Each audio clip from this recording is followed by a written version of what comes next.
Good morning. The December 16th, 2020 meeting of the Charter Authorizing Panel is called to order. I'd like to welcome everyone to the meeting and request that each person speaking today please state your name and title for the record, and ask you to clearly speak into the microphone for the benefit of the audience and the live streaming and the recording audience. A transcript of this meeting will be posted on the DESE website.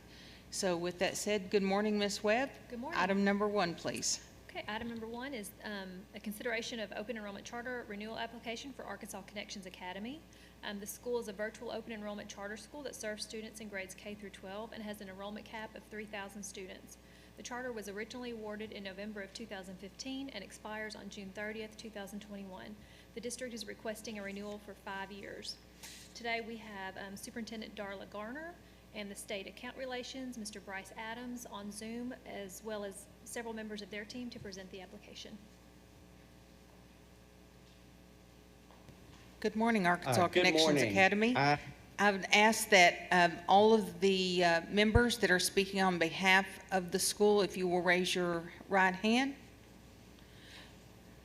Do you swear or affirm that the testimony you are about to give shall be the truth, the whole truth, and nothing but the truth? I do. I do. Okay, thank you. And do we know who's starting? Me. Okay, you'll have approximate 20 minutes for your presentation. Thank you. All right. Well, good morning, and first of all, thank you for this opportunity to present this morning. I'm Dr. Dennis Beck. I'm the board president of ARCA. Also with us today from our school board is Virginia Walden Ford, the board treasurer and subject of the new school choice movie, Miss Virginia. Thank you for your time today and for considering ARCA's charter renewal application.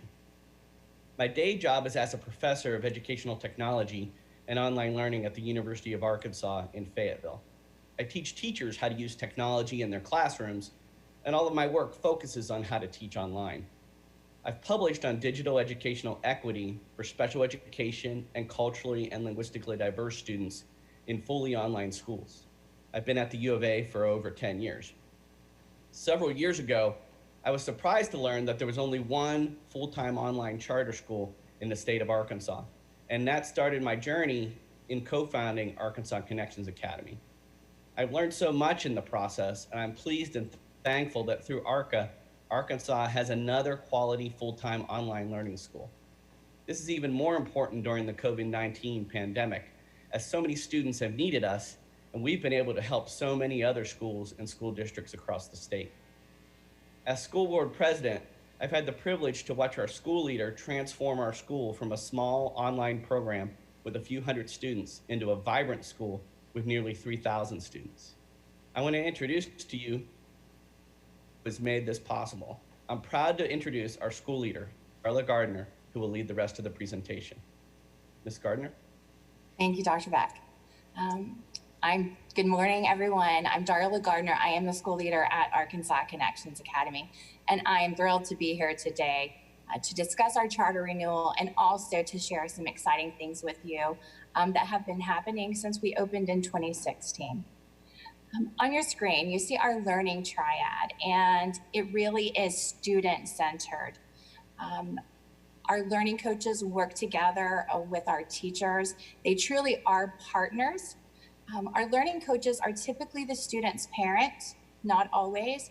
Sometimes the parent will assign another adult, an aunt, an uncle, a grandparent, and we really just work together with them to personalize the student's instruction and help them be the very best they can be.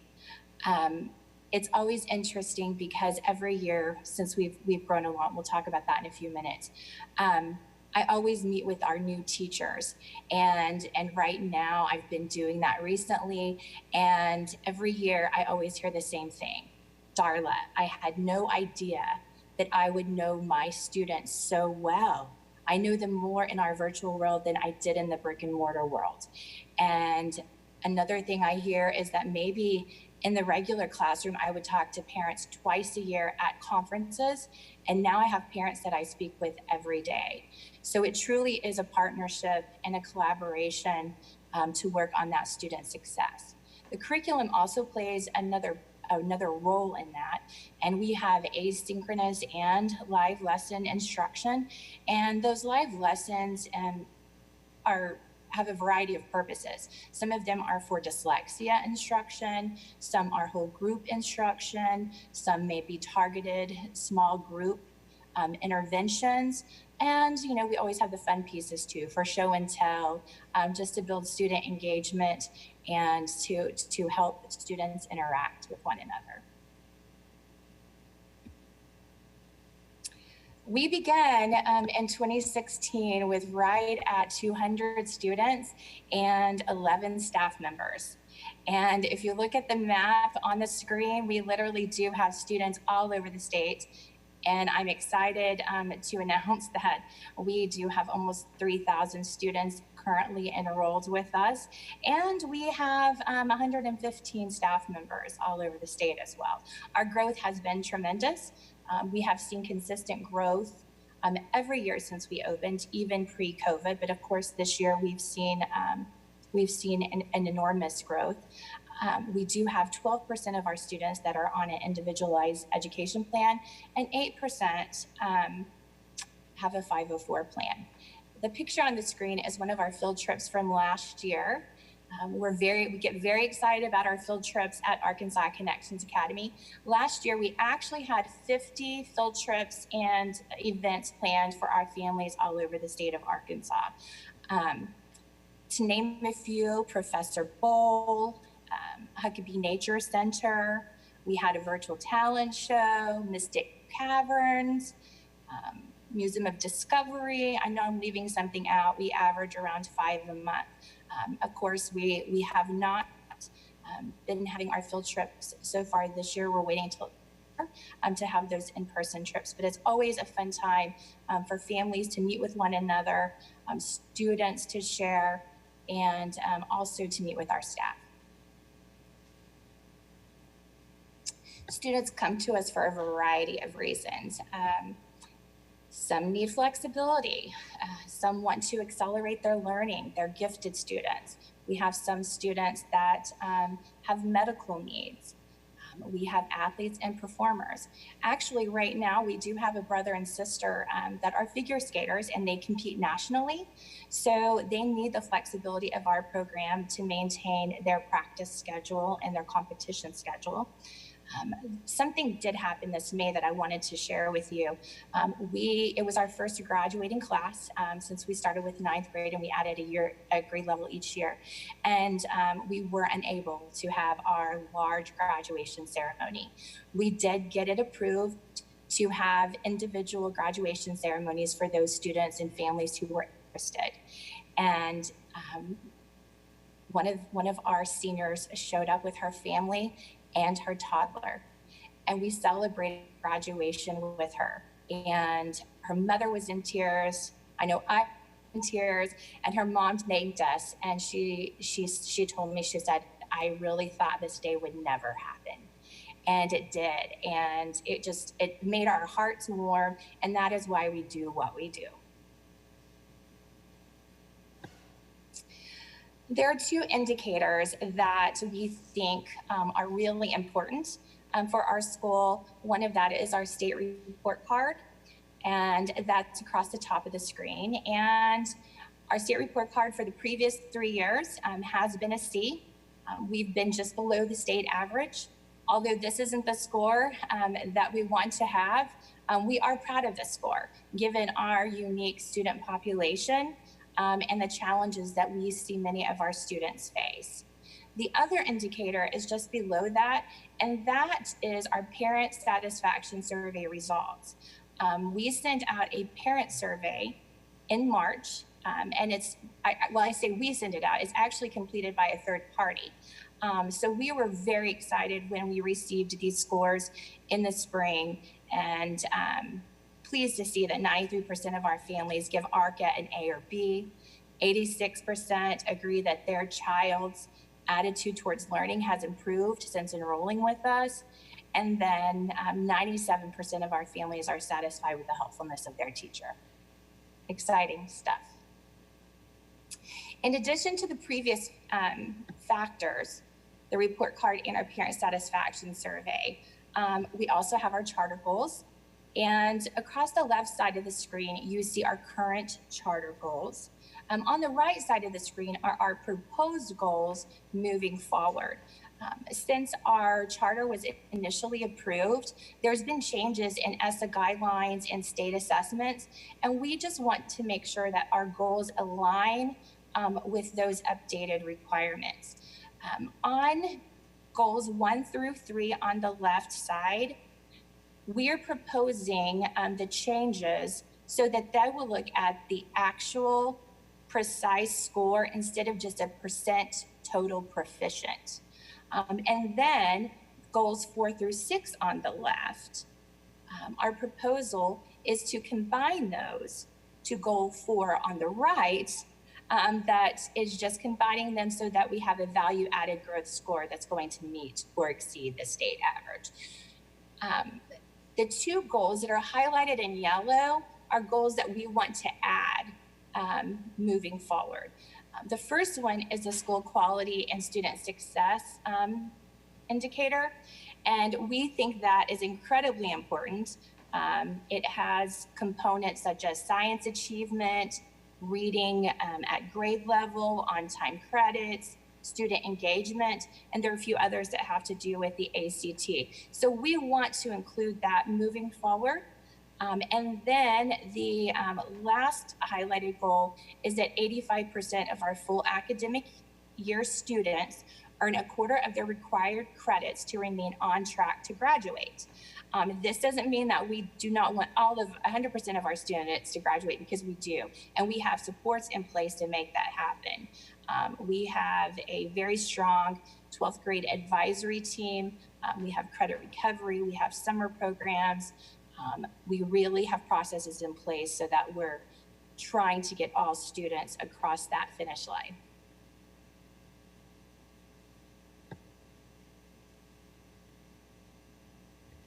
There's always room for improvement at ARCA, and we are constantly reviewing our goals and our progress. And this isn't just something that the leadership team looks at once a month. This is weekly, and it's the entire school. Our entire staff is involved in our planning and our processes and our review of that progress. We have a quarterly meeting that is school-wide to review all of our goals. Where are we at? What are we doing to maintain or to achieve that goal? What isn't working, and what do we need to fix and do differently? Another piece of that is every staff member is in a weekly PLC meeting, and they all have SMART goals. It's tracked, they're data rich, they're student driven. It's amazing to hear the conversations that are happening within those PLCs. That's another thing that we're very proud of at ARCA, is that we implemented professional learning communities year 1 when we opened, and we've been able to use professional development funds every summer to send staff to Solution Trees conferences to really get engrossed and to understand the impact that PLCs can have on student achievement. There's a couple of other things that we implemented this year. The first one is we were able to hire an interventionist. We knew that that was going to be critical coming off of the spring and students being out of classes, and with our enrollment, we knew that we needed to make sure that we find out exactly where a student is and get them in interventions and get them the needed resources immediately. So we have an interventionist on staff with us now. We have intervention groups regularly happening. This year, we also have a brand new benchmark. We went to the NWEA MAP assessment, and we're giving that 3 times a year. So that was a great tool to have right at the beginning of this school year. Our students all took that benchmark assessment. Then we were able to pull that data in PLCs to get students additional resources and help that they need. The other piece that we really look at is really grabbing all resources that we can across the state, and even outside of state, to make sure that we're increasing our ability to assist students. And one of the resources that we've taken advantage of are the APSRC administrator training. We have new administrators this year with our growth, and they attend that training. And last year, APSRC did present to our entire staff about the ESSA guidelines and how the calculation of our report cards and things that we really need to make sure that we're paying attention to implement that's going to be best for student achievement. I love this picture. This is a picture of our current staff. And we had a fabulous photographer that was able to take individual pictures and put us all together since we were not able to meet in person this school year. So it is socially distanced. But with our staff, like I said, we have 115 teachers. And we also do a survey with our staff twice a year. And these are a couple of comments from that survey. We're very proud of our staff. We feel like we're one big family. Actually, I'm going to brag a little bit because we average a 91% staff retention rate, which I think is incredible with our growth and the challenges that we've been faced with in education this year. This is another proud moment. We've had the opportunity. It's been a challenging year for educators across the state of Arkansas, and ARCA has had the opportunity to work with many district or state departments, as well as other districts across the state in best practices in virtual learning. And we received this letter as a thank you from the State Department because we had teachers that created videos for teacher evaluations and tests that just kind of show it kind of explained what you're looking for when you're having a live lesson or a virtual session with a student. So we're proud of being able to contribute to help all students in our state. I've met with the Parent and Family Engagement Committee. ARCA also presented a data quest on RTI practices in virtual education. So it's something that we're committed to, not only for ARCA, but for all kids in the state. And graduation sums up the entire year. That's the celebration for the year. So I'm going to end my presentation today with just a small clip or a small video that was added to our virtual graduation this year. So I will end there, Bryce. Thank you.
Thank you, Ms. Gardner. Does that end your presentation?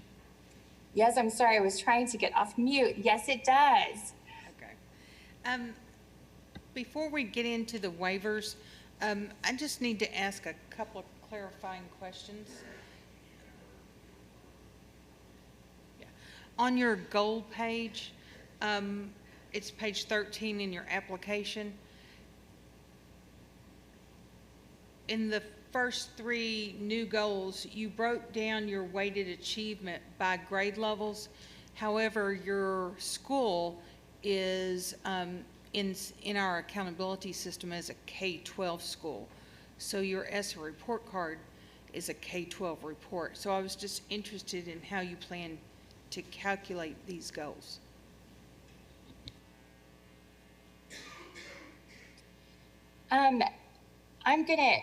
Matt Wicks is joining us, and I'm gonna let him explain the calculation piece of that. I think he'll be able to explain that better than I am. Hi, Matthew Wicks, Director of School Accountability at Pearson Online and Blended Learning, and I support ARCA and other Connections Academy schools on accountability measures.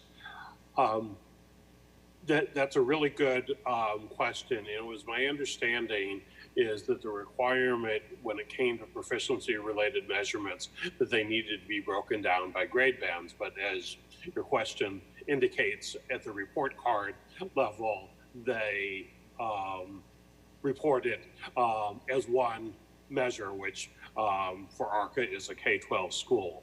So what our plan was to do was to take the individualized data that we get from that the school receives from the State Department of Education and break those calculations down ourselves for the 3 different grade bands, and then compare those to by looking at other schools that are either an elementary school or a middle school. We will know what the state average is, even though on the ARCA report card, the state average will be for the 9-12, but that way we can see what the state average was for elementary school, do the calculation ourselves based on the information to do that comparison. Does that answer your question?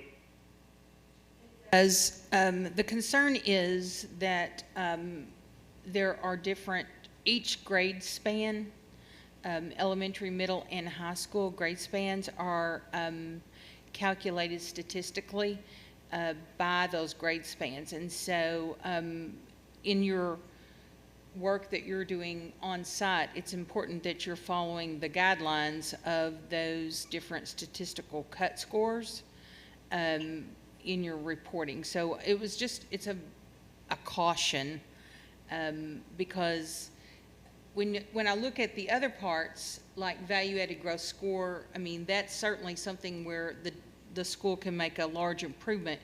You are, your gross score is quite low at 75.65 for 2019.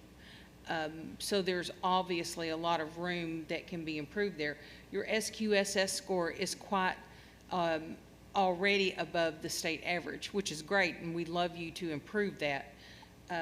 And then on the number 6, Darla, you said this, but I didn't understand what you said when you said 85% of FAY, and what is FAY? That's full academic year, so the students that are with us the entire year.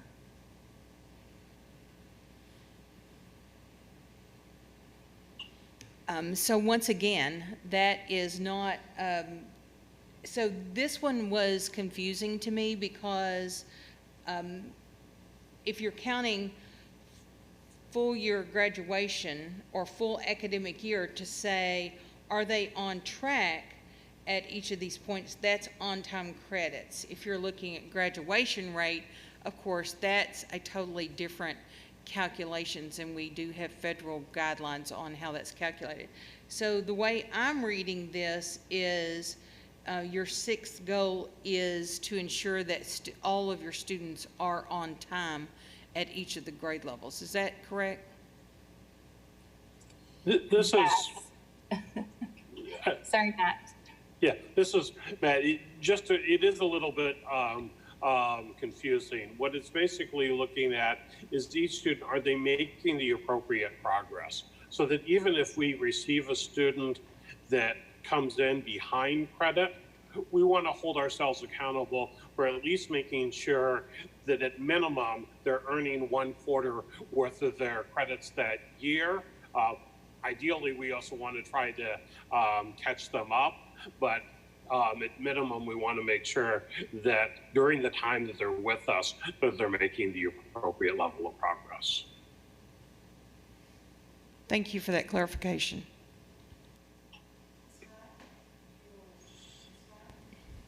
If you'll walk us through the waivers, please. Good morning, Mary Claire Hyatt, Arkansas Department of Education. I'll do this how I did yesterday, where I will address the waivers where we kind of need to work through a couple of things first and then give you an overview of the other waiver categories. And I'm going to grab my pen really quickly, sorry.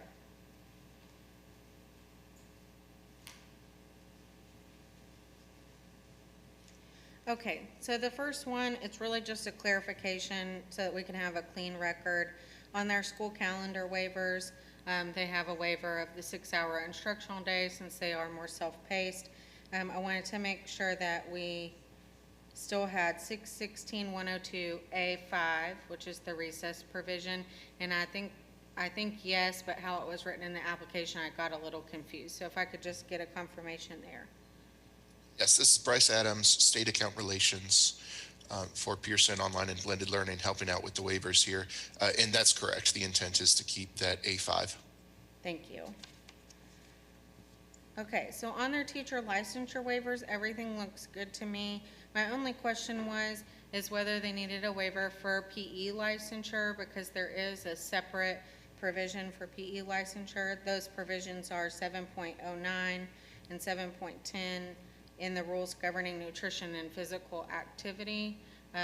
So if it's necessary to add the PE licensure piece, we can do that. I just need to know. Yes.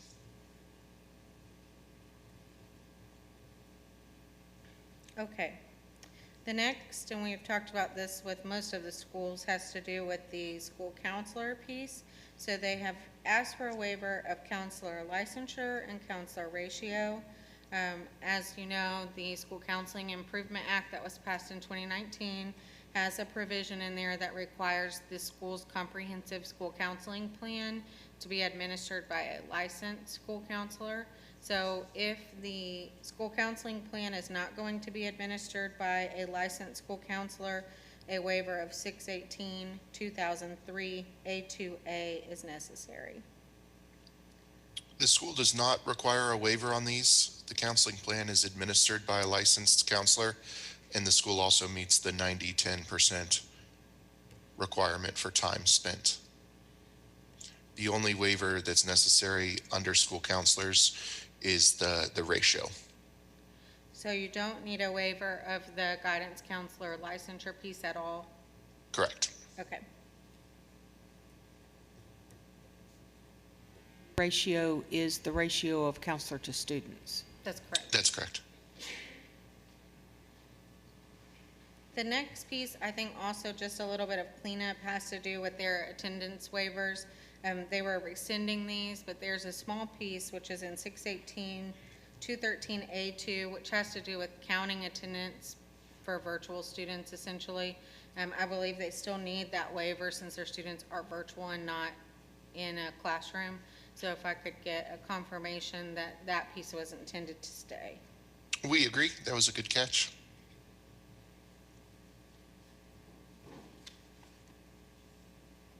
Okay. On the class size and teaching load waivers,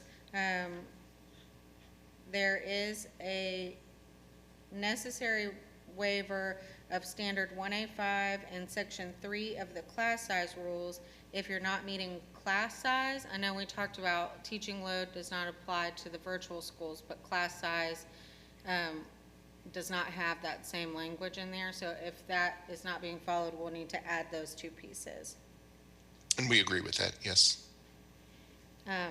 Lastly, just to add to your recess waiver, we'll need to add section 7.11 of the rules governing nutrition and physical activity. Agree as well.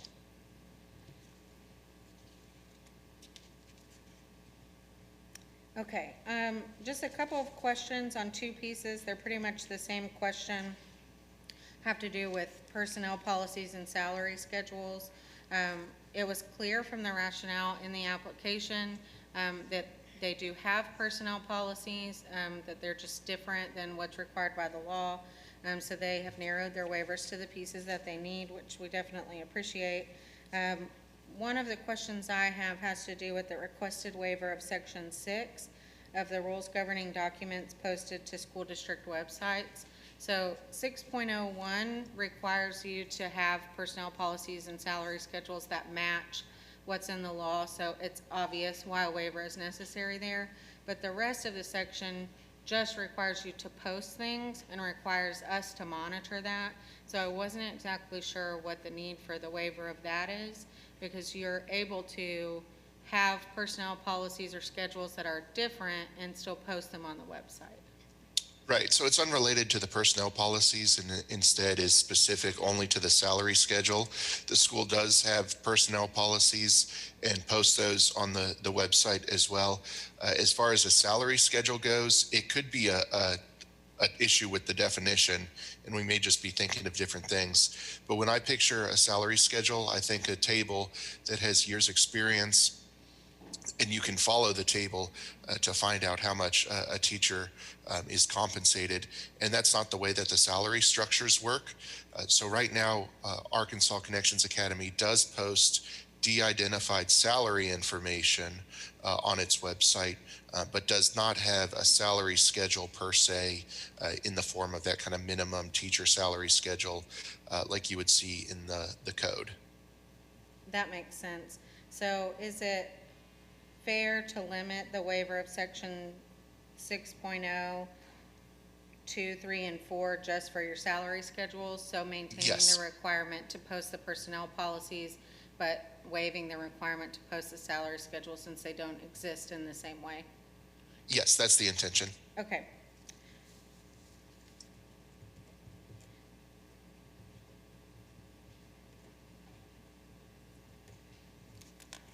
And I had the same question under personnel policies, but since we've cleared it up, I'll skip right over that. The next one has to do with CPR. We've talked about this several times in the past couple of meetings. There were some schools that were granted a waiver of CPR, I believe, before it was a graduation requirement, or before it was prohibited to grant waivers of graduation requirements. I'm not exactly sure what happened because it was before my time here. We're not permitted to grant waivers through charter or through the 1240 waiver processes of graduation requirements. CPR is a graduation requirement, so I don't believe it's permissible to waive that. We did have that conversation. Bryce and I talked about that when we had our meeting with the school, but in their application they have requested a continuation of the waiver, so it's my position that it would be prohibited for the panel to grant that. And this is one that the school can rescind now. Connections has always had the CPR instruction.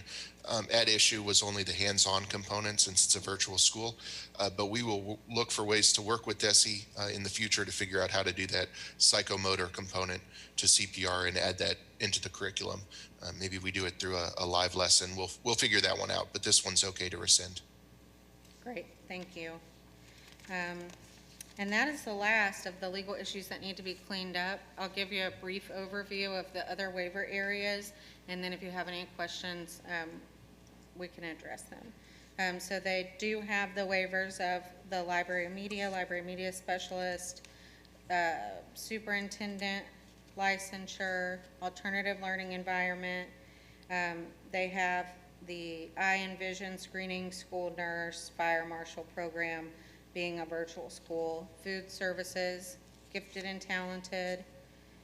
They also have a waiver of the general business manager. I believe that's because they use their CMO for the business manager. You contract that out, is that right, Bryce? That's correct. And then board of directors, since they are appointed, not elected. Principal licensure, displaying the flag since they are a virtual school, and that's about it. Are there any questions for me? What about Do they have the right one for period of silence? I believe so. That waiver is pretty typical in the virtual context since Right. all of the students aren't.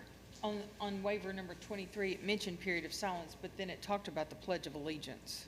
Yeah, 25 is Pledge of Allegiance, 23 is period of silence. That's what I have.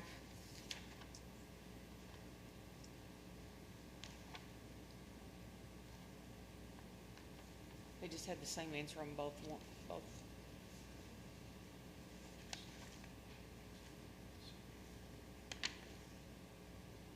looking at their application, not at my notes. But the code is correct. Yeah, I believe that it is. We might just have had a copy and paste issue or something, but yes, I have 23 as the period of silence and 25 as the Pledge of Allegiance and the correct code sections there. I also read the explanation, and that's where it didn't match. I see. And then, did you address curriculum? Was that just the CPR thing? Oh, instructional materials, that's the other one.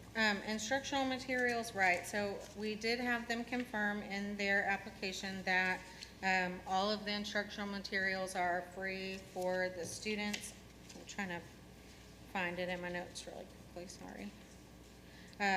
So the law piece that's here, it has to do with, there's a provision in the code that requires schools to provide teachers a certain amount of funding per student in their classroom, or a set amount, I think it's $500, whichever is greater.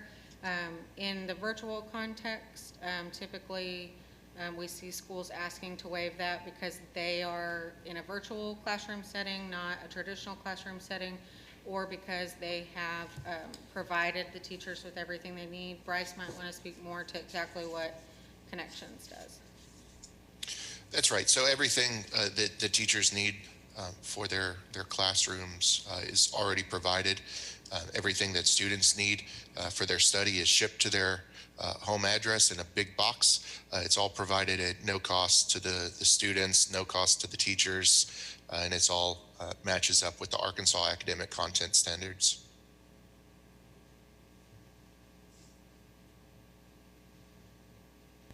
Thank you, Ms. Hutt. Panel, let's start with our questions. Ms. Newton? I don't have any questions. Mr. Baldwin? Yes, thank you. The only question I have is just a question about your enrollment. And you all have increased enrollment tremendously each of the last 4 years that I'm looking at. And I'm just curious as to what you see coming at you in the future year, especially given the COVID situation. And is there a capacity limit that you are concerned about with that?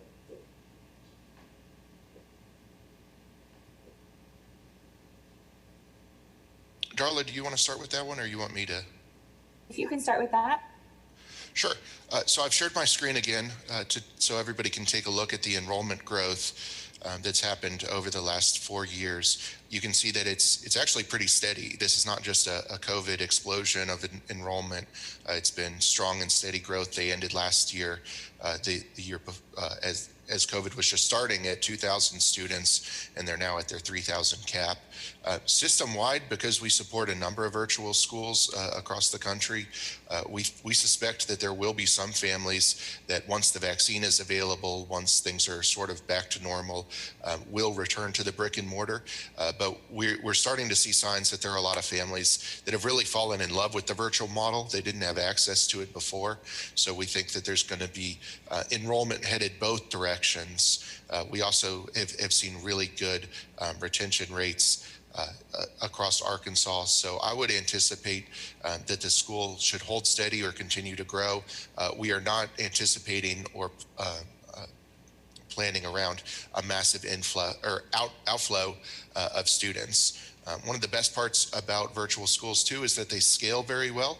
All Darla has to do is identify the top teachers from around the state, hire them up, we get them onboarded, we help them with professional development, but she's not constrained by building capacity in the same way that brick and mortars would be. Okay, thank you very much. I was just curious about that. Two comments. One, the 91% staff retention rate is outstanding. That's hard to do for any of us, and that is a real strength of your program and tells me a lot about the morale of your team. And then the final comment would be, someone needs to come and teach me that graduation dance that your students did. That whole video was fantastic. Thank you. I'll get my son to do it. I'm pretty sure it was a Fortnite dance. Thank you. Thank you, Mr. Baldwin. And just on page 42 is the enrollment cap request to increase to 7,000 over the next 5 years.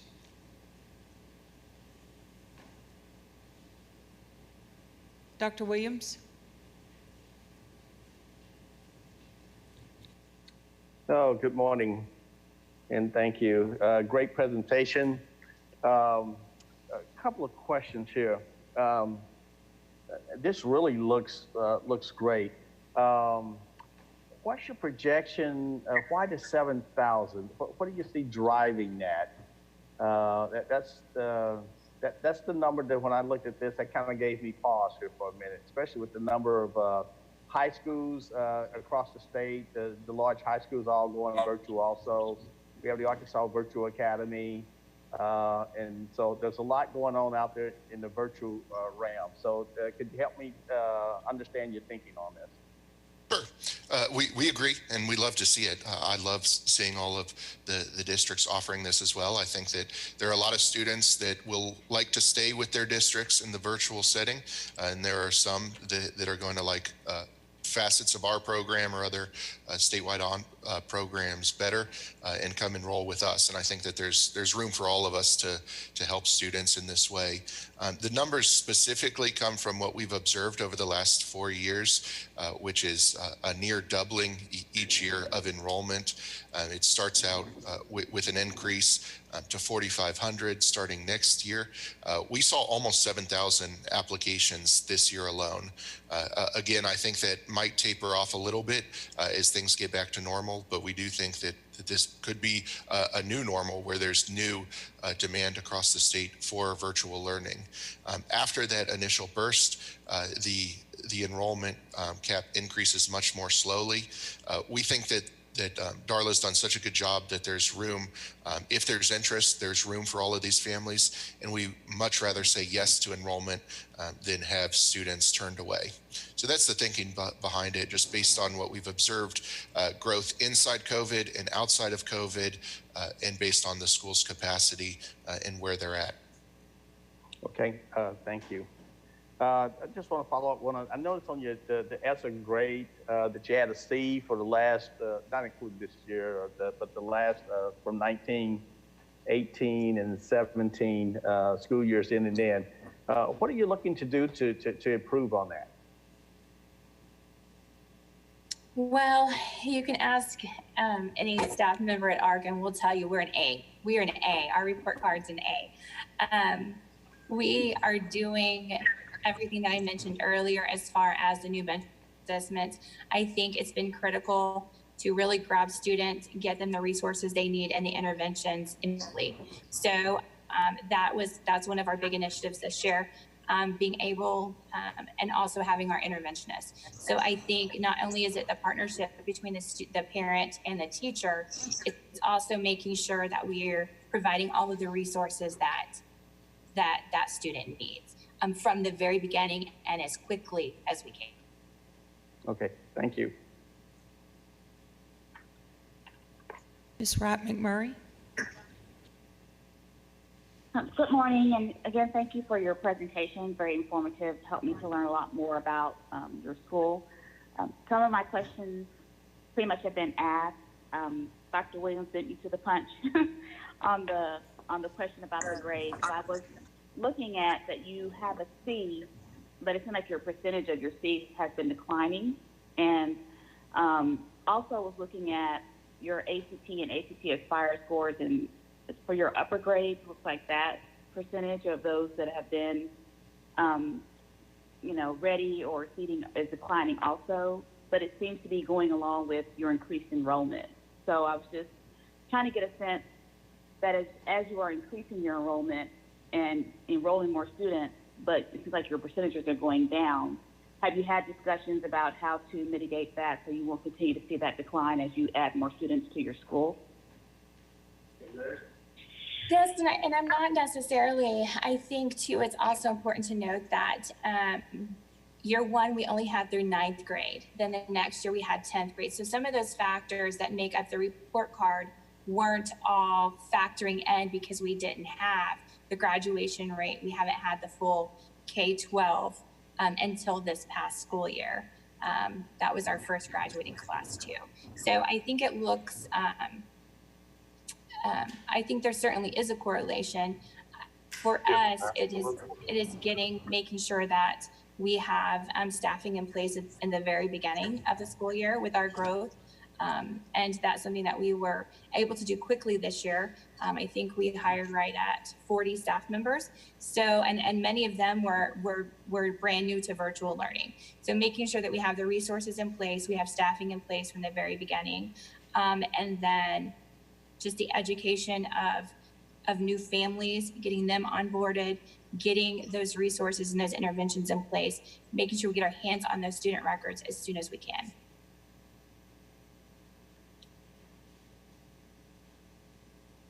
Thank you. Welcome. Any other questions from panel members? Yes, this will be for ADE. In looking at the virtual schools in general throughout the state, what's the average enrollment? Do we have any idea of what the average enrollment is for our virtual schools?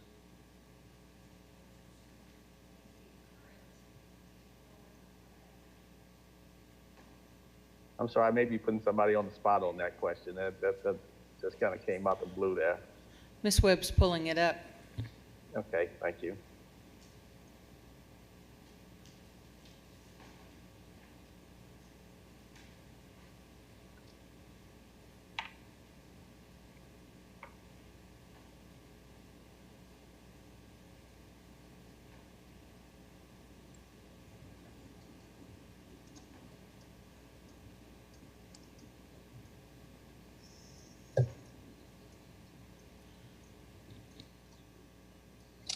We're waiting on Ms. Webb to have a chance to pull that up. I'd like to come back and ask the question about growth. And looking at the overall student growth, as in on the ESSA school index, it's a couple of standard deviations below the expected. Can someone kind of speak to how you're monitoring that students are growing a year or more, or how they are growing toward meeting grade level expectations, and what you're doing to monitor that? And as you're getting this large increase of students, how are you even doubling down on that to make sure that those kids are meeting those expectations? Okay. We've always had a benchmark exam. The benchmark exam that we had last year, we realized wasn't giving us the necessary information to monitor that growth, because our students do take the benchmark 3 times a year, right at the beginning of school, then in the winter, and then right before state testing. So we use that to monitor growth within the PLCs, each of the benchmark scores. Knowing that we needed to improve that benchmark assessment, that's why we switched to the NWEA, the MAP testing this school year. We're very excited about it. It's given us a lot of data, a lot of great information, and our students took that in live lessons. We've got their scores. Families already have those scores, and we know exactly where they need to be scoring when we take it again in January. And that's scheduled and ready to go. And then our PLCs will be grabbing that information, and teachers will be looking at their specific students to make sure that we've got them ready for state testing, and not just testing, just for being academically successful this school year with us. Thank you. I'd like to follow up with a question. This is just more me learning now than anything. How do you all structure, you throughout the whole state, I see you have a principal, you have assistant principals. How do you have the state divided up into with your assistant principals? Just how does that work? Well, actually, we have an elementary, middle school, and high school, what you would typically see in a district, and they manage those staff members and student engagement for their grade level areas. Okay, so it's by grade and not by geography, basically. Yes. Yeah, okay. Yes. By grade, not by and we have a pretty robust student engagement process in place that, well, as you can imagine, with students across the state, we want to make sure that all of our students are engaged, and there's very clear processes that they follow through on to ensure that engagement. Okay, good. Thank you. I have another question, and I'm going to preface it by saying I'm not just asking it because you're sitting in front of me, because I had this question yesterday as well. But as we're thinking about growing and adding more students, but we still see that we have some things that we need to work out with the students that we currently have.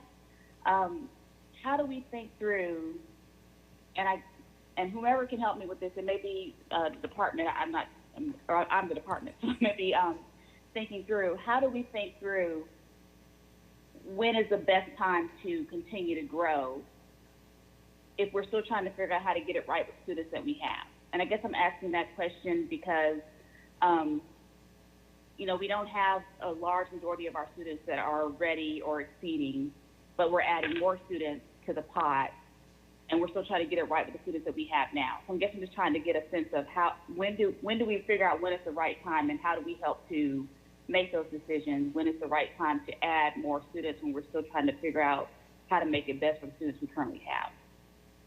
I don't know if I'm asking that question correctly or right or makes sense, but I understand what you're saying, and I think that if you ask that question to any district in the state, we're always improving. We're never going to have it all right.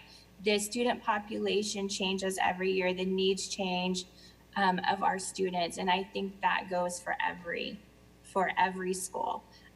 For us, we have students that come to us for a very short time. We have students that come and stay with us for a long period of time. So I think that just the dynamics of our population also makes that challenging.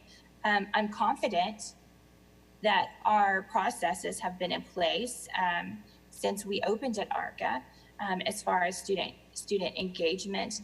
The tools we've needed to improve, and we've improved upon those tools, and we're making those changes, and we're tracking down the resources that we need across from wherever we can get them. So I'm confident in our processes. I think, there's always a new and improved way or something exciting, and our PLCs and us investigating the best practices for students and making those changes. We're not afraid to change at ARCA, and the staff will tell you that we come up with a great idea and we think this is going to be solid and this is the answer, and we're not afraid to say, oh, that did not work. What do we try? What can we do now? And we do that frequently. So I don't know, Bryce, you may want to elaborate on that, but I think that our foundation is solid, our staffing is solid, our knowledge in virtual learning is solid. I think it's just verifying that we have the tools in place. Yeah, I think all of that's correct. It's all about continuous improvement. Oh, go ahead.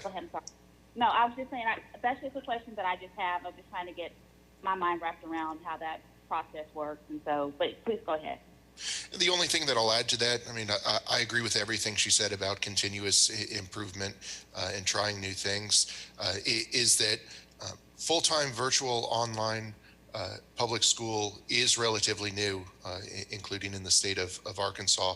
So we're still working out, trying to gain all of the best practices. And we think that among the virtual options in Arkansas for the students who absolutely want a virtual option, we think that Arkansas Connections Academy is the best place for them. We think that the comparison against other models, similar models, is very favorable. And so if they're going to choose into the virtual school, we think that this is a very good place for them and would rather say yes than no. Thank I have a you. question. Ms. Newton, before Madam Chair. before we get to your question, let's let Ms. Webb come and answer Dr. Williams' question. So we have two open enrollment 100% virtual charter schools in Arkansas. The first one is ARVA, Arkansas Virtual Academy. I'm going to give you a 3-year span. So in 17-18, they had 2,055. It's on. Yeah, you're good. 2,055. In 18-19, they grew to 2,365. And then in 19-20, they had 2,463. Currently, as of today, they are at 3,995, and their enrollment cap is 5,500. For Arkansas Connections Academy, in 17-18, they had 785. The next year, they grew to 1,210. And in 19-20, they had 1,636 students. Today, they have 2,834 with an enrollment cap of 3,000. Everybody get those? You need anything repeated?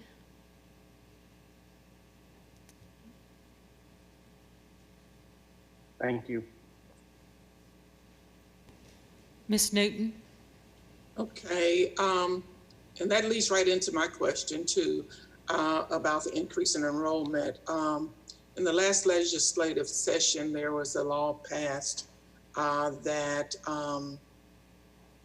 young people that were court involved were, and I can't remember exactly how it reads, but that were looking at expulsion in their local districts are now allowed to enroll into virtual charters. And I was wondering if you've seen a significant or a notable increase in the numbers.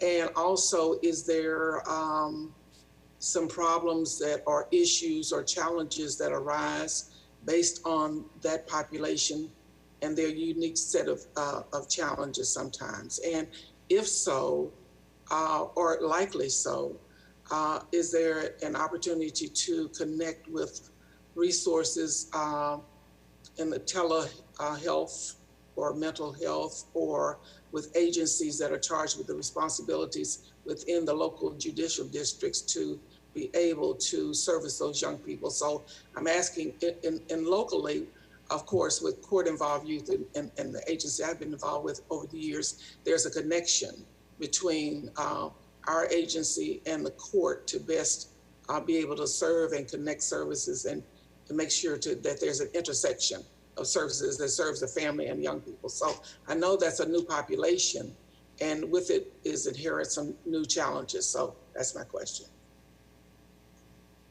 And I haven't seen a considerable influx of those students. I will say that we work closely with many different offense officers across the state of Arkansas and juvenile court officers. Just communicating with them, collaborating, helping students be successful.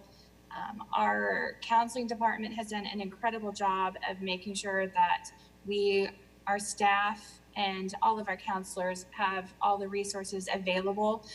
It's been challenging, consolidating all the resources from the different counties across the entire state to have at our fingertips, because we do.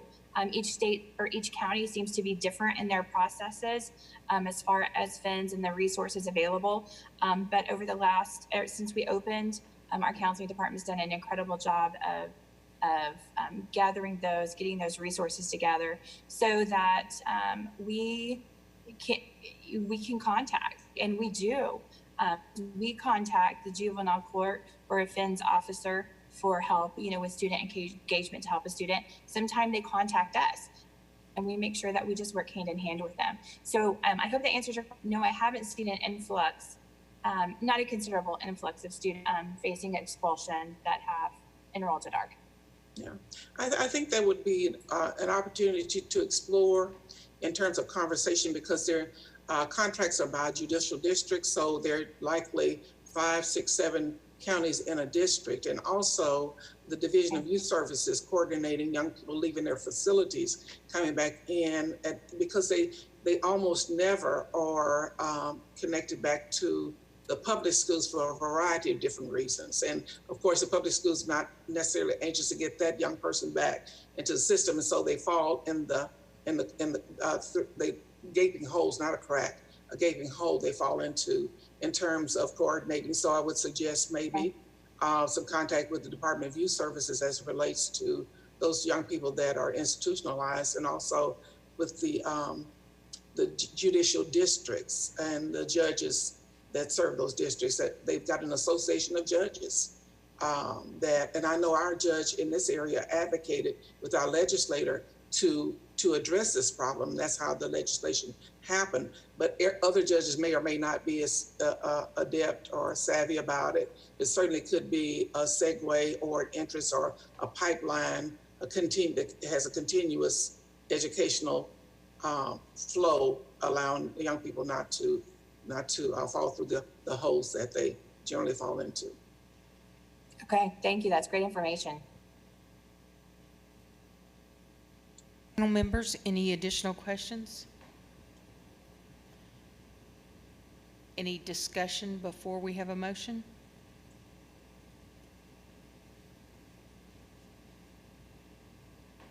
I like everything that they're doing. My only concern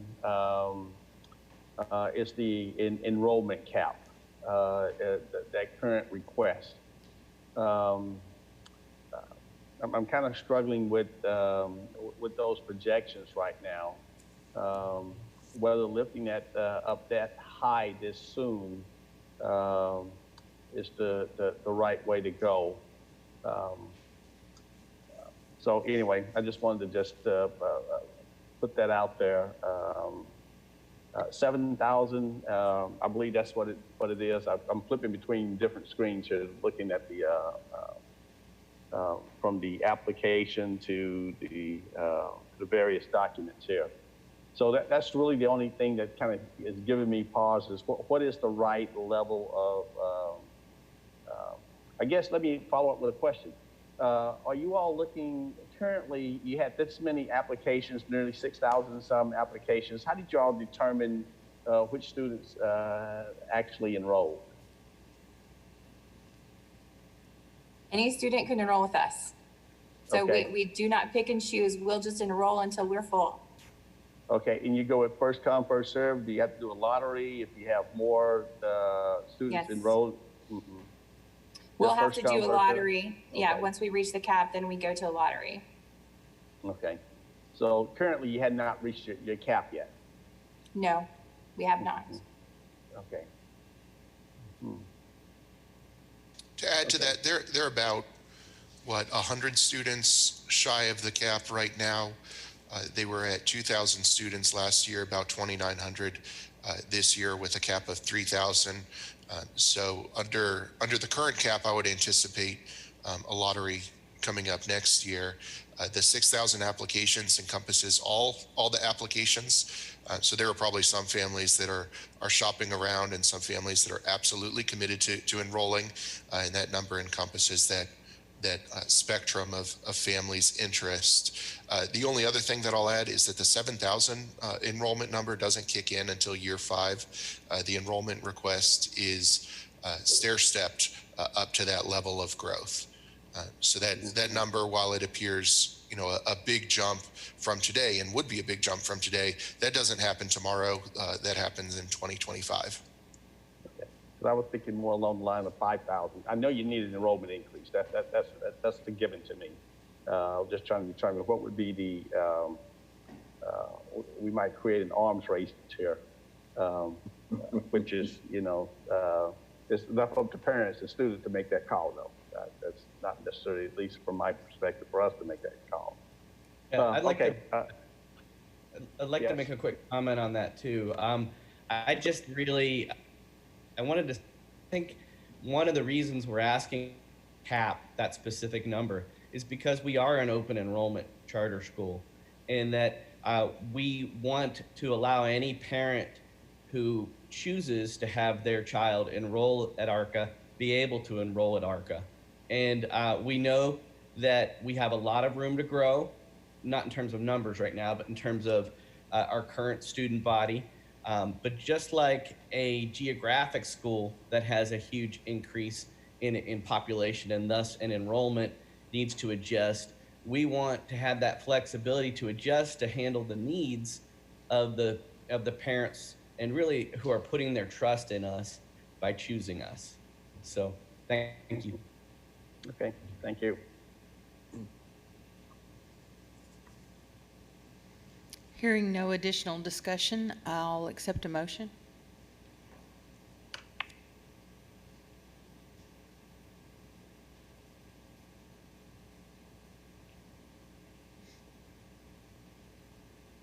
I'll make the motion.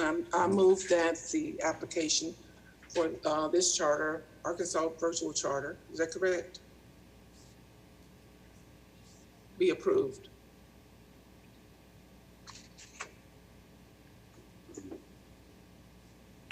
Second. Have And a that's motion. the increase, for the increase in 5 years. Okay. I have a motion by Ms. Newton, second by Dr. Williams, to approve the renewal application as submitted. For Arkansas Connections Academy, I'm sorry. Yes. Any discussion? All those in favor? Aye. Aye. Any opposed? Motion passes. Panel members, if you'll take a moment to enter your vote on the voting sheet.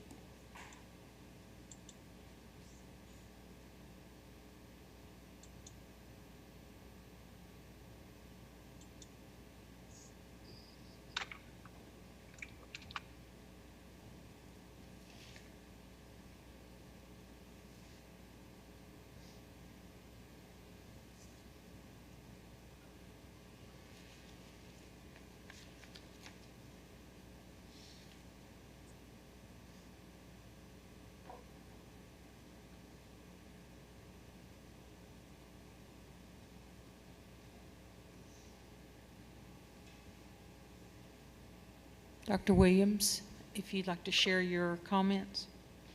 Yes. Well, me saying, yes, I would. I appreciate Ms. Newton make that motion. I couldn't find the name of the school in all these documents I had up, so I was a little slow out the gate there. My comment is that I support the motion. The Arkansas Connection Academy is continuing to provide a virtual education option for students and parents. Other than looking for continued improvement, there are no major concerns. Thank you. Mr. Baldwin? Yes, I voted in favor of the renewal request. I do think you all are a successful program and you fill a alternative educational need that many students have. I do want to just add, beyond my vote comment, as you go forth and grow, you did hear, I think, some good feedback from the committee on the challenges of growth. And I know in my business, it's a challenge to grow. So just, you all have done that already, but just know that presents, as you get bigger and bigger, it presents its own unique things to overcome. Thank you. Ms. Wright McMurray?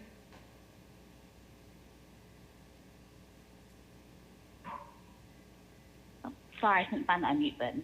I put that I recommend approve. I appreciate the support Arkansas Connection is providing, especially during the COVID pandemic, and I look forward to their plan to achieve higher academic outcomes for their students. Thank you. Ms. Newton? Okay, I'm trying to get my screen out of the way so I can read. It disappeared. Oh, no, here it is. The applicant has a solid plan to move forward, taking into account the administrative and student needs, and also taking into account academics and growth. Thank you. Congratulations, Connect ARCA. We will submit this information to the state board at the next meeting for their review or not review. Congratulations, and thank you for serving our students. I just want to thank you all very much. We're excited. Thank Another you. quick Thank you. comment. What really stood out to me also was the fact that your teachers were serving as models, doing that taping and so forth for other teachers in the state and working with the Department of Education. That was something that I just looked back on my notes and I made a note of that. That really stood out, that some good things are happening in the virtual realm when your teachers are role models. Thank you. Yes, I agree, Dr. Williams, and I personally very proud of our teachers and our administrators and how well we've done since our initial certification, and look forward to more growth, and not just in numbers, but especially in quality in the next 5 years. So thank you so much. Really appreciate it. I want to thank you on behalf of our entire school board and parents and families at ARCA. Thank you. Thank you, Mr. Beck. We'll take a quick 10-minute break, let everybody get a cup of coffee and stretch.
presentation for us.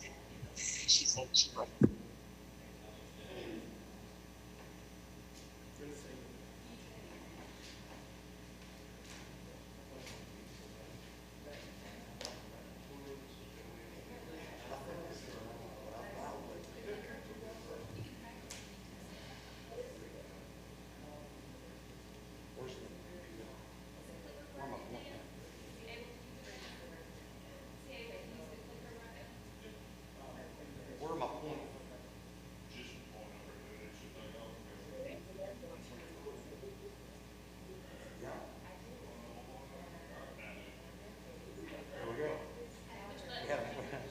It's just that, well, it's faded out. It's the arrow button, the right arrows. Just, it's had a lot of thumbs on it. Yeah. It's had a lot. Yeah, yeah. Well, that's not bad. Much more clear to see forward.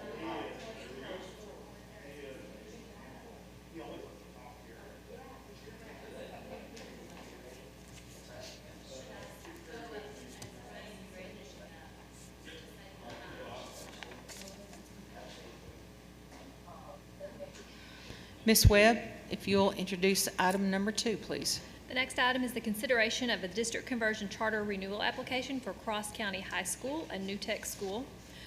The school is a traditional district conversion charter school that serves students in grades 7 through 12 and has an enrollment cap of 500 students. The charter was originally awarded in January of 2011 and expires on June 30th, 2021.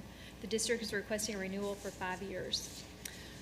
Today we have Dr. Nathan Morris, Superintendent, Dr. Matt McClure, Chief Learning and Financial Officer, Stephen Prince, High School Principal, and Mindy Searcy, Executive Master Teacher and Federal Programs Coordinator, on site to present their application. If all parties speaking on behalf of Cross County High School stand and raise your right hand. Do you swear or affirm that the testimony you're about to give shall be the truth, the whole truth, and nothing but the truth? Thank you. Mr. Morris, you're recognized. You'll have 20 minutes, and I'll ask that every person speaking please state your name and title for the recording. Absolutely. Good morning. My name is Dr. Nathan Morris. I'm the superintendent at Cross County Schools. This is my 4th year at the school district. I'm very excited and honored to be speaking with you all here this morning on behalf of our district. Today, as we were just introduced, you'll hear from Mr. Prince, Mr. Stephen Prince, on much of our academic success. You'll be hearing from one of our high school teachers, Mrs. Erica Lacey, on some of the rigors and the co-instruction, co-taught classes that go on in our high school building. You'll also hear from Mr. Wes Hooper with our College and Career Access Program, one of our college advisors, and you'll hear about some of the award-winning events that we do to help students after their high school graduation and into their career field. You'll also hear from Mrs. Mindy Searcy, our district executive master teacher, about the work that we do with NIT and the TAP program that helps advance our teachers and helps to grow our teachers to therefore grow our students. And during the question and answer session, you might hear from Dr. Matt McClure, our Chief Learning and Financial Officer.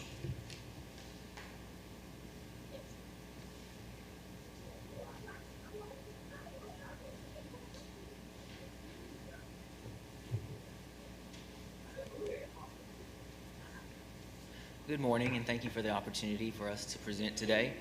Cross County High School, a new tech school, has been a conversion charter since 2011. During this time, we have worked on creating the best school for our students and teachers. Over the years, we have celebrated many successes and tackled areas for growth. With the focus on balancing traditional instruction with innovative practices, Cross County High School is a school that understands the needs of its students, teachers, and community. As part of the new tech model, teachers assess learning outcomes, oral communication, written communication, collaboration, knowledge and thinking, and agency in every class, helping to address the need for real-world 21st century skills attainment. The school adopted Kagan structures, building-wide, to improve how we engage students in active learning and collaboration as well. In an effort to build on 21st century skills, In 21st century skills, these learning outcomes are assessed beginning in kindergarten and scaffolded through elementary school to ensure a smooth transition to high school expectations. We take that a step further through project-based learning in integrating co-taught courses that provide a rich and rigorous curriculum, real-life connections, and opportunities for teacher collaboration. Our college and career program ensures students beginning in 7th grade have experiences necessary to make informed decisions and to explore options for post-secondary experiences, whether that be college, completion of a technical program, enlistment in the military, or going straight into the workforce. The data over the last 5 years speaks for the academic growth we have experienced while we continue to work on our areas of refinement. Looking at the slide, you'll notice that during the 2019-2020 school year, despite not taking the ACT Aspire test, our ACT interim assessments have shown our students are moving in the right direction. And based on the growth of the 2020 interim scores, our school was rated a value add of 4.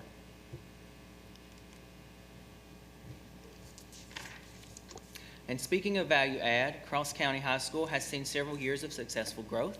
You'll notice the trends are trending very nicely other than a couple of years. And you'll see those 2 years we did not get a value add score we would like to see. So we analyzed the data to implement school-wide strategies that are field tested with students for effectiveness and then rolled out through our cluster meetings, those are our PLCs, to address academic deficits. And as you can see, each year after a dip, we increased our growth again. Even though we did not give the ACT Aspire during the 2020 year, we have seen many areas of improvement in previous years. You'll notice a lot of positive growth from 2018 to 2019, especially in math. Subsequently, we have also seen our letter grade rating improve and our ESSA index scores improve. Beginning with the rating of a letter grade D for 2017, we immediately began tackling the areas to begin working on the work. In 2018, we received a C rating with less than a percentage point from a B rating, while maintaining a C for the 2019 school year as well. We really feel that with the work our teachers and students put in and the growth we saw on the recent interim exams for 2020, that we would hope we would have a B rating. Our schools have also seen other areas to celebrate. Our ESSA value add score, our ESSA value add score in 2018 was 81.99, exceeding the state's average of 79.74. Average with our 2019 ESSA value add score being 79.35, in line with the state's 79.69. In 2018 and 2019, we saw our 5-year graduation rate above the state's average, with more students coming back to obtain their high school diploma. And our 2018 4-year graduation rate exceeded the state average as well. In 2018, our on-time credit points from the SQSS section of ESSA equaled 82.4 out of 100, with an increase to 93.69 out of 100 for 2019. That's a testament to the various programs, engagement levels, and rigorous monitoring and early intervention processes utilized with our students. Reading scores overall are not where we'd like to see them, even with the positive growth you've seen. But reading is an area that affects us in many areas. In addition to implementing school-wide strategies each year, we are the recent recipient of the SOAR grant that will afford us the opportunity to adopt and implement a reading curriculum for grades 7 and 8, train all core content teachers and leadership team members in structures so they will better address the struggling readers in daily instruction. This will also help us address the learning gaps that we see from grades 6 to 7 when those students transition to high school. Currently, the high school has 7 teachers trained to provide instruction using structures, and with the help of this grant, we will add 7 more teachers to this list, giving us a total of 14 out of 24 teachers trained in this model. This list includes each 7th and 8th grade math, social studies, science, and English teacher. In addition to each special education teacher, other teachers already trained include those who provide dyslexia interventions using either structures, phonics first, or Barton reading. I would like to now turn it over to Erica Lacey, English teacher and TAP mentor teacher, to discuss the impact of project-based learning. I'm Erica Lacey, and I serve as the mentor teacher. I'm also one of 3 New Tech trainers for the high school. Since our school became a New Tech school in 2011, we have embraced everything about project-based learning. Our students collaborate on meaningful projects that ask them to think critically, communicate both verbally and in writing, and problem solve. As part of the New Tech model, our school implements co-taught classes. I teach the senior capstone course, which integrates English and philosophy, as well as the sophomore bio-lit course that combines biology and English. All of our courses incorporate projects that assess the school-wide learning outcomes of written communication, oral communication, collaboration, knowledge and thinking, and agency. Because our school continues to implement the New Tech model with fidelity, our students leave Cross County with 21st century skills. ECHO is the learning management system for the New Tech network, and it provides both students and parents with immediate access to lesson plans, project plans, and students' grades. This system has helped to better prepare our staff for the transition to virtual learning in the spring and this semester. And now, Mr. Hooper will discuss the impact of the college and career program. I'm Wes Hooper, and this is my 3rd year as the College Access Advisor with the C3 program. The C3 program began in 2014 in order to provide students with the necessary resources so that they can reach their full potential. Our vision is simple. All students will have informed options and meaningful opportunities throughout their lives. In order to achieve this vision, we began the program with a part-time college advisor whose job was to meet with students on an as-needed basis. The students focused solely on college access and applied to one post-secondary experience. In the past 6 years, we've expanded our program to include 2 full-time college advisors, 2 career advisors, and 3 alumni advisors working with our former students on college campuses. We have monthly meetings scheduled with juniors and seniors that are geared toward both college and career. Every senior also applies to at least 3 post-secondary experiences. Understanding that post-secondary planning should begin early, we ensure that every student in grades 7 through 12 gets the opportunity to visit at least one college campus each year. Every junior takes part in a virtual internship project that has been nationally recognized for our commitment to social justice. During that project, students delve into career exploration through research and hands-on applications. One of the biggest components of the virtual internship is the development of soft skills. The culmination of our project is our students using those skills at a networking night event held at the Clinton Presidential Library. In order to meet our vision, we understand that it takes not only the student, but their family as well. We host family planning sessions where students can bring their families and learn about college and career topics. We also celebrate our students when they've received acceptance letters and scholarship offers. Lastly, test prep is a very important component in achieving our vision. We want our students to understand the best strategies that can be used when taking the ACT or SAT test. The scores on the test help determine the types of choices the students will make about their post-secondary life, and we want to ensure that they have access to the best choices. Once they've made their choice, we host a college career military signing day in which every senior gets the opportunity to be celebrated by announcing their plans for their post-secondary lives.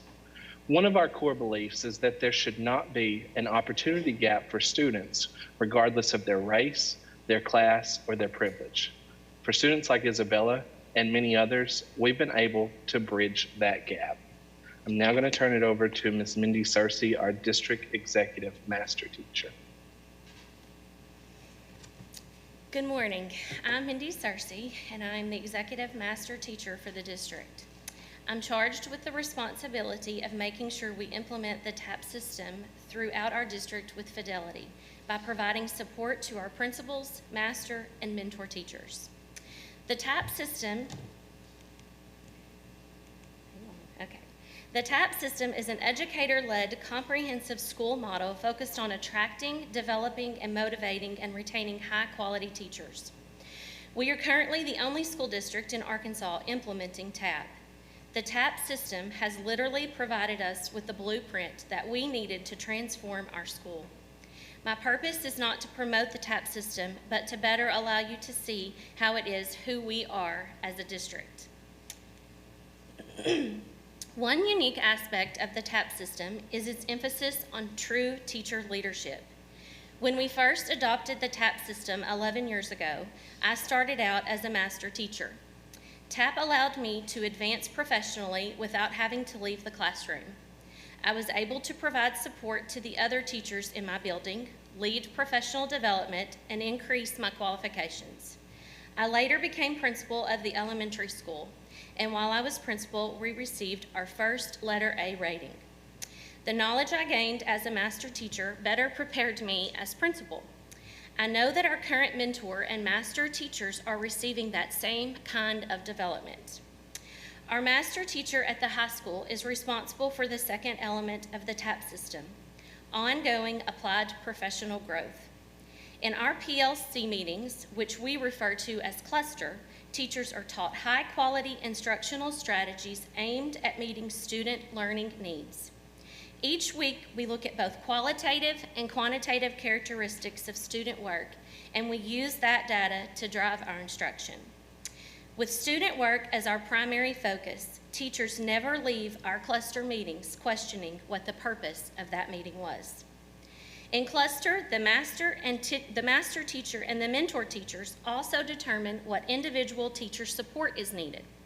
Just like a teacher gives students differentiated support, the leadership team provides teachers with differentiated support to meet their individual needs. In order to grow them as teachers, this support includes modeling, co-teaching, conferencing, and planning. A highlight of our cluster meetings is the implementation of our school-wide strategies.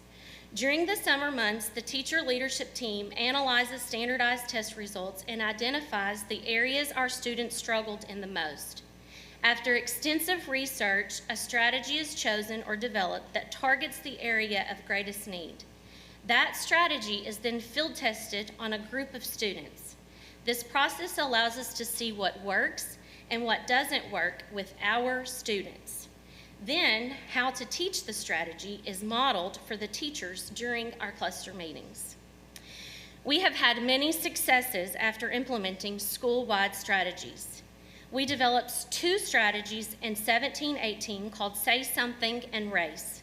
These strategies led to a 10% increase school-wide in reading and 12% increase in math. Because of these gains, we were recognized as beating the odds by the Office for Education Policy at the University of Arkansas by showing high growth despite the fact that our district serves a high percentage of students in poverty. In 18-19, we addressed math by implementing a fraction sense strategy. We raised our test scores 5% school-wide. And in 19-20, our focus was on comparing passages in literacy and implementing number talks in math to strengthen justification. Not being able to take the ACT Aspire was a disappointment for us. Our interim data showed significant gains. We believe we would have moved to a B rating if we were able to give that test. Currently, our master teacher is field testing a vocabulary strategy for this year, which was determined by the iReady data we collected at the beginning of the year. As you can see, cluster group meetings are vital to the success of our school. Our teachers are all working toward a common goal. I've been known to say it's where all the magic happens. As you can see on this chart, the support increased teacher effectiveness in our school. Not shown on this chart is our percentage for the 19-20 school year, and we were able to, we had a 95% rating of effective teachers. This effectiveness is partially measured by our observation process. Our teachers are observed 4 times a year using the NIET instructional rubric. Each teacher gets an observation from the principal, master teacher, and 2 mentor teachers. There is no better person to give feedback from than teachers who have their own classrooms working in the trenches. After each observation, the teacher receives feedback from the individual evaluator in a post-conference meeting. In the post-conference, the evaluator shares points of reinforcement to highlight the teacher's strengths, as well as points of refinement where the teacher has growth areas. Our teachers are never stagnant. They are constantly working on ways to improve their instruction. Ms. Holman, who is a non-traditional teacher who we were able to hire because of our licensure waiver, stated, "Every observation gives me a chance to improve upon one specific area of my teaching. After a post-conference, I know what I need to focus on while I'm planning and while I am instructing students. The conversation has been key to becoming a reflective educator," in her opinion. This says so much about what our TAP system is doing. As teachers grow in effectiveness, they are able to tap into the final element of success, performance-based compensation. TAP allows us to provide additional compensation to teachers based on new roles and responsibilities, their accomplishments in the classroom, and the performance of their students. No teacher at Cross County ever loses any part of their salary or base pay because of TAP. They can only earn extra compensation. Our teachers love being acknowledged for their expertise, performance, and professionalism. The bonuses we are able to give out because of TAP is a huge motivator for our teachers and allows us to retain our most effective educators. Overall, TAP makes increasing student achievement our common goal. The focus on data-driven instructional decisions has molded the culture of our school into one of healthy competition where teachers and their students strive for greatness. At this time, we will take questions. Thank you. Ms. Hyatt?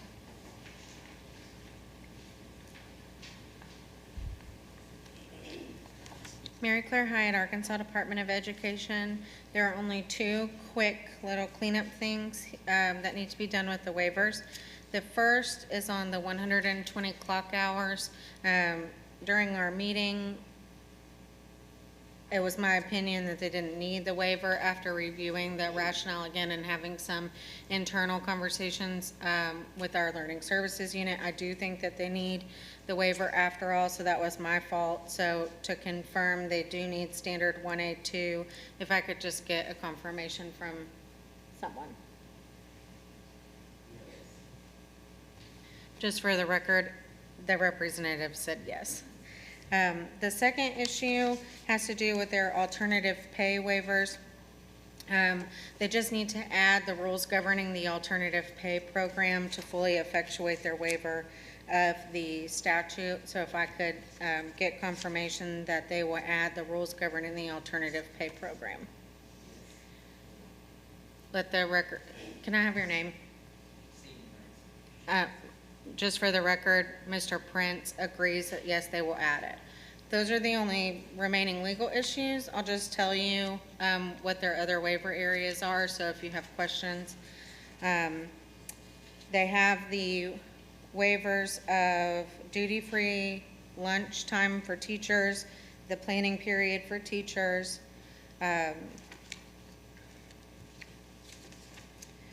the gifted and talented program, teacher licensure, the library media program, their school calendar, and class size and teaching load, in addition to the ones that I covered in my original comments. Are there any questions? When you looked at waiver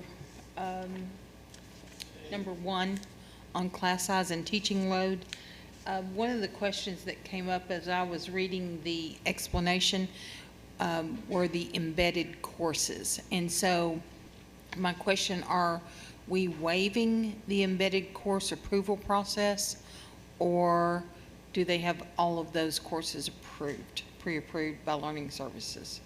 So we're not waiving it in waiver one. The waivers for class size and teaching load would just exempt them from the class size and the teaching load. It does not exempt them from having to go through the embedding process to embed courses or to ask for an additional waiver, which they have not. Okay. And then my second question is on page 17, waiver number 3 on the school calendar. There is a waiver to allow them to continue to have an early start. And so I was just wondering, what is the early start? That might be a question they would be better suited to answer, so I'll move out of the way.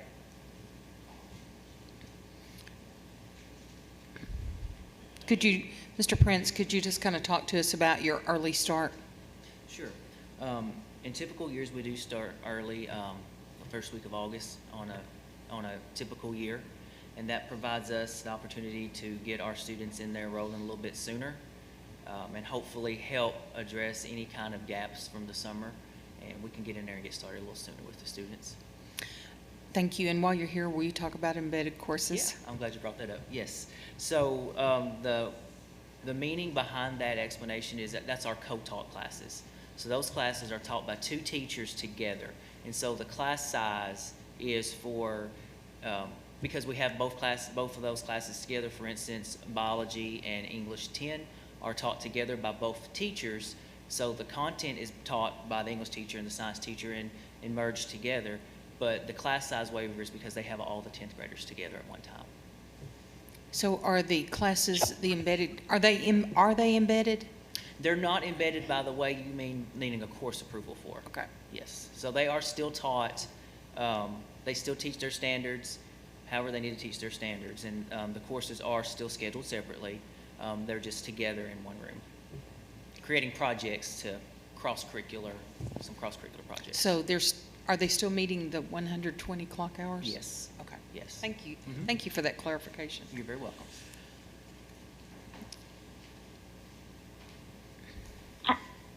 This is Sonia. I had a question about waiver 10, and I wasn't sure if we got there yet or not. Okay, go ahead, Ms. Wright McMurray. I was just wanting to get a little bit more detail on the change there. I believe they've rescinded that waiver. That's what I have in my notes. If you look at the top where it says waiver number 10 to the Yes, right, okay. there should be a box. Yep, I can.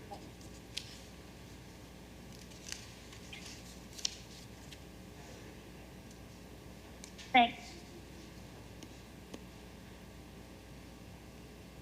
Laura, did you need her?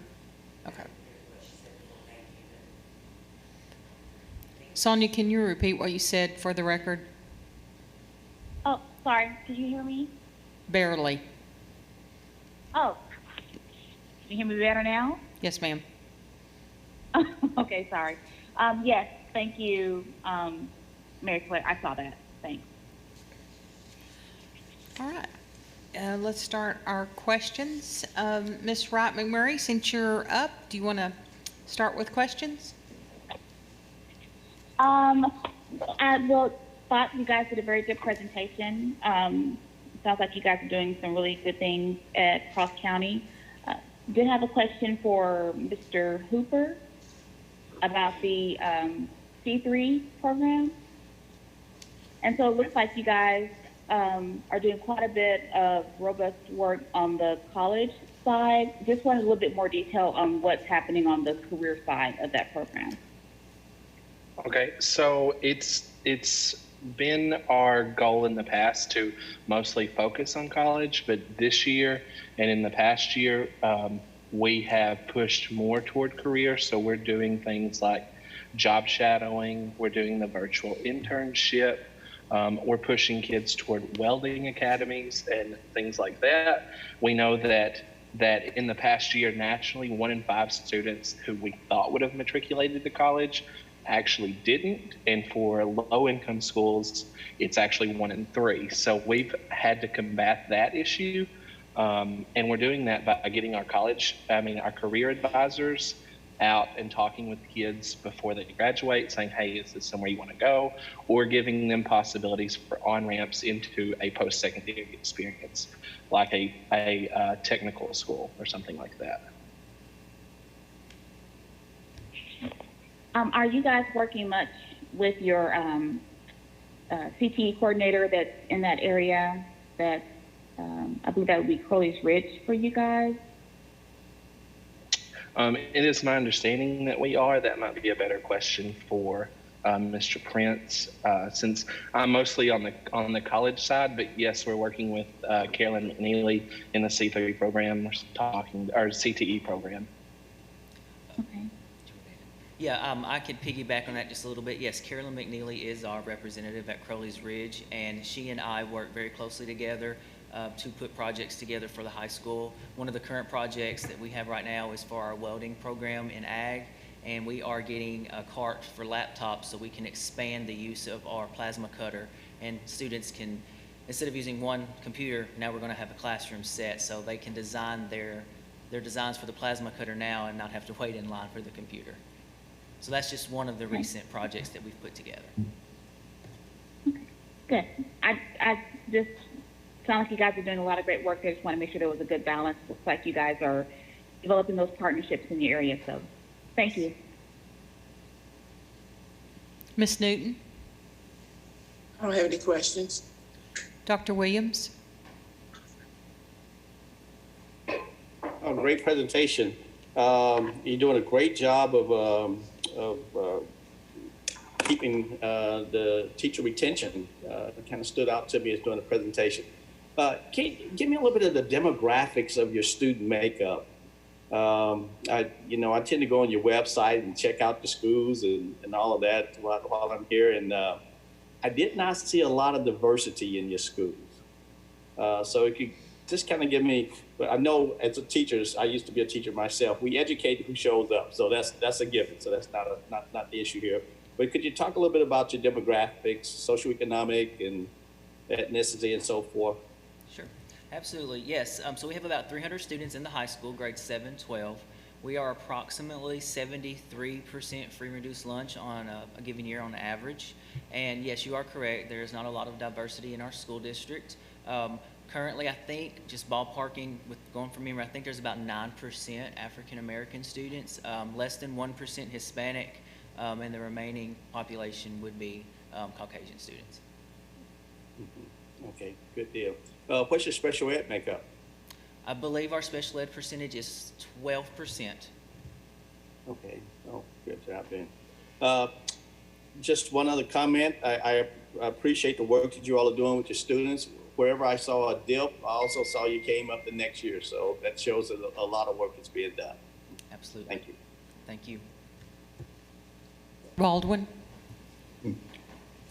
Yes, really just a observation as opposed to a question, but looking at your letter grades, and I appreciated the depth of discussion that you all provided on going from a D to a C, and then a high C, and then with the improvements that you're making, it'll be good for us to see the B grade, which I expect you will achieve next time you come back before us. So congratulations on that. Good presentation. Keep up the good work. Are there any additional questions from the panel? Hearing none, any discussion? Then I'll accept a motion. I move approve. Second. I have a motion by Ms. Wright McMurray to approve the renewal application for Cross County High School, a new tech school, seconded by Ms. Newton. Any discussion? All those in favor? Aye. Any opposed? Motion passes. If you'll give us just a second, our panel will submit information in their voting sheets.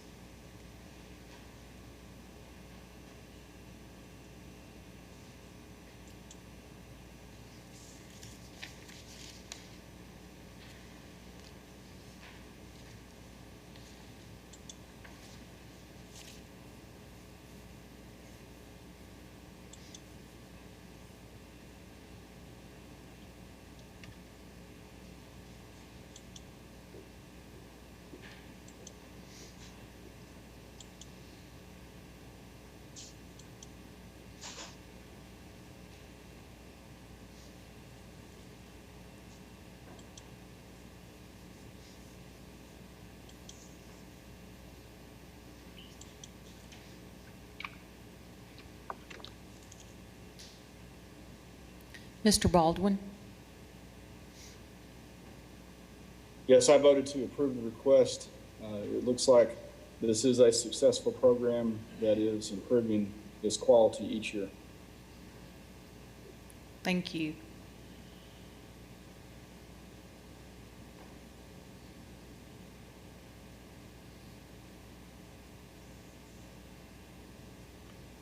Ms. Wright McMurray?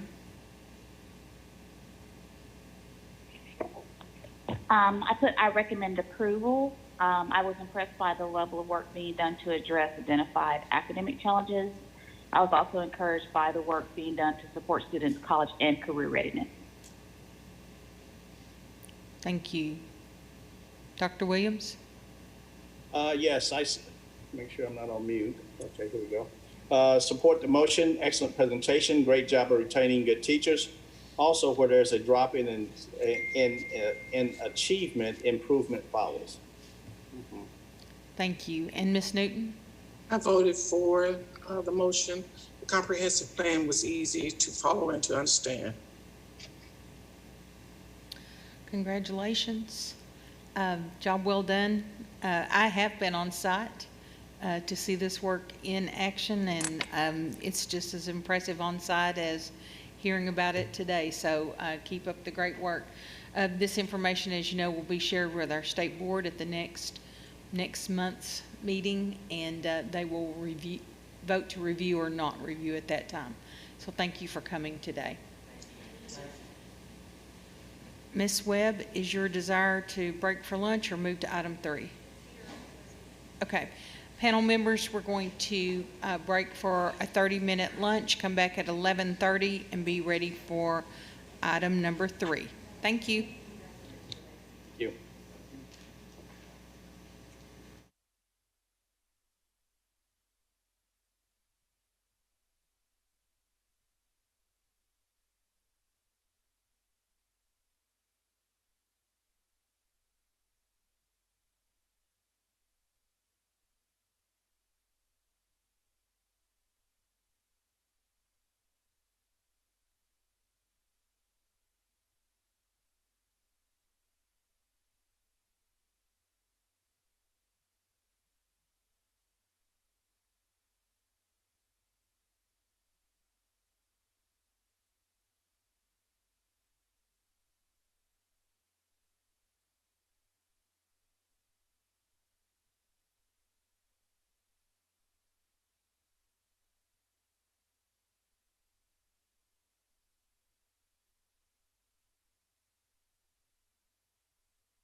All right, thank you everyone for coming back. And Ms. Webb, if you'll introduce item 3.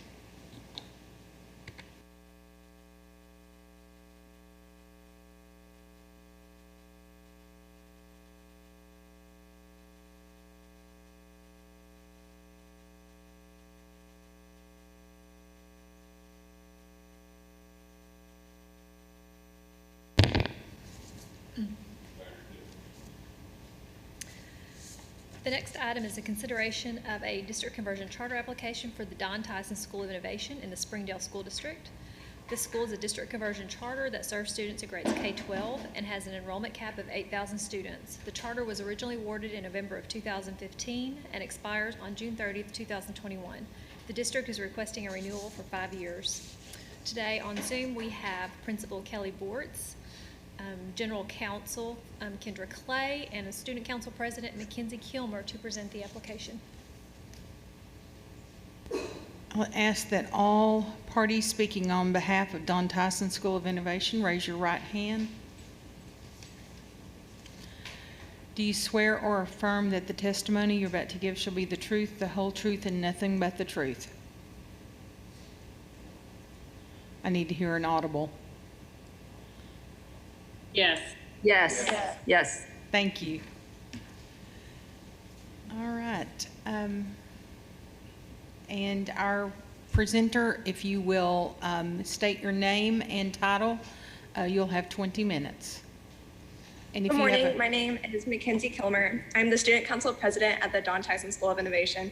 And let me start off by saying it is an honor to be here with all of you today and to talk about the Don Tyson School of Innovation application for the charter renewal. I will be joined by Ms. Kelly Bortz, who is the principal at the Don Tyson School of Innovation, as well as Kendra Clay, who is a Springdale Public Schools General Council member. Thank you. Do you have a PowerPoint? We do, yes. We will be sharing that right now. Okay, thank you.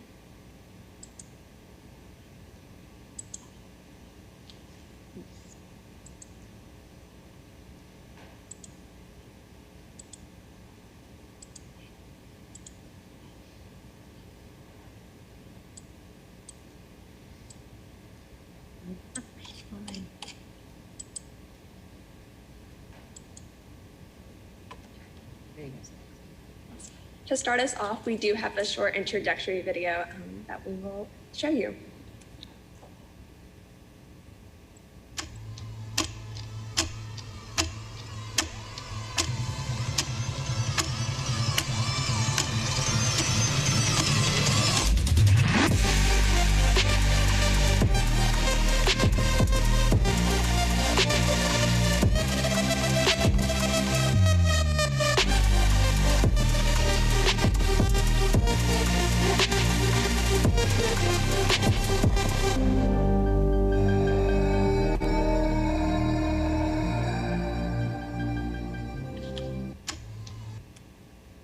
So at the Don Tyson School of Innovation, our mission is to inspire students to imagine their greatest dreams through innovative education. So we want all of our students to exceed not only academically, but also workforce and in the industry. And we can do this through our vision, which we have accelerated, advanced, college, and industry. So our accelerated vision allows students to complete high school with time for internships and apprenticeships with local industries. Our advanced allows students the option of advanced placement programs. Our college allows students to earn an associate's degree or general proficiency certificate. And our industry allows students to earn certifications that are recognized in businesses and in the industry. Personally, I decided to go the college route, and I am taking college courses through the Northwest Arkansas Community College. I will graduate with about 33 hours of college credit under my belt. And of course, this will allow me to go to college and do things I've always wanted to do, like studying abroad and going to Greece. So I'm really excited for that opportunity, and I'm beyond grateful to have been a member of the Don Tyson School of Innovation. I've been here for roughly about 5 years now, and I've seen my personal growth as I reflect on the past 5 years and how I have changed as a student and how I've grown. I went from having a 14 on the ACT to a 34 this past year. So it has been a tremendous growth for me. The way the school is structured is incredible. And to present more about that, I would like to introduce Ms. Kelly Bortz, who is our principal.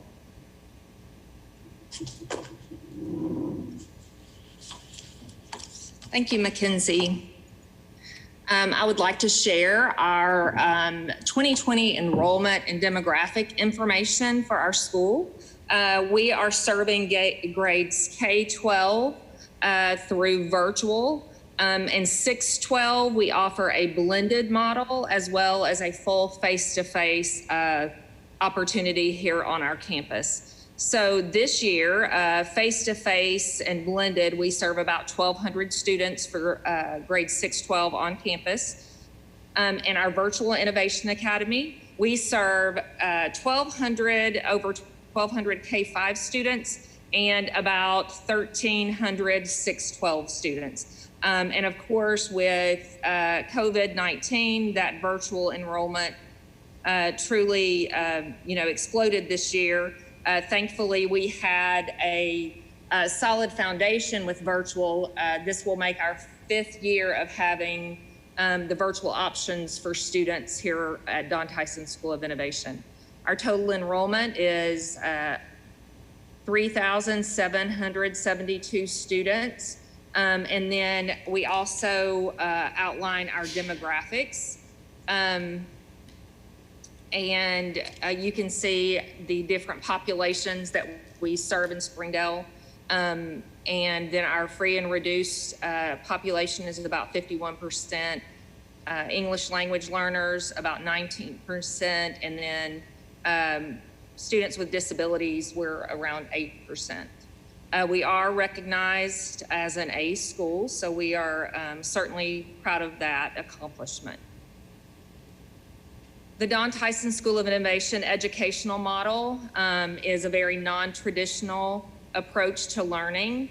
As Mackenzie stated earlier when she was sharing our mission and our vision, we do focus on college and career. And so beginning in 6th grade, when students start on our campus, and we also do this through the Virtual Innovation Academy, they take a class called College and Career Readiness. And so we have some courses embedded into those classes, and they're designed beginning in 8th grade that they're meeting those graduation requirements, but we truly do focus and help prepare students for college or career or both, depending on what their focus is. We call it CCR. They develop a student success plan. It's focusing on career awareness, employment, executive skills. And also with our younger students, we really focus on teaching them to be a student here because it is a non-traditional environment with open zone learning. But as you will see in this graphic, just some of the things that we do focus on with our learning model. We are shifting to a competency-based model where students are demonstrating mastery. And then one of the foundations of our school are those community partnerships where students have the opportunity to do internships. We have Real World Wednesday where a community comes to our school each week, which that looks a little bit different this year. We are an inquiry learning model school, and certainly technology integration and some of the other things that were the initial vision of the school, which in 2020 and COVID-19 and the shift that we all had to make to accommodate learners who needed to be or wanted to be completely virtual or were shifting to remote has proved beneficial to us. Those foundations were already in place as we adjusted to what this school year would look like. This is just a quick glimpse into our programs of study on campus. We have a lot going on here, and we opened our phase 2 portion of the campus this fall, and that allowed us to add industrial maintenance, which was a partnership with Tyson and includes other local industry partners. We expanded our diesel program, which is a partnership with Northwest Technical Institute. And we also opened a culinary program, and we are partnering with Brightwater to be able to offer an associate's degree for our culinary program as well. We expanded our fine arts programs, our computer science program, as well as our fine arts. So it's an exciting year. It looks a little bit different, but it's been exciting just to see students take advantage of these additional opportunities on our campus. We do have some proposed new goals for our charter. We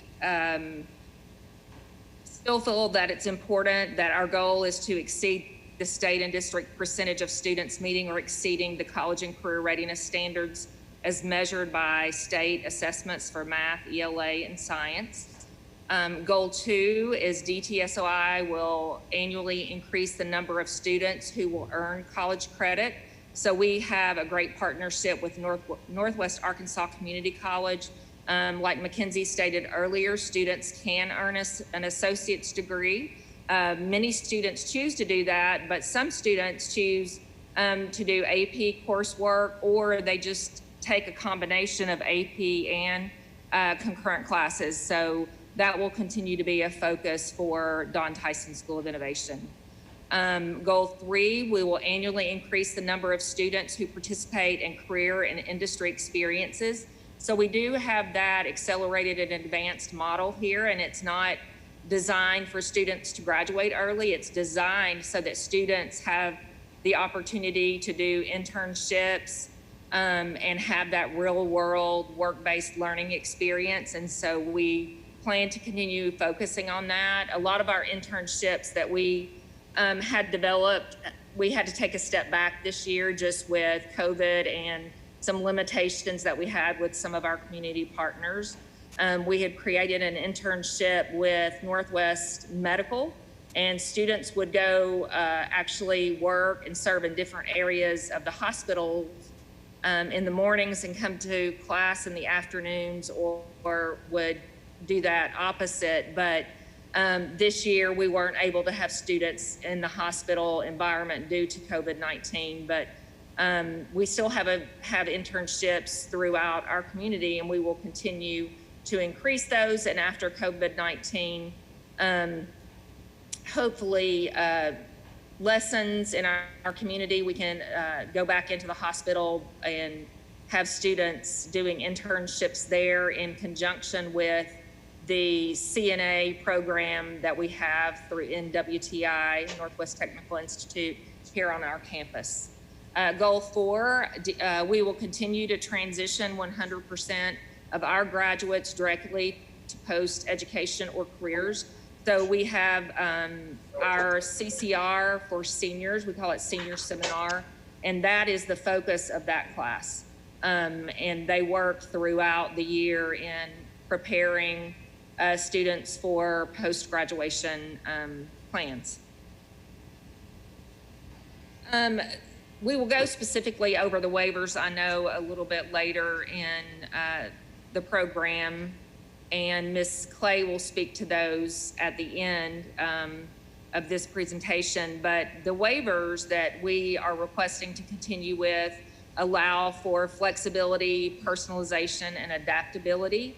And that leads to deeper student inquiry and application of learning, access to industry professionals and real-world experiences, student and family choice for schedules and learning models. And I think that that family and student choice right now, being able to offer them a virtual option, a face-to-face option, or a blended option has really been comforting to families to be able to make the choice that is most beneficial to them. So Don Tyson School of Innovation, even before 2020, we had that blended model, which a lot of families have shifted to during this time. Our block scheduling allows for students to come on A days or B days and really flex their schedule and design a learning model that works for them and their learning style. Again, we focus on college and career, and this slide just gives you some insight into our career and industry certifications that we provide through many of our programs on campus, and just gives you some insight into the number of students enrolled in some of those programs. This slide also reflects the Northwest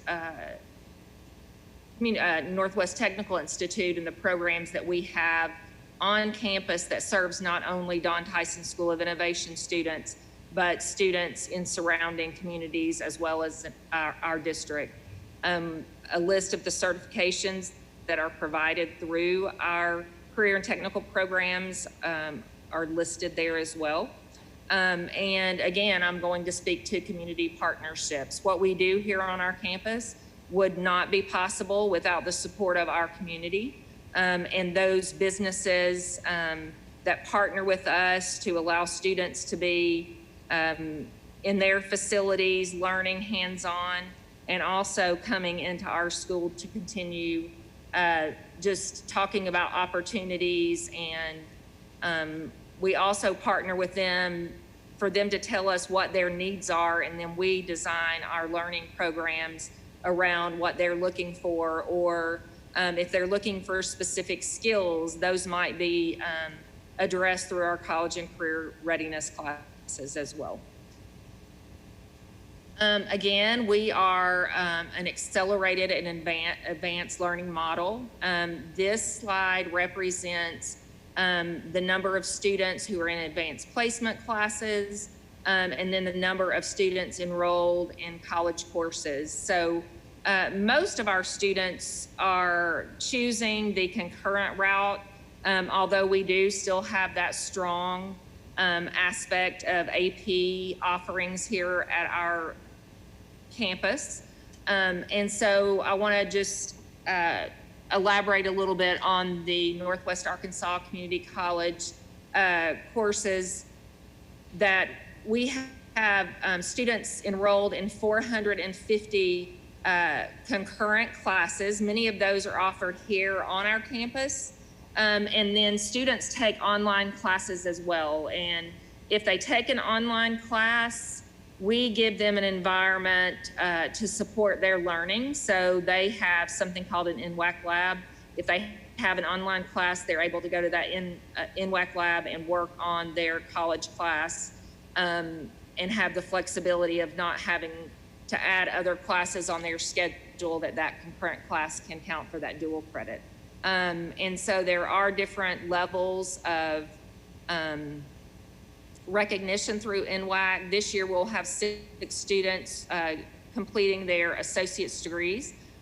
We do an early college experience, and we have 25 students who will complete that. And then the certificate of proficiency in general studies, we have 29 students in that area. And then you can also see our enrollment in partnership with Northwest Technical Institute, I'm sorry. We have CNA, diesel, pharmacy tech on our campus, and then we have students who travel to other Northwest Arkansas Technical Institute locations across the Northwest Arkansas area.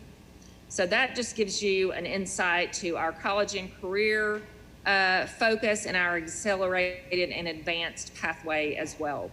At this time, I'm going to turn it over to Ms. Clay. She is going to talk more in depth about the waivers.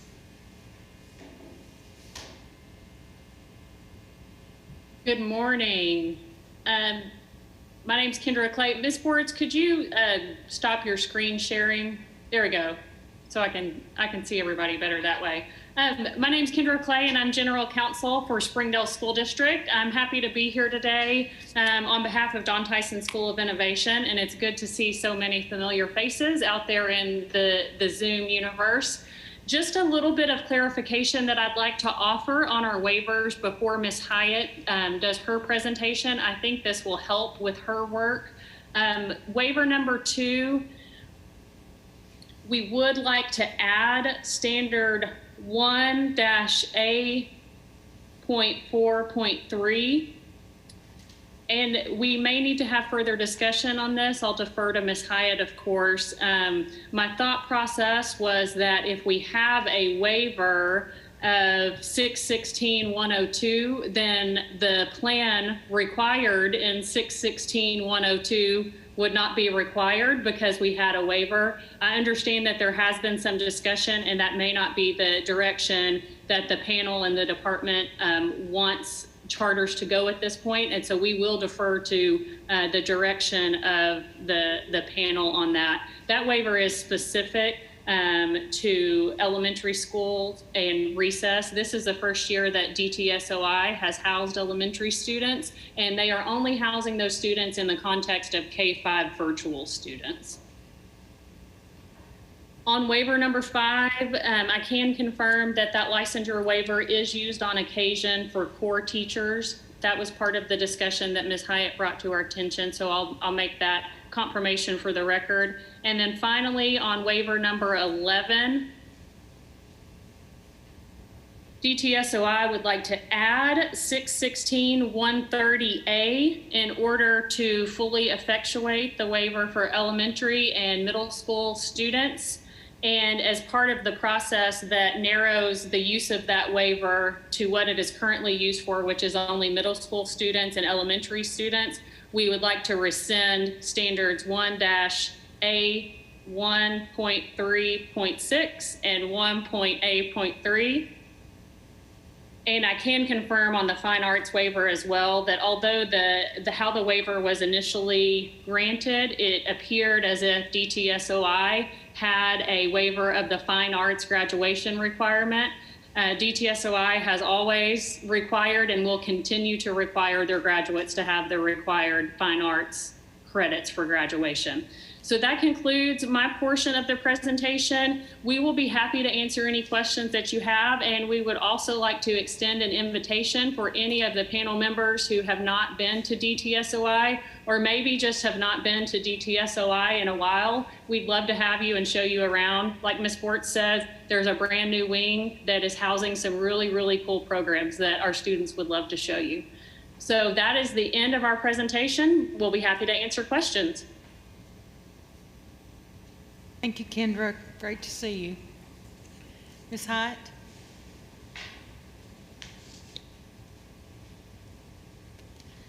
Mary Claire Hyatt, Arkansas Department of Education. Kendra mostly fixed all my comments except for just one or two, so I'm just going to address those, and then I'll generally cover the areas of waivers for you and answer any questions. One, I think is just a typo, but on their school calendar waiver, it's listed as 1A52. It should be 1A42 since the 2020 change in the standards. I think they submitted this before the change, so can you just confirm? Yes, we confirm that change. And on the recess waiver, I will say, and I talked with Kendra yesterday, and then I researched this a little further.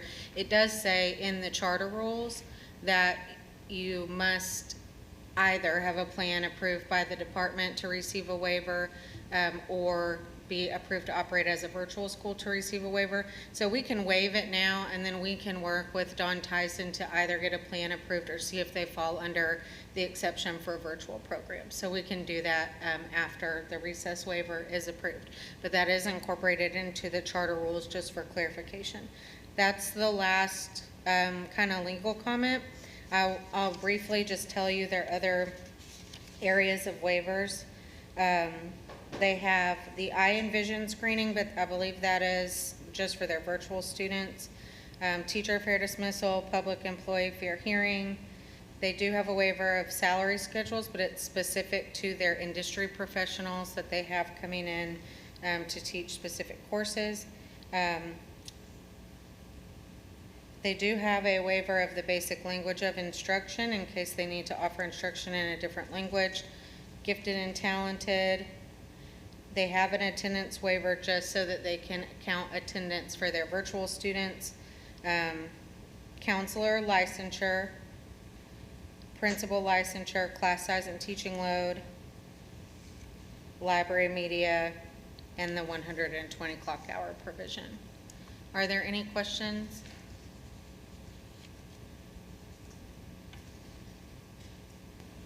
Yes. On waiver number 2, school calendar, there was quite a description or explanation that left me feeling a little vague about when you plan to start the school year. Will you put in a third semester? Can you kind of speak to that? So I don't think this year there will be a third semester, but in really working with the partnerships through NWAC and realizing that the associate's pathway, if students pursue that, we would have to have a summer session or a third semester to be able to make that attainable for students. So in some of the specific programs and pathways that we are designing, we foresee that third semester may be necessary in supporting students to be able to do some of that programming.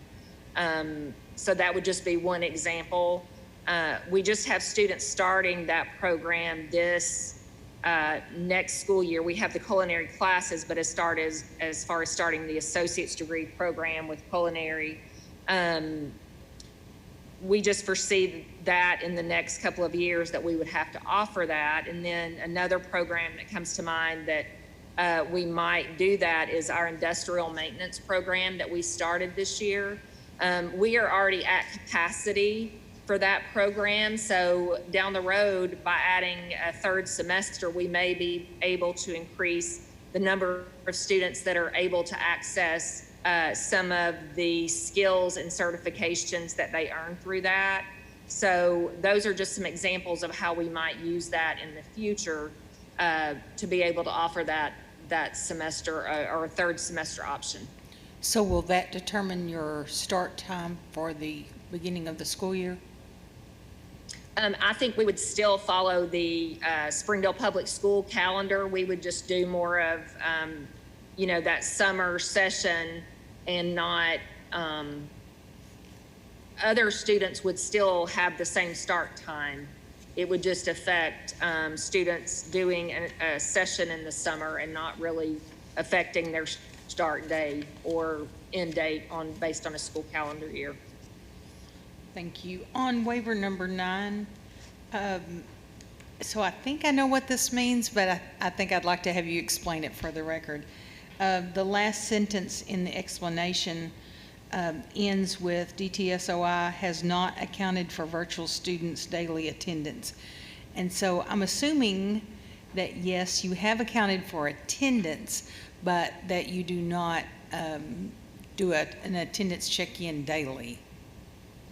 Correct. So, virtual is that asynchronous learning piece. So students truly, learning at, the time that is best for them or best for their family. So it's just that daily attendance piece that we're not, taking attendance at a certain time every day. Their attendance is accounted for in the work that they're doing and staying on progress at certain points. That's what I expected your answer to be. Do you have a policy, an attendance policy for your remote students?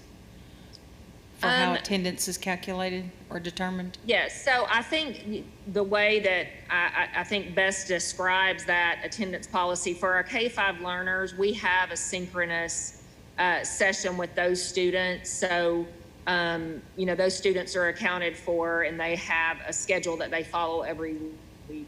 And for our 6-12 learners, truly it's engagement. And so, if a teacher sees that a student hasn't engaged or through our learning management system, we can see when a student logs in, how long they've spent time in the learning management system.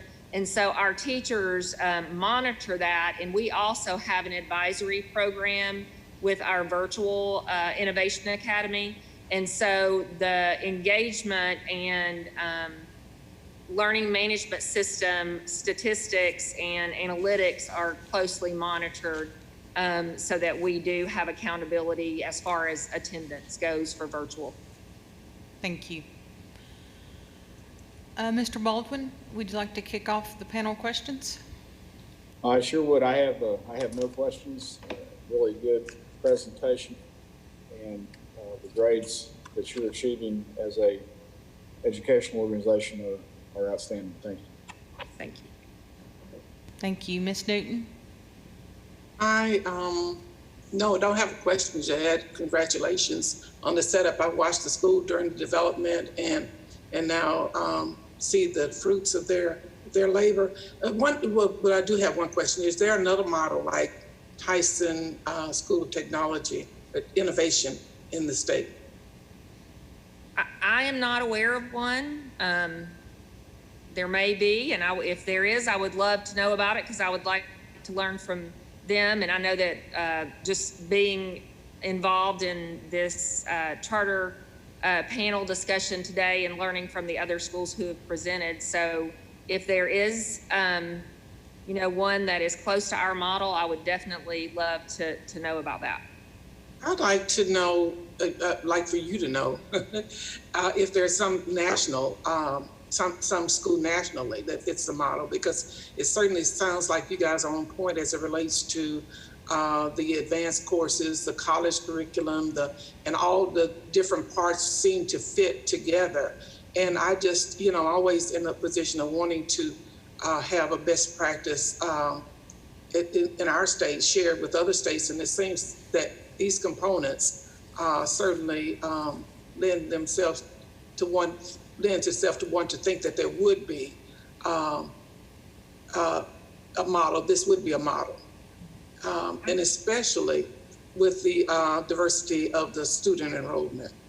Yes, I can't speak enough about the relationship that our school district and our school has with community and industry. I do think that the success of our school and the schools in Springdale, are just reflective of the strength of community and industry partners. Absolutely, but we would assume, or we would understand, or we would think or hope that those partnerships are there in other communities. But I in my experience, I found that Southern folks do partnerships better than a lot of other people in most instances. And I guess that's just our nature to get along to make it better for everybody. But I don't think that I once was in El Paso with the Gates Foundation in the early college high school. And, there's some things that you talk about that weren't there at that school. They've been around a lot longer. So I think we could take advantage, hopefully, of being able to spread the message to say the innovation piece of it is strong. And in addition to innovation, the partnerships that many people search for and excuse me, and suffer as a result of not having are there, and how you maintain those things with the diversity of communities, diversity of races, and economics, and all that taking part to form a cohesive chain of partnership. Does that make sense? Yes. Does me? I don't know. Yes, it does. Thank you, Ms. Newton. Dr. Williams? Yes. First of all, just an outstanding job all the way around. Just noted, excluding 2019-2020 school year, you had all A's the previous 3 years to that. 19 programs of study. Loved your 4 goals that you talked about there. So this is just overall just an outstanding school. I've tracked the school. Obviously, my kids attended. They both graduated college now in the Springdale School District. One question I had is that, what's your total enrollment? And could you I was trying to track it when you were talking about it. How many are virtual and how many are on site? Hang on, I'm gonna just get my slides so I'll make sure I am giving you accurate information here.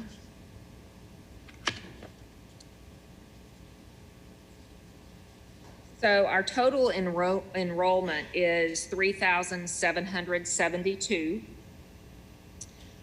So our face-to-face enrollment for grades 6-12 is just over 1,200. Okay. And then our Virtual Innovation Academy, K-5, we have just over 1,200 students for K-5. And then 6-12, we have over 1,300.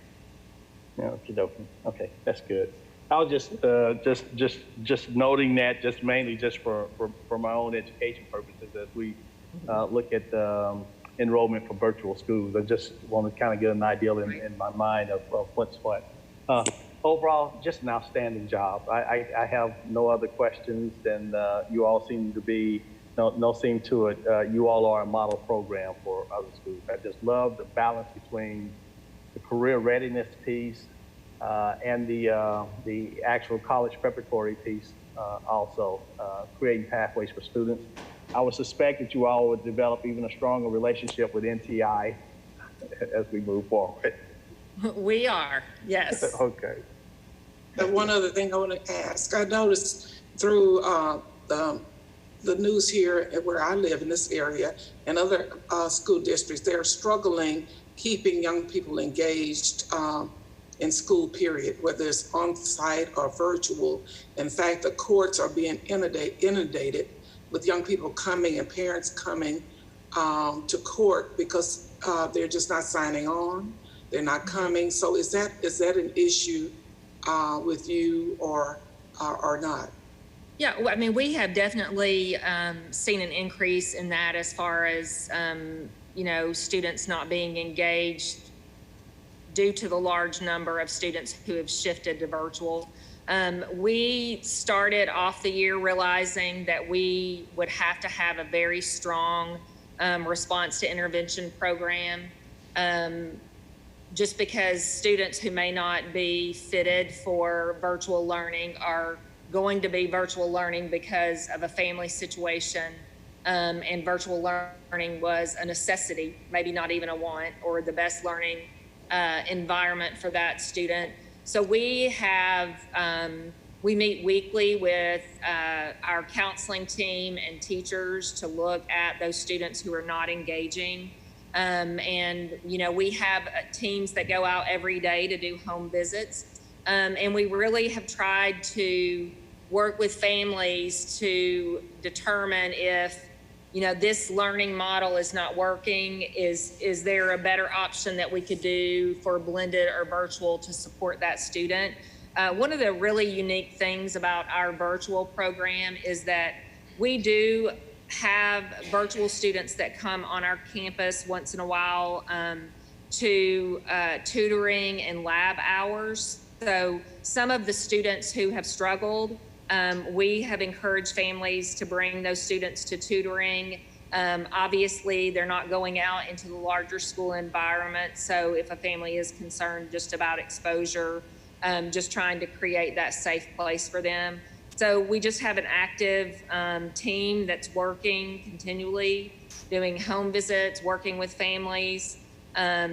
You know, and that is true for our virtual blended and face-to-face students. So I think this year more than ever, those relationships and communication pieces with families and truly trying to support them where they are and the learning model that they've chosen for this moment in time, that we are supporting them through this this year and working to keep students engaged.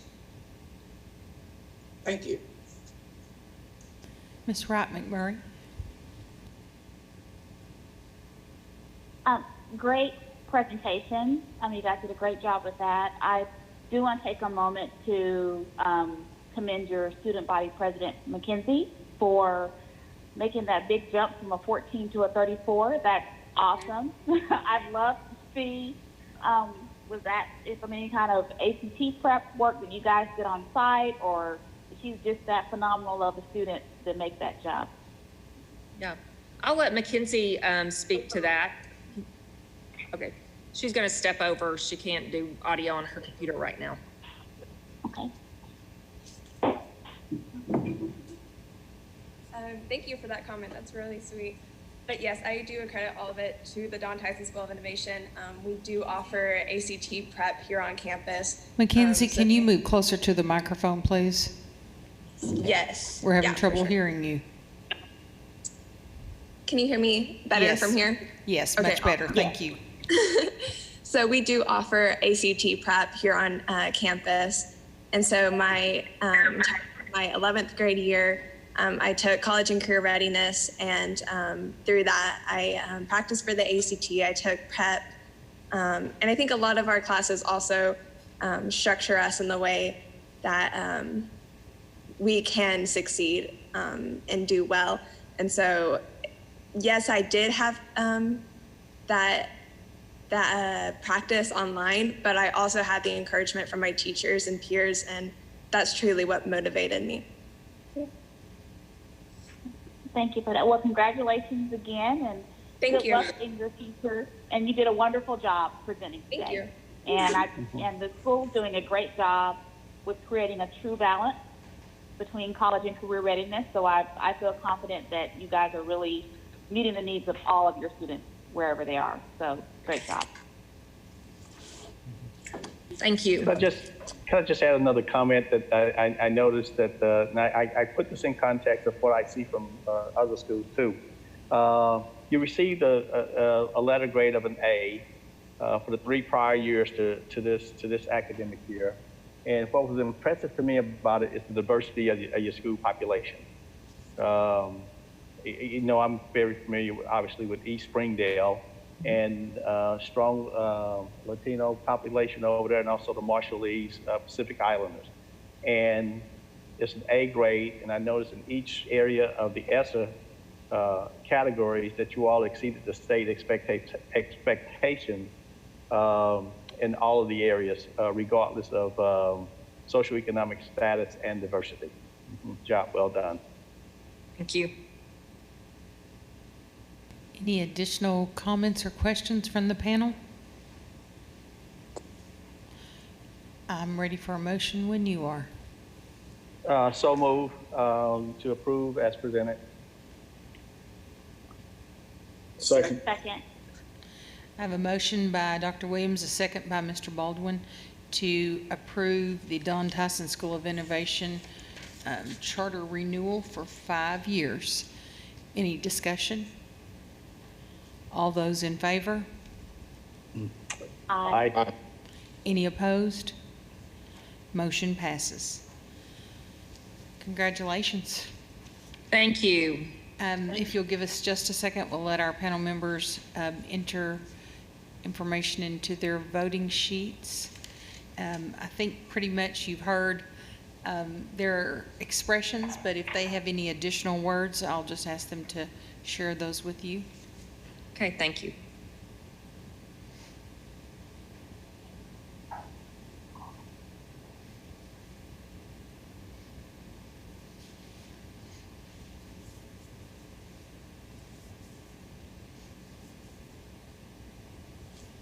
Dr. Williams, any additional words? Yes. I support the motion. Outstanding presentation. There are a lot of good things happening prior to 2019-20 school year. I call that the COVID year. Don Tyson School of Innovation received an A grade for the 3 prior years, has strong community engagement. It's 19 programs of study and has excellent goals. I couldn't think of anything else. Mr. Baldwin. Yes, I approve the charter renewal as presented. This is obviously an excellent program. It has a lot of different avenues that it's touching students with, and it looks to me like it's achieving success in all those different forms. Ms. Newton. I voted for the motion. School is a model that addresses the career needs of students as well as future educational advancement. Ms. Wright McMurray.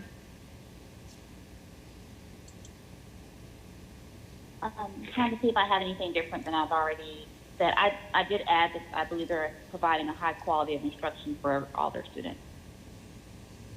Thank you, panel. Thank you, Don Tyson School of Innovation. We appreciate the innovation and certainly all of your efforts to meet each child, their needs and the needs of their families. So thank you so much for your work. Thank you to the charter panel for the opportunity today. And we would invite you to come visit us anytime. We love to show people our school and what amazing things our students are doing. Thank you. We appreciate that invitation. All right, Ms. Webb, you ready for item 4? Or panel, do you need a quick stretch break? The next item on the agenda is a consideration of district conversion charter school renewal application for the Hot Springs World Class High School. The school is a district conversion charter that serves students in grades 10 through 12 and has an enrollment cap of 1,200 students. The charter was originally awarded in November of 2015 and expires on June 30th, 2021. The district is requesting a renewal for 5 years. Today we have Assistant Superintendent Dr. Taryn Eccles and High School Principal Kylie Sims to present the application. And panel members, this school is one of the schools on your review list for later on, so this will be your opportunity to have any conversations or ask any questions. All right, all of those persons speaking on behalf of the Hot Springs World Class High School, if you will raise your right hand, and I can go back to my sheet that gives me my oath. Do you swear or affirm that the testimony you're about to give shall be the truth, the whole truth, and nothing but the truth? Yes. I do. Thank you. You have 20 minutes, and if you have a presentation, you may share it. Yes, ma'am. I'm going to share my screen right now. And if you'll also make sure that anyone who's speaking state your name and your title. Yes, ma'am. So I am Taryn Eccles, Assistant Superintendent, Hot Springs School District. And I'm going to get my presentation up for you all today. There we go.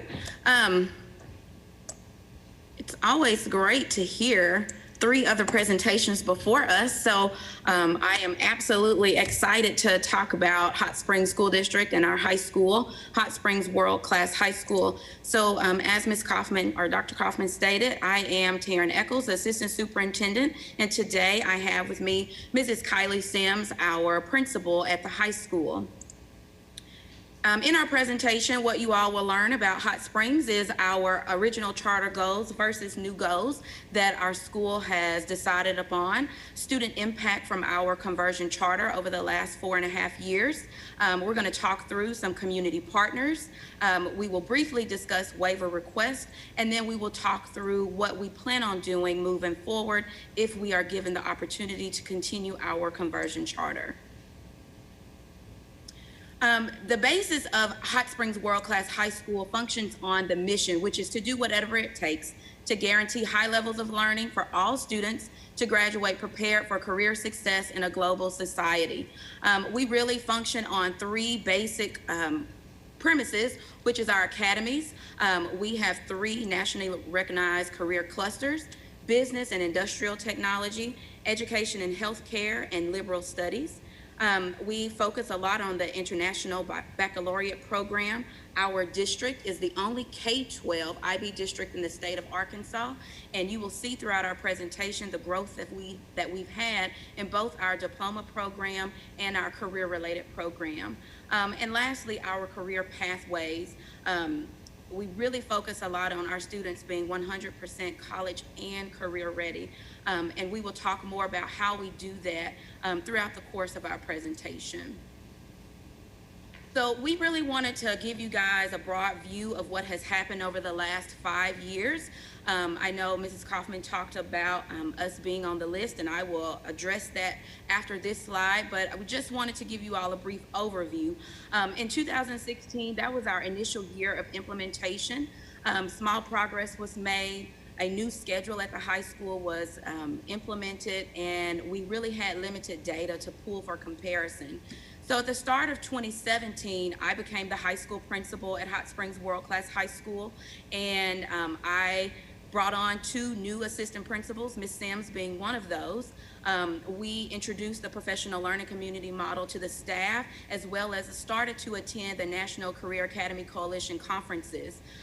We took time to visit the academies at Jonesboro to really focus on what our original charter application stated, which was for us to become a premier academy model at Hot Springs World Class High School. We created an instructional facilitator for careers position and started to implement our first internships.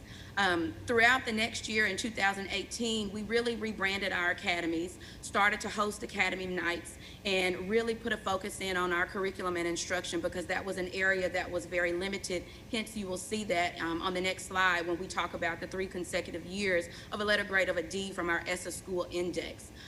In the year of 2018, we implemented a block schedule to restore some of that instructional time, and Ms. Sims is going to talk through 2019 to the current year, 2021. Good afternoon. My name is Kylie Sims. I'm high school principal at Hot Springs World Class High School. In 2019, 2 of the 3 of our leadership team members moved to other positions within our district. But we were able to continue the progress from the previous 2 years by providing fall college hops and by refining our pathway offerings to match student interest data and community needs data.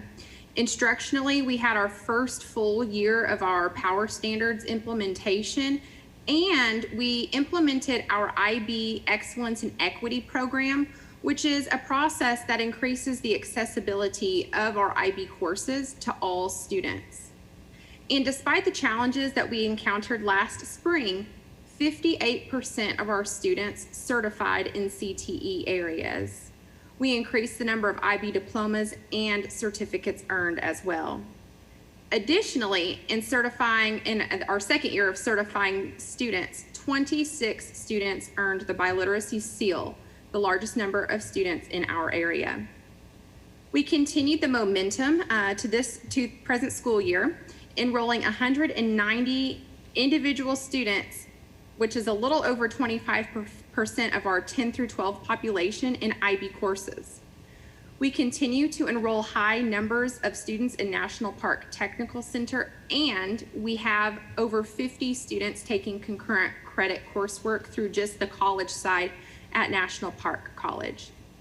This has been possible through collective planning between our counseling team, our school staff, our students, and our families, who continue to focus on laying out a pathway to graduation that is individualized to each student's needs, talents, and desires. This year, we continue our focus in refining our PLC work, especially in being responsive to the learning that was left unfinished in the spring, and in making our students responsible for the delivery of the academy process. We know that empowering teachers and students to drive our school will yield success. So, I hope that I will be able to answer all of your questions based off of this slide. This goes through and gives you our ESSA index over the course of 3 years, taking off the 19-20 school year. In 2016-17, the school earned a letter grade of a D. And you can see the overall score along with weighted achievement growth in SQSS. The next school year, 2017-18, the school earned an overall letter grade of a D, but the overall index was at 60.99, which was 0.11 difference from being a C school. And so a lot of work went into that next year. We had lots of conversations with our staff about where we needed to put our energies in order for us to continue to grow as a school. We took the approach of educating our whole staff on the ESSA index, meaning all of the components of the ESSA index, not just the weighted achievement. We educated our staff on the graduation rate and what our graduation rate was, and why we were stagnant in the growth of our graduation rate. We talked about, we did see growth in weighted achievement. We did see growth in our growth index, and we saw growth in SQSS. So honestly, I can tell you in 2018-19, I was very disappointed that we did not move to a C, but we did find out why we did not do that. In 2017-18, we moved to a block, or in 2018-19, we moved to a block schedule. And so that attendance, we were not taking our attendance and entering it correctly in e-school. This was a problem at our high school, and it was a problem at our junior academy. Both of those schools saw a decline in the SQSS on attendance. If you look, you can see that there was an increase in weighted achievement, and there was a slight increase in growth. So we are doing the right things in our buildings to grow our students, and we are taking an active approach to looking at our overall school accountability index. I probably can talk you through that inside and out at the high school specifically, but as well as all of the rest of the schools in our district. Unfortunately, though, this is what we're held accountable for, and we're not going to shy away from it. But what we're going to talk to you about through the remainder of our presentation is the work that we are doing for our students and the work that we are doing with our students in order to continue the conversion charter. At the beginning of the charter, there were 7 goals that were written, and I can tell you, coming in as high school principal, one of the first things I did was talk to my staff about the goals because they hadn't read through the application.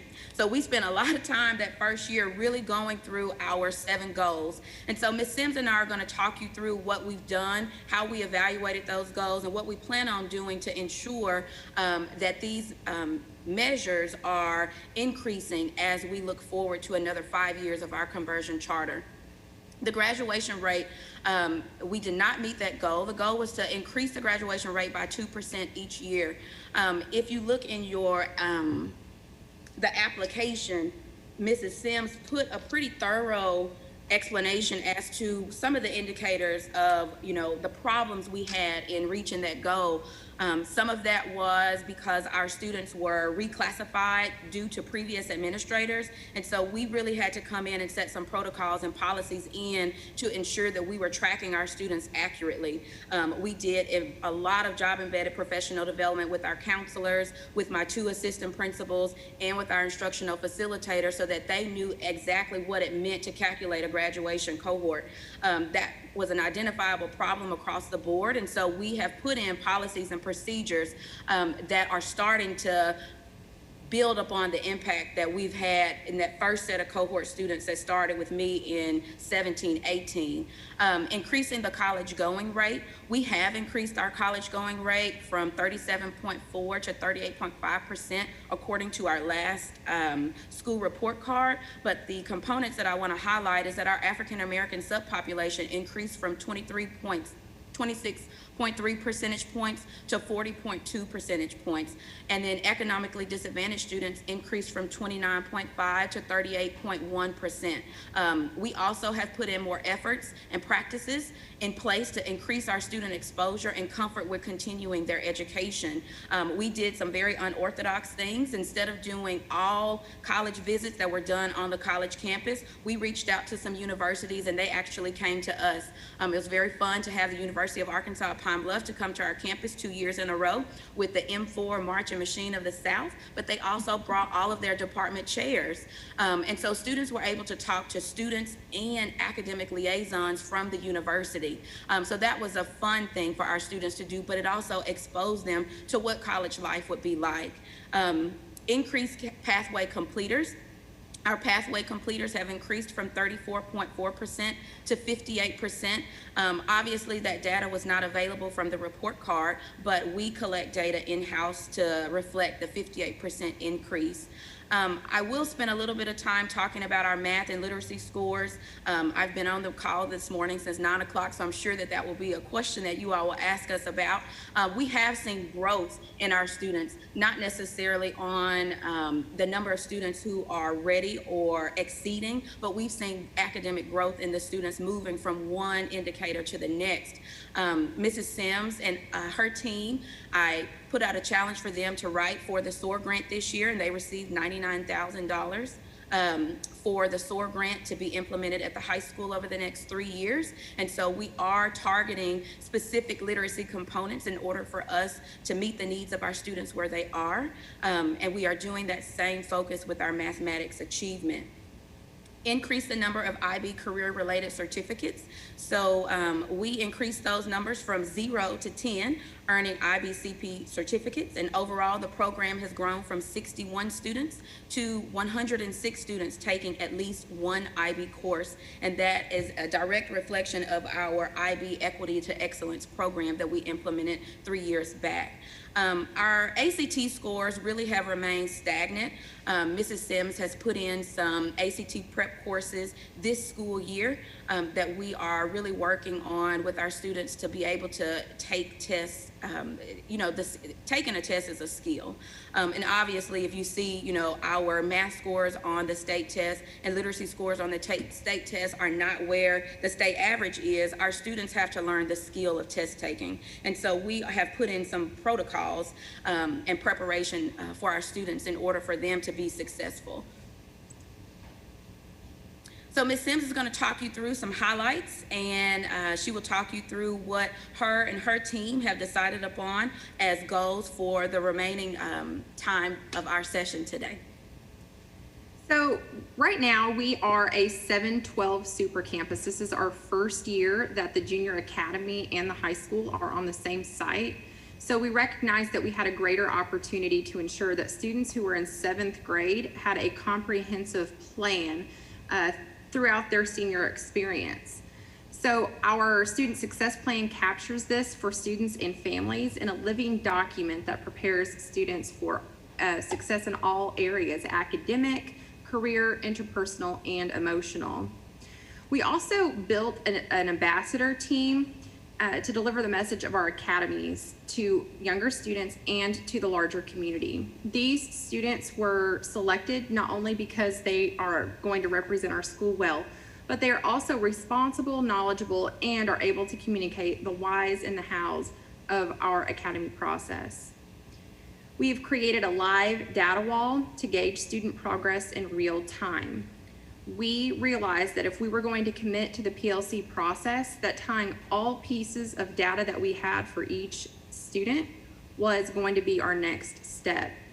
We sort data cards by ACT Aspire or NWEA score depending on the grade, but we also include other data markers as well. And that allows teachers to get a very student-specific and holistic view, including strengths and areas for growth, with the intention to move each student according to his or her need. We have strengthened our partnership with National Park Technical College and with National Park College. Our student enrollment at the Tech Center has been the highest growing population in our county for the last 3 years.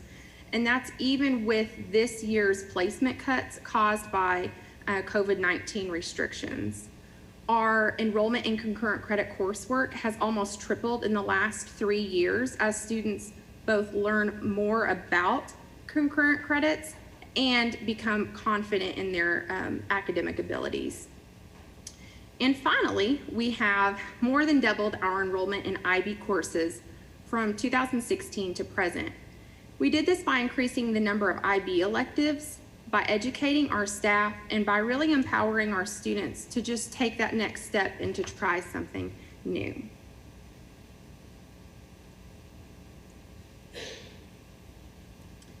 We offer 3 academies to our students. The first is education and healthcare. Per student survey data, this is the largest area of desire for them.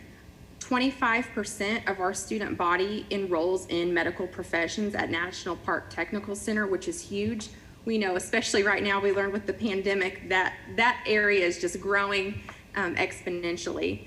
But then our students also really want to work with childcare and education. So what our students tell us is they want to work with people, and we are really proud of that specific academy. Our business and industrial technology academy fits into our community's specific needs for tourism and industry certifications, and for our growing need for aerospace technology. And finally, our Liberal Studies Academy encourages students to pursue their passions. Our area has a great visual and performing arts sector with things like Cutwell for Kids, Cultural Alliance, our artists and galleries down on our historic Central Avenue, our children's theater, pocket theater, muses, etc. And our students' interests and passions are encouraged and supported in this academy. And we mentioned a little bit about our PLC process, but 3 years ago, we made the best step ever, and that was bringing learning by doing and the solution tree PLC process to our school. Since 2017, we have implemented steps at a time, and as we determine where our data shows that we need to make improvements, we bring our staff together and we create action plans. And something that we have found by incorporating our staff into creating these goals, they are just very intrinsically motivated by the work they do in their classrooms every day. And this picture is actually of the teachers working with NWEA data in our data cards for our wall.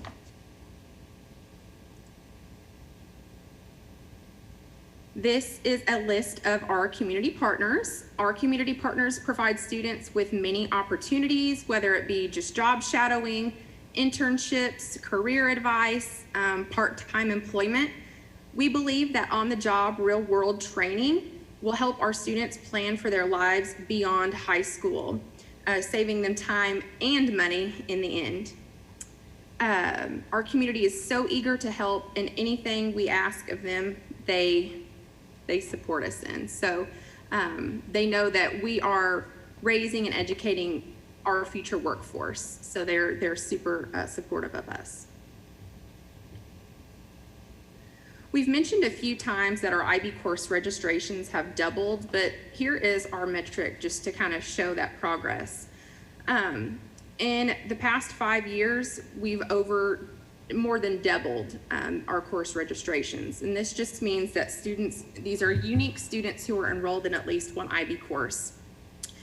This has been possible by educating the staff on what IB is and what IB is not. Our students have become more knowledgeable in what IB is. They are more eager to try this more rigorous coursework. And something that we really appreciate is after we went through our excellence and equity training modules, we set some goals. And our staff has been so happy to accept any student who really wants to try the rigorous coursework, regardless of labels. So students with IEPs, 504s, and LPACs, we want all students to have the access to this high quality education, and we make sure that education is scaffolded for them, and we have seen great gains in our students and our IB courses. So we have worked to increase exposure for our students. The first, Dr. Eccles has mentioned with our college visits and career fairs. Over the past 4 years, we have worked to increase our students' visits. Every student in grades 10 through 12 each year goes on at least one college visit. They might start out going to National Park Technical Center, National Park College, but our juniors and our seniors typically visit 3 or 4 college campuses. They sign up for those, and they go on Bear Day to UCA, Lion Fever Day, and they really get to see what the college campus looks like. I feel like that has been a very helpful thing for our students to grow the number of students who we do have attending college after high school. We also have a guest speaker program. COVID-19 has put a damper on the actual visits to campus, but we are conducting those virtually this year. Guest speakers come and talk about their particular career field. Students can sign up if they're interested. And what we found is these smaller presentation settings have encouraged our students to ask questions and to engage with the community partner rather than just kind of sitting and listening. We're super happy and proud of our guest speaker panels that we have. And then finally, our students have access to internships and externships, and of course, CTE certifications that will help them prepare for the workforce. Although many students don't enter their desired workforce directly after high school because they go to college, these career-based experiences allow students to determine whether or not their intended career field is actually right for them.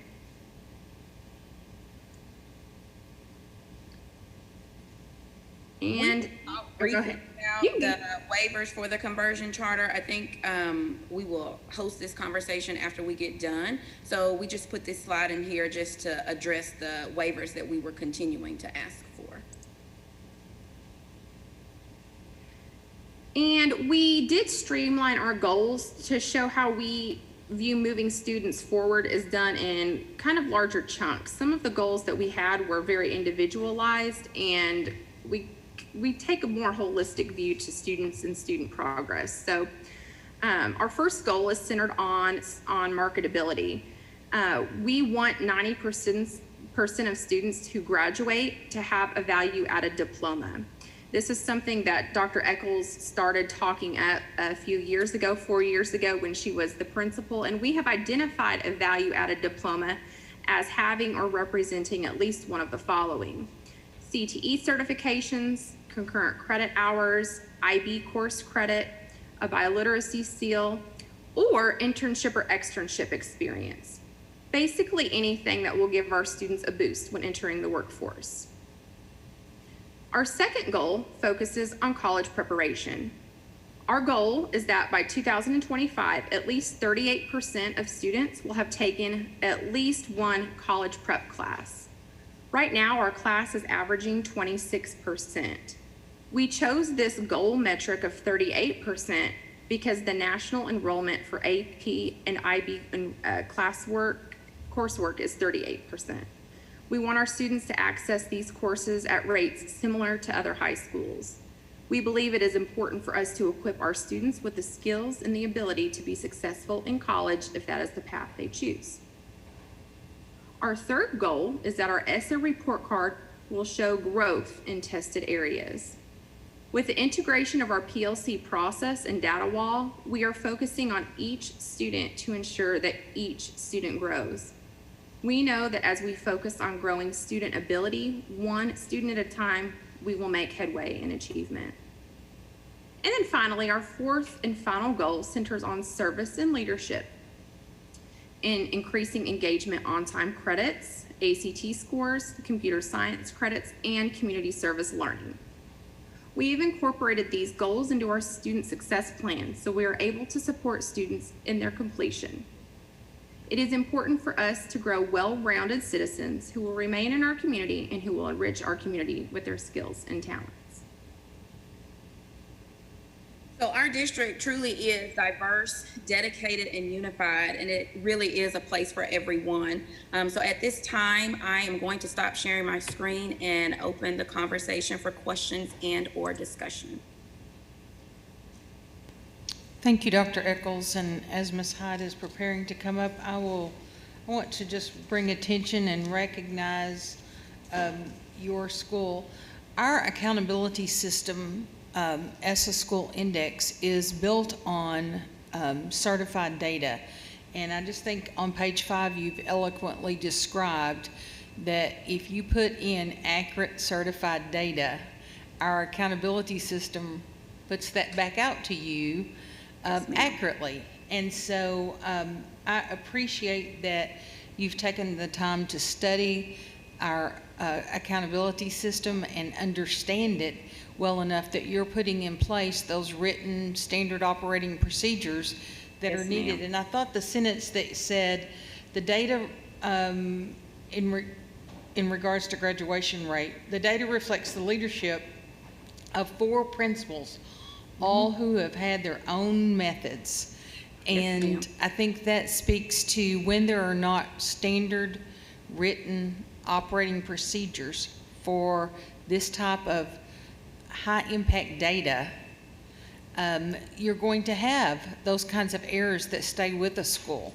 But it's such a good lesson, and as I was reading through this, I just made comments on my paper, great job, because that's truly how school districts get it right consistently year after year after year when there are not errors in the data they report to the department. So thank you for doing that, but mostly thank you for saying it so that others can learn from that.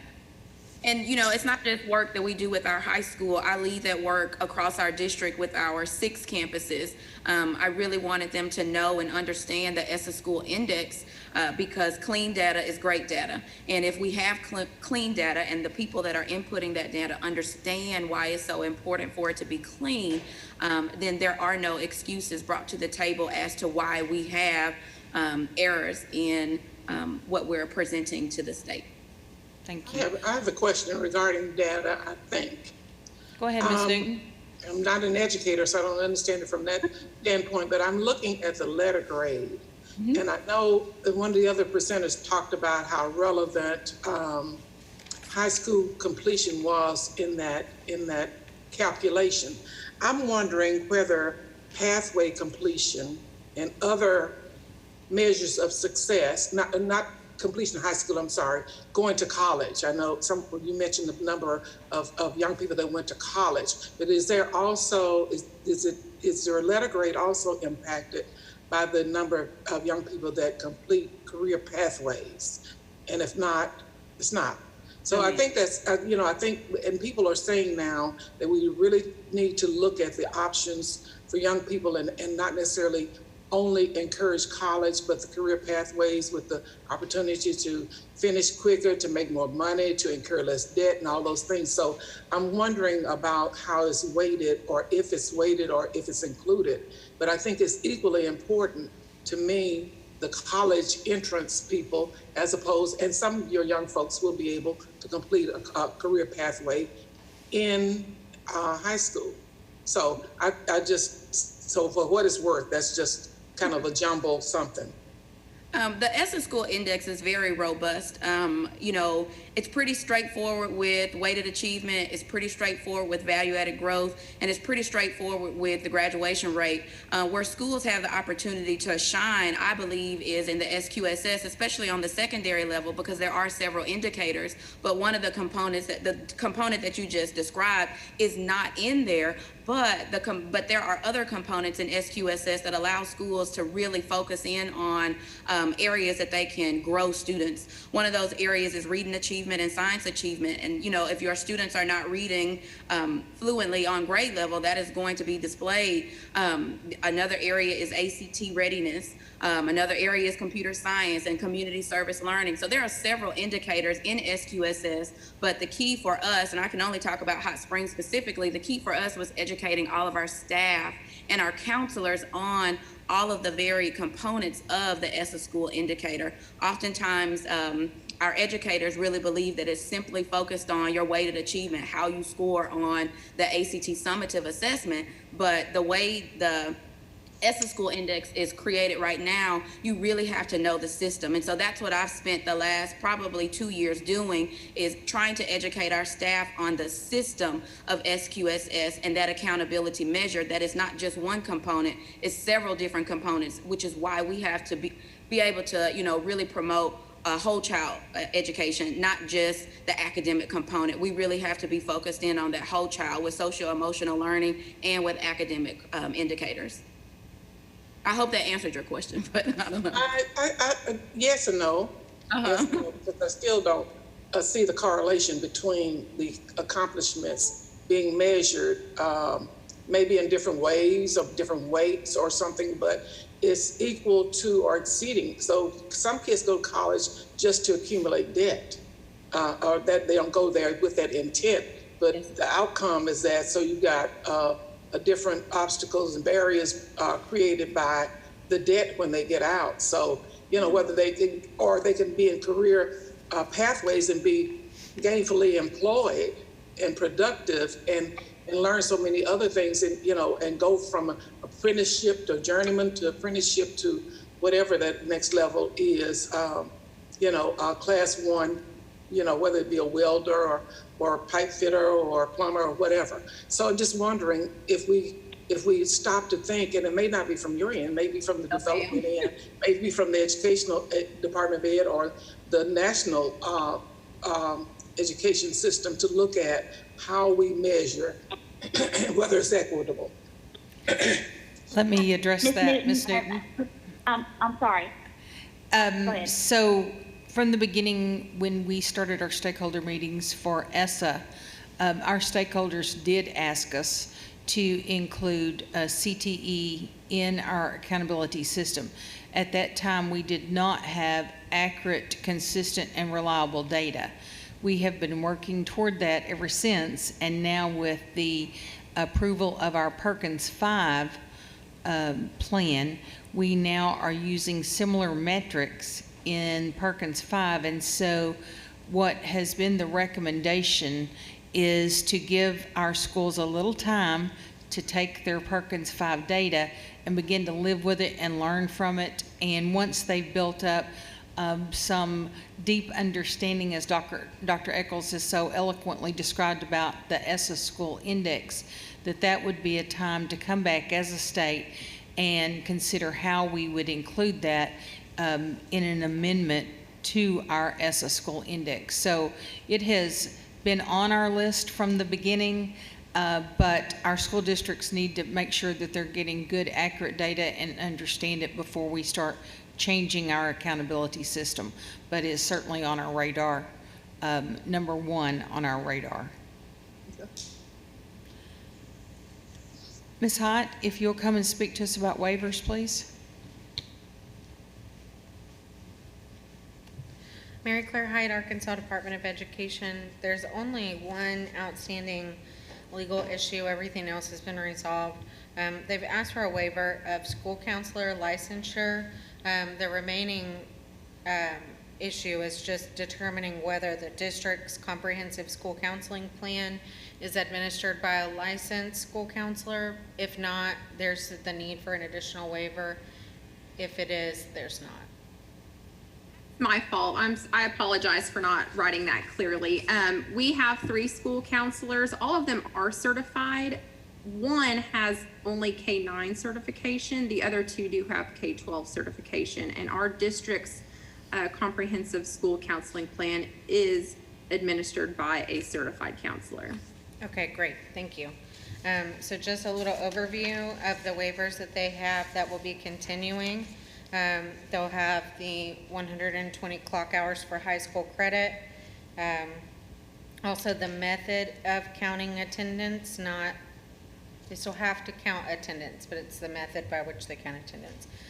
Library media licensure, teacher licensure, class size and teaching load, and salary schedule. Oh no, it's not salary schedule, it's a teacher licensure waiver. So that's all. Those are the only ones. Are there any questions about those? Okay.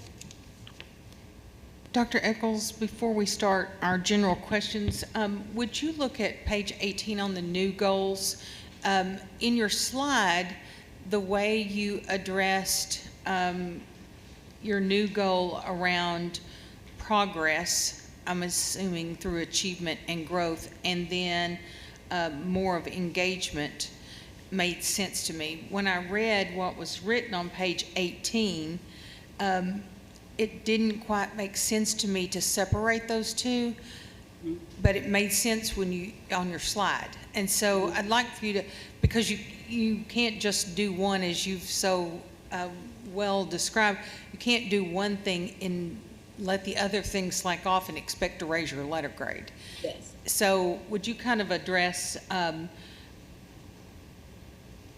what your thinking is here? And I'm just, because I was just thinking through this, and I'm thinking, I think the way it's worded, it would be very hard to measure. But when I saw your slide, I thought, okay, now that's measurable. Ms. Sims, do you want to talk through that? Yes, I would be happy to. I unfortunately, sometimes overthink, so maybe the written portion on our application might have been a little wordy, but our goal was we still want to have our students' weighted achievement and growth. We want to be accountable for that. We know that we are responsible to our students in our community for making sure that they are prepared. So that's that third goal there is we want to make sure that our students grow in weighted achievement. The last goal, the fourth goal, is really targeting the SQSS component of our ESSA report card, and we have work to do there. We have student engagement or attendance that we need to make sure that we clean up. We want to make sure that we are responsible for growth and science achievement, on-time credits, community service learning. We want to make sure that our students are doing all of the holistic things that it takes to become a good citizen and a well-rounded individual. So that was our rationale behind that separation. Thank you. I was just trying to make sure we could measure the goal. Yes, ma'am. Thank you. All right, Ms. Wright McMurray, if you'll kick off any questions.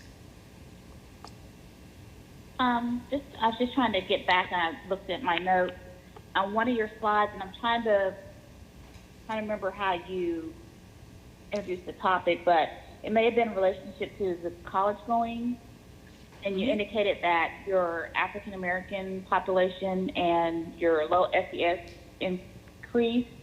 Mm-hmm. So, were you referencing that to say how that was impacting your college going rate one way or another, or were you just saying that was something that has increased in your school district? I was trying to get a sense of what you were referencing there. On the charter goal analysis, and that was one of our charter goals, was to increase our college going rate. And so what we did is we looked at the metric from our school report card, the last school report card that came out. And so if you look at the overall increased college going rate, it went from 34.7 to 38.5. What we did is we went and pulled out those subpopulations just to show that we are addressing areas of need. You know, our district is a community eligibility district, and so our set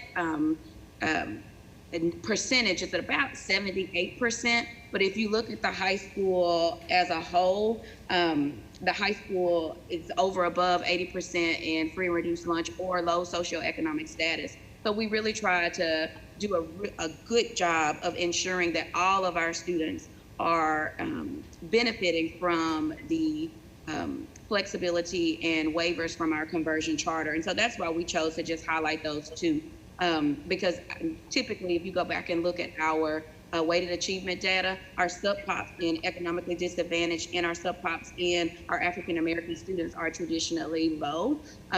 But one of the things, and I can just talk you through this because I was a high school principal there.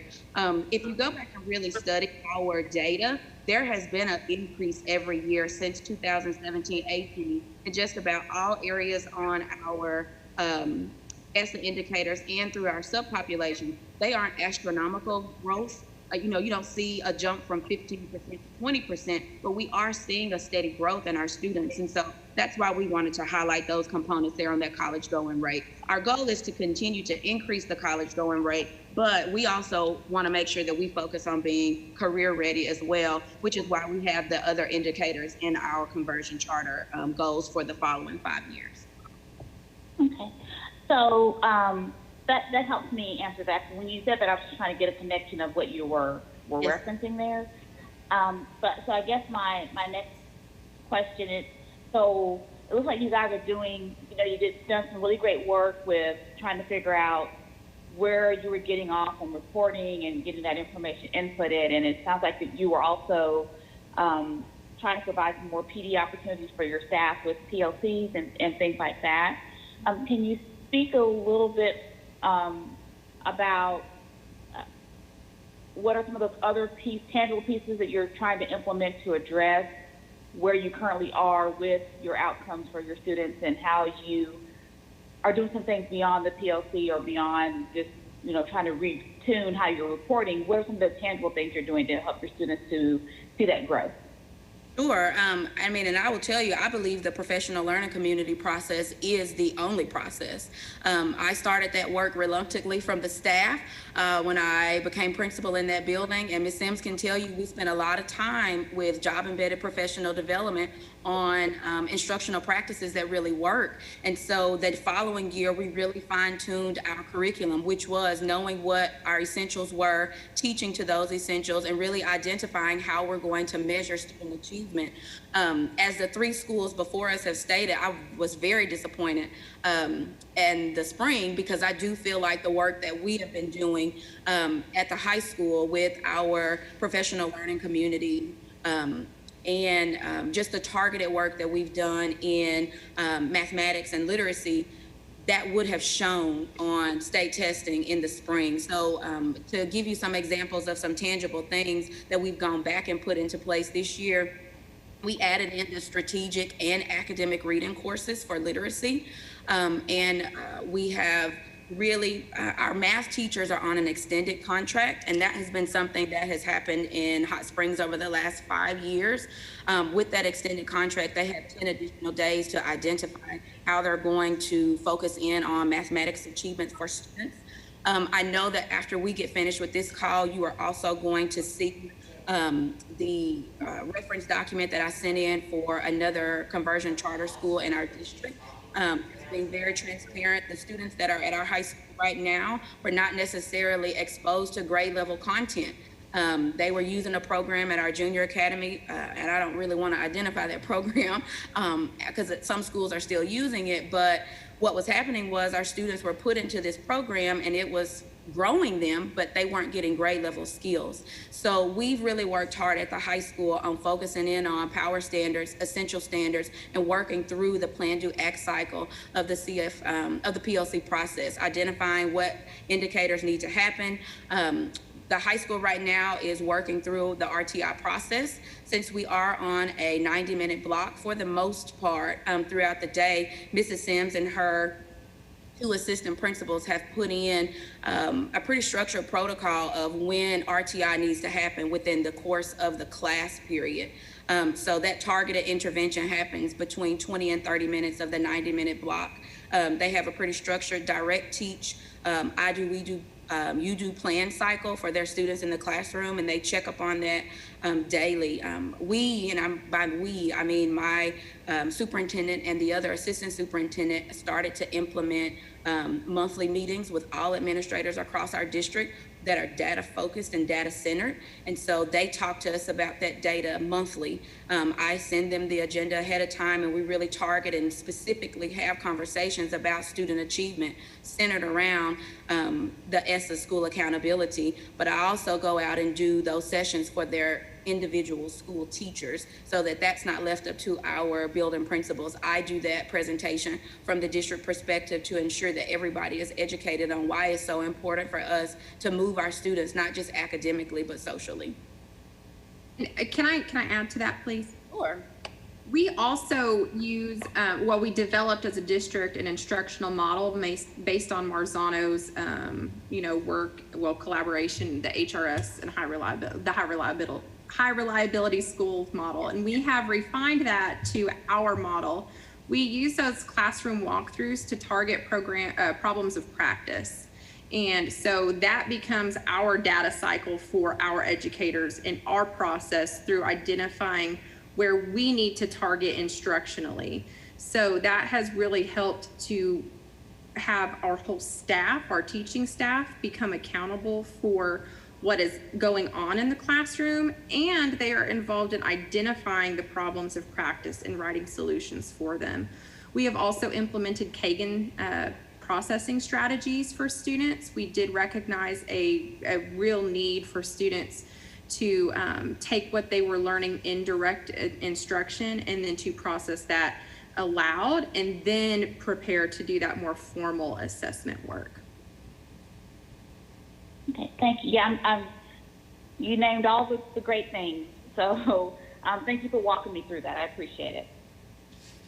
And I want to just explain that we may know there's a difference in being able to name drop and being involved in the work. So I want you to know that the high school and myself are very involved in the work of professional learning communities and high reliability schools.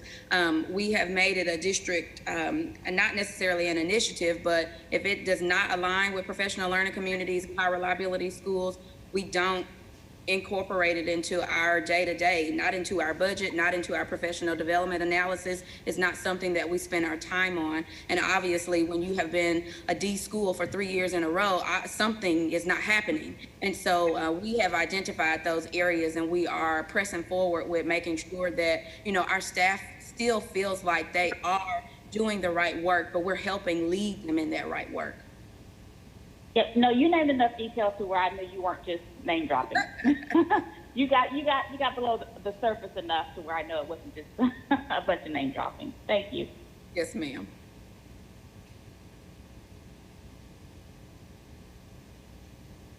Dr. Williams?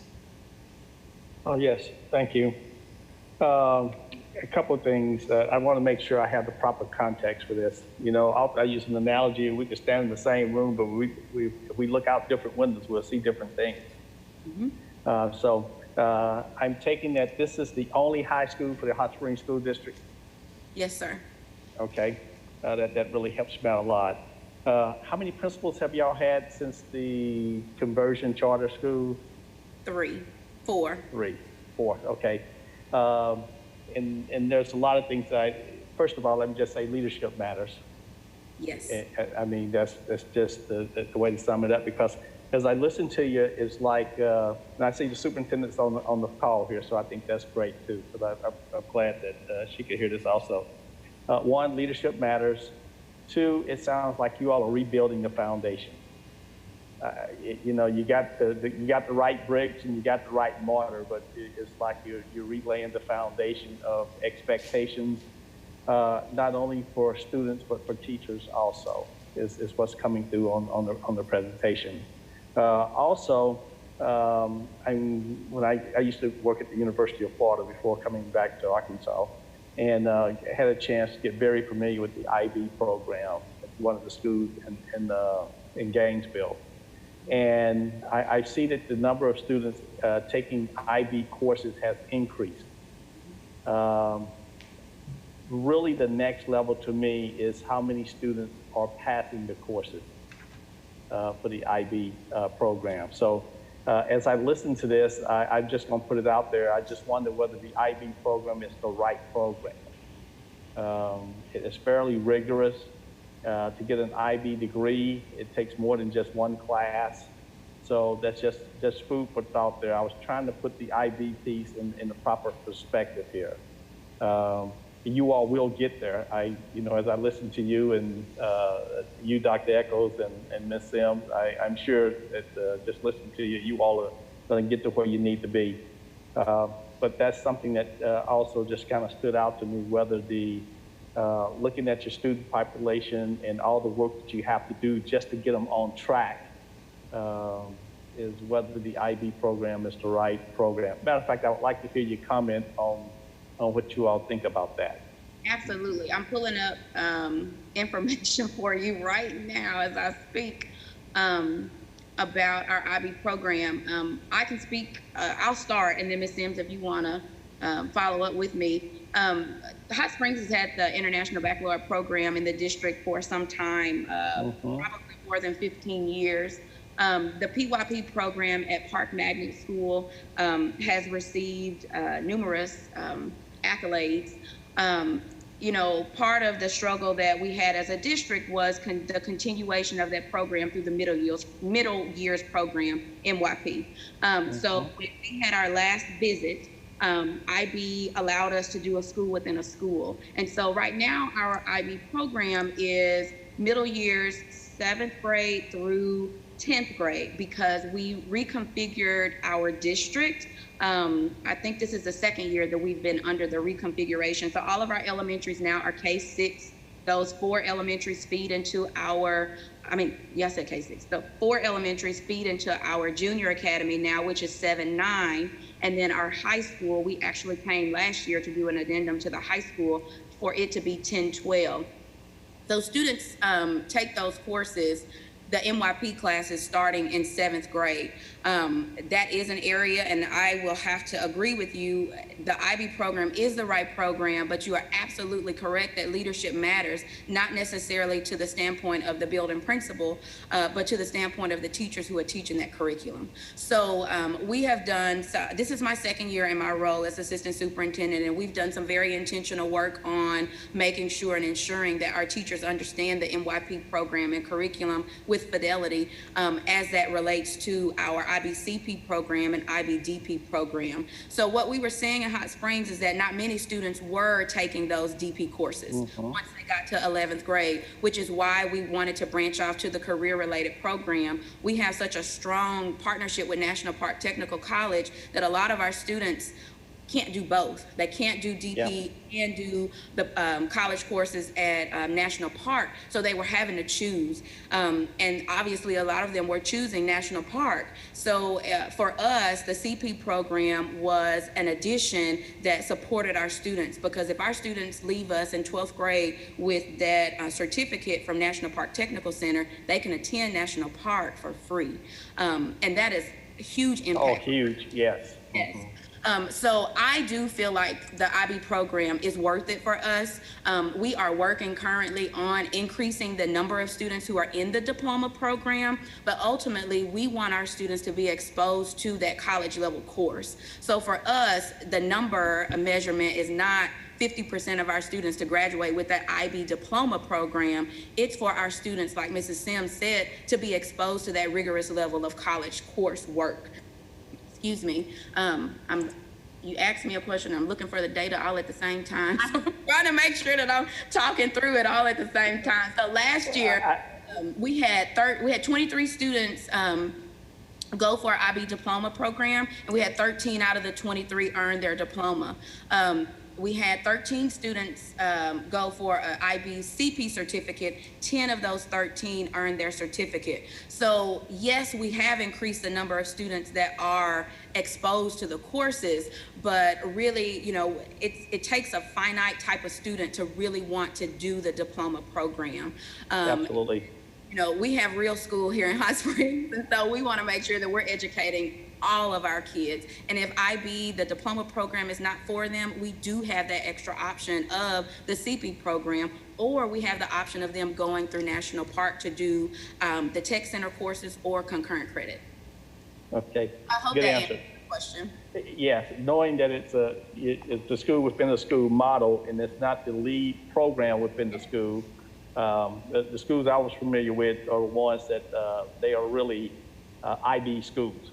Yes, so our Park Magnet School, the PYP school, is a full PYP school. Every child in that school is exposed to the content and curriculum through the primary years program. Once we reach 7th grade, we really tailor it to the school within a school. Okay, good answer. Thank you. Mm-hmm.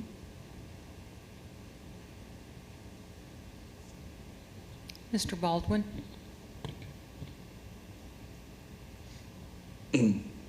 All right, thank you. So just a couple of questions, and I enjoyed the last discussion, and you may have answered my question in that I was trying to decide, and I'm not an educator, so you all know a lot more about all the details of this than I do, but just in looking at your new goals, I had a couple of questions, and one was on goal number 2, which is the 38% of graduates will have taken at least one college preparatory class. And I guess I would think that if that's goal number 2, that may be your second most important goal. And maybe it's not presented that way, but maybe these others are, maybe they're all equally important. But when I looked at 38%, I really thought that's not a very high number. And I know it's more than you currently have. But if you step back from maybe the current reality of your students and of your situation, what would be the ideal percentage that you would like to have in there? I mean, would it be? I mean, I like the one above that said 90% of students will graduate with a value-added diploma, and it wouldn't. I guess I'm wondering why is it not 90% of graduates will have taken one college preparatory class? So that's question 1. Ms. Sims, do you want to answer that? I can start, yes. So the national average for students who are taking AP IB courses is 38%. And not to say that I would like to settle on the national average, because that's definitely not my vision or my goal. But we felt like that was a good starting point. In our excellence and equity coursework, we actually set a 5-year goal that 85% of our students would take IB course, an IB course. And that's why we began to expand our IB electives. We added IB chemistry, IB sports, exercise, and health, IB literature and language, and IB dance, to really try to capture some of our students' interests and help them get interested in taking these advanced level courses. But that metric is there because that is the national average, and that is what we do want to make sure that we prepare our students not to be average, but we want our students to have that not only access, but to take advantage of what we have to offer. Okay. Thank you. So question 2 is, you talked a lot in the beginning about the challenges with record keeping and making sure that you had the right system in place. And I guess I wanted to ask, and when I think of systems, I think of the training of people, and then I also think of the technology systems that enable you to retain information. Do you feel like you're in good shape with that now, or is that still an effort that you're having to work on? I would say I think that we are in good shape, but we still have to have people that are doing the right work. And I mean, you'll find that all across the state when it comes down to specifically to the graduation rate. Those cohorts are so important, and it's so important for the people in the buildings to know when students enter your school and when students exit your school. One of the unique challenges that we face is that our school is highly mobile. We feed into JDC, which is a juvenile detention center. We feed into Ouachita Children's Center, which is a kind of a group home, 45-day max stay. So anytime those students enter our cohort, we have to make sure that we track them, because we can't go based off of just, well, I'm leaving to go to another school. If they never enroll in that school, and then they don't graduate, we end up taking the hit for that. So it's educating our people on all of the factors that go into the graduation rate cohort. I think I have done a pretty good job of educating our people on that, but it's a continuous thing that we talk about every year. Ms. Sims can tell you that we have more of a backwards plan approach now. We start hosting conversations about graduation rate in the summer, in July, based on the current year's seniors that are coming up. We have people that are tracking that data now. We put a lot of those systems in place when I became high school principal, and we've really refined them over the last, I guess this will be 4 years now, refined them over the last 4 years. But as Ms. Sims stated to you, with a change in leadership, there was someone before me and someone after me other than Mrs. Sims and I. So when you have change in leadership, sometimes that takes out some of the protocols and policies that you put in place. And so she, this is her end of her first full year as high school principal. She has worked very hard on making sure that our staff is well versed in that language again, and ensuring that they are sticking to the policies and protocols of great record keeping for our students. Okay, thank you. And then my last question is, in looking at your new goals that you have on page 18, the way I interpret this is that you are planning to put in place the things that need to be put in place to increase the letter grade. Absolutely. By 2025. So you think it's going to be a 5-year process to get to a C, or do you think we get there quicker? No, sir, I don't think that. I mean, you might be able to tell this from our call today. I know this might be your first time meeting me, but I am very ambitious, and we have very high expectations for our schools, because the community that we serve deserves that. And so Mrs. Sims and her team, they know the expectation that I have, and that expectation trickles throughout the school campus. Most of the teachers that are in that building started with me. I think they have maybe had to hire 5 teachers over the course of the last 4 years since I started off as principal there. So all of the teachers that are there truly do understand where we are. I can tell you that it was very gut-wrenching for them to receive that D both years in a row, but they understood why, because I explained it to them. And so last year, I think they all share the same disappointment that we didn't take that assessment, but it gives them the opportunity this year to go out and shine and produce the quality that we expect. So no, sir, I don't think it's going to take until 2025 for us to increase our letter grade, you know, we're doing great work, and I don't want the letter grade to overshadow the great work that is being done by our staff on a day in and day out basis. There's a lot of things that goes unseen that we can't talk about in a presentation that our staff does for our kiddos on a daily basis. So, you know, it's a balance for us of ensuring our staff that, yes, we don't want to be a D school, but I still value the work that you're doing and pouring into our students on a day-to-day basis. So my anticipation is that we will move a letter grade this coming school year with state accountability, even despite of the pandemic. You know, it is what it is, and, you know, we didn't want to shy away from that when we talked through our presentation on today. That would be fantastic. Yes. I have a commentary. I was on the board when the letter grades were established, and I wonder, listening to different schools in different positions, nobody wants to be a D or an F, and some people would you know, scoring it at themselves at a C.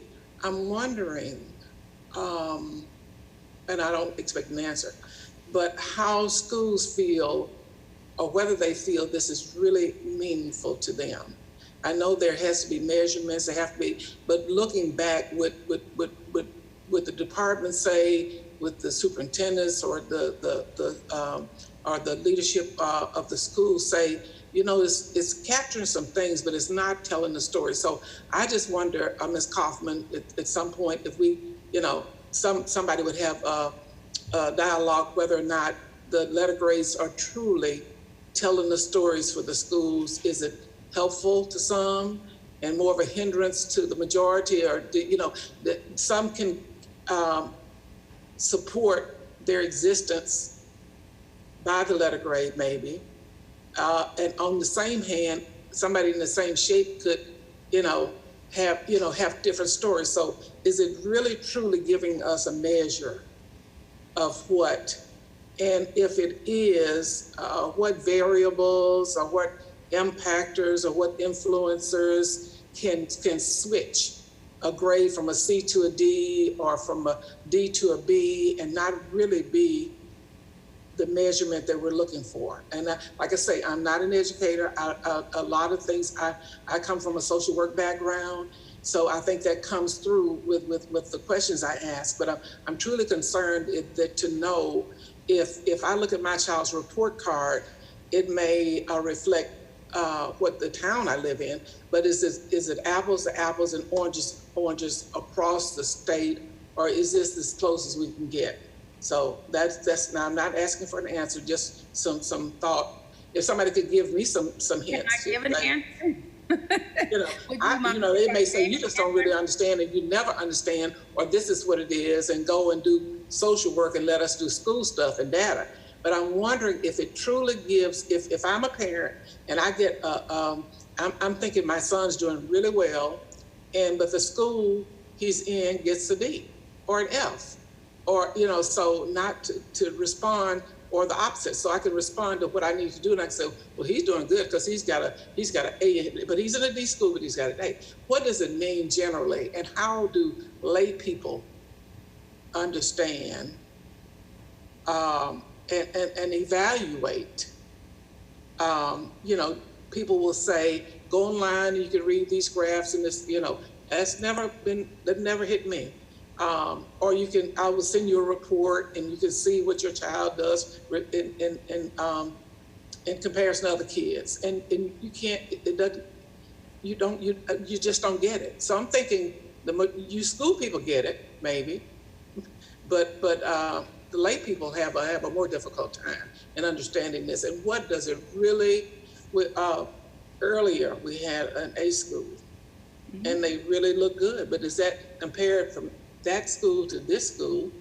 because the name is Tyson, so you would assume that some things go along with that might not be in Hot Springs, but at the same time, I'm finished. Because I'm rambling. Ms. Kaufman, would you mind if I responded to that? Before she responds, Ms. Kaufman, I'd like to respond first. Just to have some context here. Let me tell you what the letter, we constantly need to look at the variables that go into calculating the grade. They need, that's a given. From any statistician would tell you that, and even common sense would tell you that. But I tell you one thing that the letter grades have definitely done. They have provided a sense of urgency for schools. Used to, schools did not focus on the school. Schools focused on the kids. It was all about what the kids were not doing. Now it's about what the schools are doing or not doing. And that is a major educational shift. Used to, schools would just go along and have school. I used to be a teacher. I was in schools that we never really, it was always about why this class wasn't doing this, or why that class wasn't doing this, why this group of kids coming up aren't doing this or aren't doing that. Now we look at each other. We look at the school as a unit. And I love the leadership that we have on this call right now. It's what can we do for our faculty to help our students? And for me, letter grades have brought that to the forefront of we really need to do something. Before anyone was calling out of school, it was basically business as usual. And you really didn't, and even for school leaders, I hate to use this term, but I can't think of a better term. There was not a stick. There wasn't anything that you could point to and just flat out say, we got to do better. And here's why we got to do better. Now, I love what I hear about the data, what they're looking at now. It all makes sense. They could even pinpoint to what classes, what subjects they need to work on. That's what now we may need to adjust the grades for this and that, but we've never had this type of a focus on what actually goes on in the school, in the classroom, and so forth. So that was my commentary on that. But I agree, the grades may not, the variables may not be the right mix. Dr. Echols. Sure. Like I told you before, the ESSA School Index is very robust, so it gives schools the opportunity to pinpoint several indicators that you need to focus on, whether that is your graduation rate, all of the components of SQSS, or growth in students or weighted achievement. However, I do not agree that that letter grade defines the work of our teachers, and I do not agree that that letter grade defines the holistic academic experience that our students receive at our school. But we're not excuse makers. And so what we've done with that letter grade is we have created a plan, and that plan is being implemented daily. Dr. Nahus holds me accountable for my role as assistant superintendent. I hold our principals and assistant principals accountable for their roles in implementing the things and structures that we have put in place to ensure that our students have a very vast educational experience, because at the end of the day, that's what we're here for, is to provide an educational experience for our students. And as we stated in the mission, we're willing to do whatever it takes to do that. So I hope that gives you the perspective of a school. We wear that and we internalize that letter grade. I know I did when I was high school principal. Now I do that for 6 schools in the district as assistant superintendent. I internalize that for every one of our campuses, because whether you're an A school or an F school, if you're an A school, obviously you're going to wear that A proudly. But when you're a D school, it's a tough pill to swallow when you know the work that has gone on internally within the building. But we don't make excuses for that. We pull up our boots and we keep going, because our school community deserves that. So whether that's providing more job-embedded professional development, whether that's me getting into a classroom and co-teaching with a teacher, we do it all. But those are things that we can't put in a presentation. Thank you. Ms. Newton, Yes. I can't let this conversation pass without speaking to it. So anytime you have one data metric, for example, a letter grade, that can never tell the full story. What that should do is start a conversation. And so if you have an A student going to a C school, then what I would hope that you would want to do is start a conversation with the school. And I think if you started a conversation like that with Dr. Eccles, then she would certainly explain, as she has done so well today, is she's not just satisfied with knowing she has a D. She's unpacked that. Why do I have a D? Are all of the metrics, and we do have many indicators that come together, many different data points that fold into that final letter grade, but she's unfolded those, looked at every one of those, and even those don't address every part of the story. So I think over the last 2 days, we've heard from charters that just say, our first priority is to have a safe learning environment. And safety is not one of the indicators, but it's one of the critical indicators if you're a parent looking for the right place for your kid. So our school report card is quite comprehensive. So beyond the letter grade, and then, and we've built our reporting that way. You can go to that school accountability at a glance. You see the letter grade. Do you want to know more?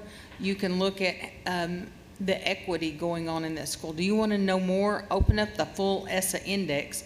That tells you a lot. If you want to know more, go to the school report card. You're going to find out about finance and teacher certification, and you're going to find out a whole lot more. But if you really want to know the most, you need to start a conversation with the people in the school, the kids, the teachers, the administrators, the other parents and families that support that school. And I think that's the only true way to have the multicolored picture of a school. But the letter grade is just, it's the conversation starter. But who does the onus fall on, Deb? And I'm not trying to be controversial. I'm just saying, you know, you hear something, you know it, but to break it down, to dissect it, you're saying we need to dissect. But the average parent, and I advocate for parents, and because they are the ones that are more confounded when they leave a conference, parent-teacher conference, than they were before they went in. So it's you know, I know, and sometimes I feel like I have just enough information to be dangerous. So, you know, even though I may have a little bit more information than someone else, I still don't have enough. I'm just wondering if what's your impression? What does this say? How does it interpret? You know, if an industry, and I'm belaboring this beyond where it should go, but an industry is anticipating coming into my hometown, and they look at letter grades, you know, as it relates to the quality of employees they're going to get, the quality of education their kids are going to get. What does it say? You know, and that's it. You know, it could not spell out, but I'm just wondering if we're all looking at apples and oranges, and clearly we're not. And because there's so many levels that we have to peel back to be able to know what's what. And so I don't know how we get the information out, or the word out. It just, if you got a D, that doesn't mean, you know, my kids would come home from school. I was thinking about this when we talk about letter grades. They'd come home, well, Mom, I got a D. I'm just 2 points from a C. And I said, that doesn't matter to me. You got a C. Y'all remember having those conversations? They just have this point they will drive. I'm 1 point from an A. You know, 1 point from, you know, whatever. So that's what and that's somewhere else, another time, another place for the conversation. But I think it would be helpful in communicating with parents and other community people what it really means. Agreed. And I think as our educators become more refined in their understanding, they are passing that along to parents as well. And I don't want to belabor the thought, but I can just share with you, at our state board meeting last Thursday, our parent engagement committee shared data during a task force meeting that in the previous year we saw very few school districts submit a parent engagement plan that even addressed reading. And this year, well over 100 of our districts had very explicit information about reading in their parent engagement plans. So I think as educators like Dr. Eccles and like Ms. Sims is there assimilating this conversation, putting this vocabulary into this conversation, it just can't help but spread. So thank you for that. Any other questions or discussion before we have a nomination, before we have a motion?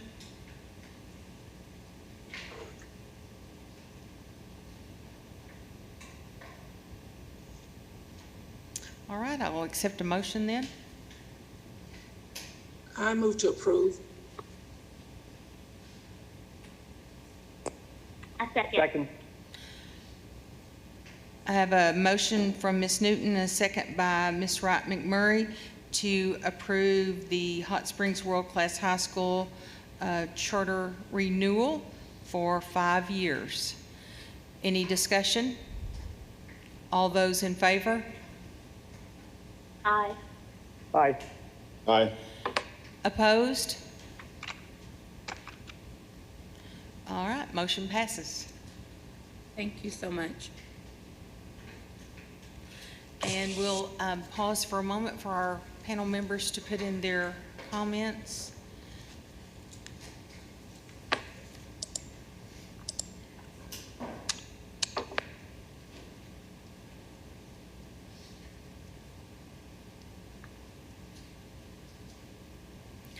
Dr. Williams? Yes. Before I read this, just a thought. We appreciate all the work that you all are doing in trying to pull all of these different pieces together. So I was listening to you talk about it. My grandfather used to say, it's more than a notion to get this done. My comment, support the motion. There's work to be done academically. I have it parenthetically 3 years of a D grade excluding 2019-2020. The current leadership has a handle on what needs to be done and has to develop a plan. Ms. Wright McMurray? Sorry, I can't get the unmute button. I recommend approval. Although the school has received a D rating over a 3-year period, I believe the leadership has made changes and has a plan to improve their outcomes. They have implemented strategies that will address their current concerns. Thank you. Mr. Baldwin? Well, that's about exactly what I said, and I do think the difference is leadership. And I think you guys have convinced us that you're on top of it and that you're gonna fix this. And I think we believe that you will. Thank you. Ms. Newton? Yes, I'm for the motion, and my explanation is very thorough plan to maintain progress leading toward continued improvement. Impressed, it should be in cooperation between administration, staff, and student body. All right. Well, Dr. Eccles and Ms. Sims, thank you so much for an excellent presentation. Congratulations to you for your approval. This information will be shared with the state board next month, and they will vote to review or not review. And I just want to say you have been a great model of explaining what school improvement is all about. So thank you for your work. Hard work, but it's the right work. So we appreciate you all so much for giving us the opportunity to show you what hard work can do in the community that we serve. Thank you so much. Panel, let's take a quick 10-minute break, and then we'll come back and complete our review. Thank you. Thank you. Well done.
think everyone's back. Ms. Webb, if you'll introduce number 5.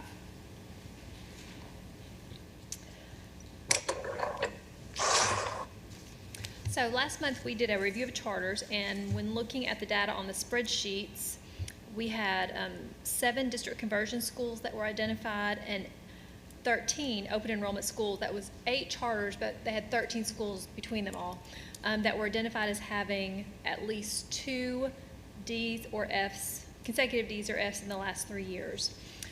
From those 7 district conversions, we have had 2 that have surrendered their charter effective immediately. And so that was Harrisburg School District, Harrisburg College and Career Preparatory School, and I've included the letter in the agenda. And also the Blyville School District has Blyville High School and New Tech School. They also surrendered. Blyville had intended not to renew their charter was up at the end of this school year, but they decided to go ahead and surrender their charter now. And both letters are included in the agenda. So the additional information that that leaves really 5 district conversion charters that we collected additional data on. So the additional data included a set of questions that you requested from the last meeting that included what factors contributed to the D or F letter grade, what the challenges were, and what is the plan for addressing those challenges. And so you'll find that in the agenda as well. Those are all listed consecutively in one document for your review. Excuse me. In addition, there was also some documentation regarding, for the open enrollment charters, we get a report every year of the students that are enrolled in a charter school, how many are enrolled in each district. So, for instance, Arkansas Virtual Academy could have students from all over the state.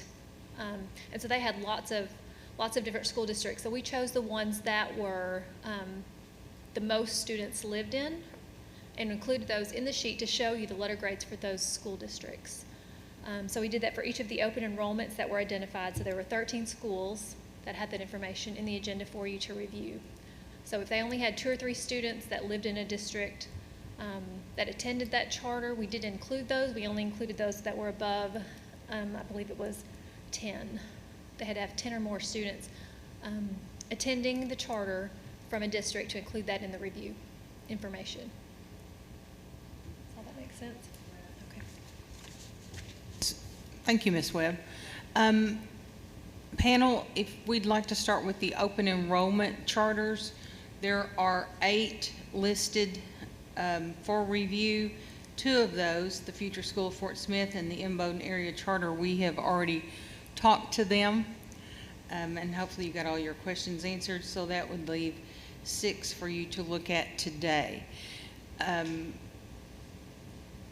For lack of a better way to go through them, were there any questions that you had or any concerns you had after reviewing Academics Plus Scott Elementary School?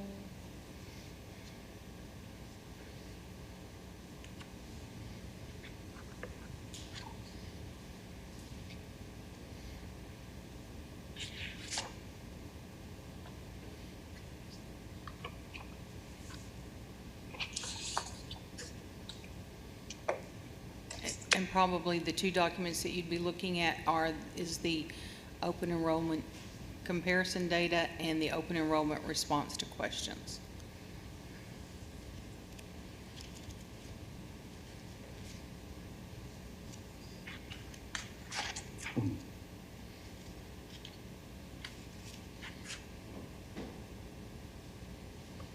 You know, I have to say, in looking at this, I was, you guys are a whole lot more familiar with educational standards and expectations, and there was a lot of information in this that I got lost in. And really, all I was trying to do is figure out to get a comfort level that they know what their challenges are and that they have the resources and the ability to overcome that. And there was so much data I couldn't answer those 2 questions. So I'll defer to you all a lot on this. I think one of the things that I was encouraged by on all of the schools is, having read through these, is that each one has really identified specifically the area that they were struggling in, and have put forth plans within their school improvement plans and district support plans to address those. I think one of the challenges we face today is that because of the impact of COVID-19, we did not assess for the 2020 school year, and therefore have new data for 2020. We will also have that same level of concern even with 2021, even though we as a state do plan to move forward with our statewide assessment, and we do plan to calculate the ESSA school index for the 2021 school year. But until we do that, we don't know the impact of COVID-19 on our learners. So we just listening to Hot Springs just a minute ago, I'm just encouraged, that they're thinking that by all accounts and all the metrics they have, they're improving. But as I look at all of these, we really don't know, and we won't know until that data comes in, just what the impact of being out of school and having that quick remote learning in the spring, and then all of the various types of learning options that they have provided this school year to the students. I think they've all tried to do their very, very best, but they've certainly encountered lots of unknown situations that just their simple, let me rephrase that word, what their normal rigorous efforts for school improvement are unknown yet, what the outcomes of those will be because of the impact of COVID-19, and our school district still having to pivot due to illnesses within the school or probable close contacts. So there's still so many unknown variables, as Ms. Newton pointed out, that may not show themselves with a numeric value, but they certainly have a huge impact on student learning. So I felt confident as I read through these that our schools had really put a lot of great thought into their work. Ms. Wright McMurray, I see you nodding your head. Did you read similar? I do. I'm glad that we're thinking on the same page. I almost feel like by us asking this additional step, it motivated them to start thinking through what do we need to be working on to address these concerns. And then the two schools that decided that this is something they need to do differently, I think they made that decision on their own. So I think that us taking this step has addressed my concerns, and I feel like that they've outlined that in their responses. Here's am I off mute? Yes, I am. Okay. I thought the questions were extremely helpful, their response to the questions, because what I really wanted to see is whether they had a good understanding of what's going on. And I tell you what, I think we made a great decision about Hot Springs. Their response is much more detailed than some of the other responses that is listed out here. And that's really what I'm looking for the schools, is that they understand and own what needs to be done. Mm-hmm. No one wants to have a low letter grade, but just looking at their response to the questions, they are really detailed. I saw a lot of a lack of understanding of certain things in reading some of the response to questions. So my next question would be, what can we or the Department of Education can do to assist these school districts in some way? It may be something as simple as following up to make sure that they have the resources or aware of the right training. I tell you one thing that stood out to me in the discussion was Dr. Echols, and she referenced some program that she didn't name that was not quite as successful for her school. It may have been the middle school. It was one of the feeder schools to the high school that some other districts may be using. And I wonder whether they are having some of the same issues, but are not aware of it. You know, I was thinking the same thing, and I use analogies a lot, that you can't put motor oil in the same oil in a car that you put in a lawnmower. So Absolutely. It's about the weight of different things. You know, sure, everybody understands that you got to have gasoline, but then gasoline, it has to be a higher octane in some cars, or it just screws them up. So I think having, I don't know if it's professional development or if it's what, but we can just make some assumptions. Dr. Echols was very, very impressive in terms of understanding what happens. And I think one of the presentations before talked about the impact on graduation rates and this, that, and the other.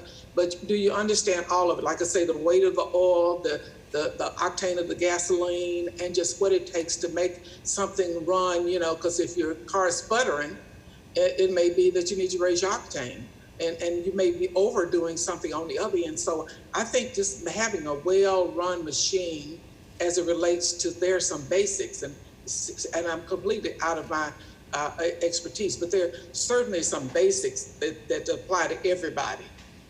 And then some others that may be adjusted according to, you know, you don't want M. Bowdoin doing the same thing that Hot Springs doing, because something's lost, and vice versa.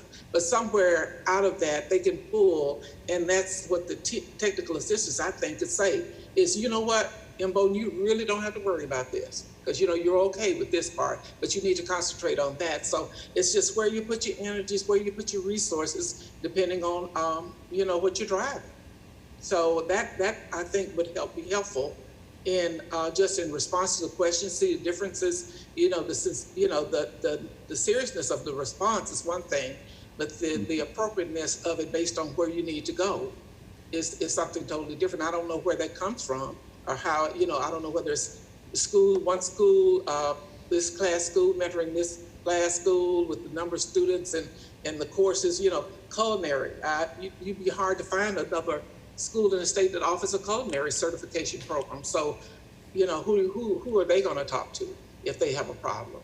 But that's just I think understanding to what extent and you know, and you know, what it takes for different people is going to be a different thing, different schools rather. You know, Toyce, I like the comment you made about technical assistance and peer-to-peer assistance. Is there a structure in place at ADE or somehow between the schools themselves that if they have a couple of years of needs, that they are automatically eligible for some type of a TE, you know, technical assistance, some type of help? Is that in the budget anywhere? So some of our school districts have qualified for additional funds and additional training. And so I think you've heard from several of them talk about they've been involved in PLC training. And that is really a collaborative effort to examine student data, and student data being not just test data, but everything they know about kids. And so as I read through here, what I'm seeing is these schools are trying to get all of their teachers trained in reading through the RISE. They're really concentrating on examining their student data and making student appropriate interventions based on that data. They talked about that quite a bit. And then, so I feel like they've put the appropriate professional development in place to improve. And if you think about school improvement, really there are three factors in school improvement. You either have to teach at a more rigorous level, and one of several of the schools addressed that. They said we're not teaching at the rigor of our academic standards, and they recognized that, and they talked about how they were realigning their curriculums and putting in better instructional methodologies. So you either have to teach at a higher level, your teachers have to receive training in order to better understand what the rigor is. And the third thing is kids have to be more engaged in the learning. And what I saw consistently through these is those were the highlights of what they had recognized and are addressing. The other thing that I'm really super excited about, and I believe COVID-19 really brought this to the foresight, is the need for parent engagement in the learning process. And I've heard examples from all of our schools of more thoughtful, more focused parent engagement. And they're not talking about, what are the compliance rules that they have to meet. They're talking about real engagement, real conversations with parents, check-ins with kids, check-ins with parents, meeting their needs very specifically, and I saw that addressed in these plans as well. Well, you know what, I'm just gonna brag on Phoenix. I'm retired and doing some consulting work for them, but the parent engagement is a big piece of what we try to do, because we realize until we do that, and unless we do that, things are not gonna have a major change. But they've gotten a grant from DHS through the CARES Act, and Christy has decided to buy 40 Chromebooks. And I said to her, 40 Chromebooks, don't kids have Chromebooks? You see other parents don't. So when you go into the parent engagement, so I thought that was a unique opportunity for us then to get those to the parents, so that our staff, or their staff, keep saying their staff can work with parents of what your kids are working on. Because kids may be at school with their Chromebooks or whatever. But I thought that was ingenious to come up with an idea like that would solidify and encourage, so we only get 40 because that's what the grant, but I thought in terms of parent engagement, that's not coming to PTA meeting now. And it might not be for a long time. It might not be a phone call, it might not be for a long time, but we work with our providers here, our internet providers. We have Southwestern Bell has a program, AT&T, for $5 for broadband access. For parents. So there's some things like that, I think, that are going to make some difference in the measures. And 40 is a drop in the bucket, but you just think about the things that parents, they could be learning some things along with their kids, and get ahead of the curve to be able to help the kids out, or just help themselves out in the long run. To add to that, Ms. Newton, one of the other things that I think has changed as a result of this year is I hear less conversation about parent attendance and more of parent engagement in the learning. And so while having events at school, and it's great for parents to attend, they can't always attend. And I think efforts, Deb, to be perfectly honest, have to happen outside of the school system, because school personnel, that is not what they do. And we find it increasingly difficult to have that funded through different entities or whatever, when we say that's a pivotal part of it, it's going to impact, but you can't measure the effectiveness of the possibility of the effectiveness by saying we had 20 parents come to the school. And listen to what they thought it turned out to be Greek, like some of the stuff that I hear, the acronyms and all that. But I'm just saying that's a big piece, it's a critical piece, and in light of what's going on, it's just, it's necessary. Probably one of the other items that I saw really addressed well is this idea of recruitment and retention of highly qualified teachers. And as you read through here, what you saw is that while many of these charters have asked for waivers of teacher licensure, they're really working to get good people in the classroom and get them licensed. And so they're not just saying, oh, I've got a waiver, I don't have to do that. They are taking the steps to try to get the people that may be coming in on a waiver, get them licensed during the time that they're working there at the school. And that's really an advantage for our students.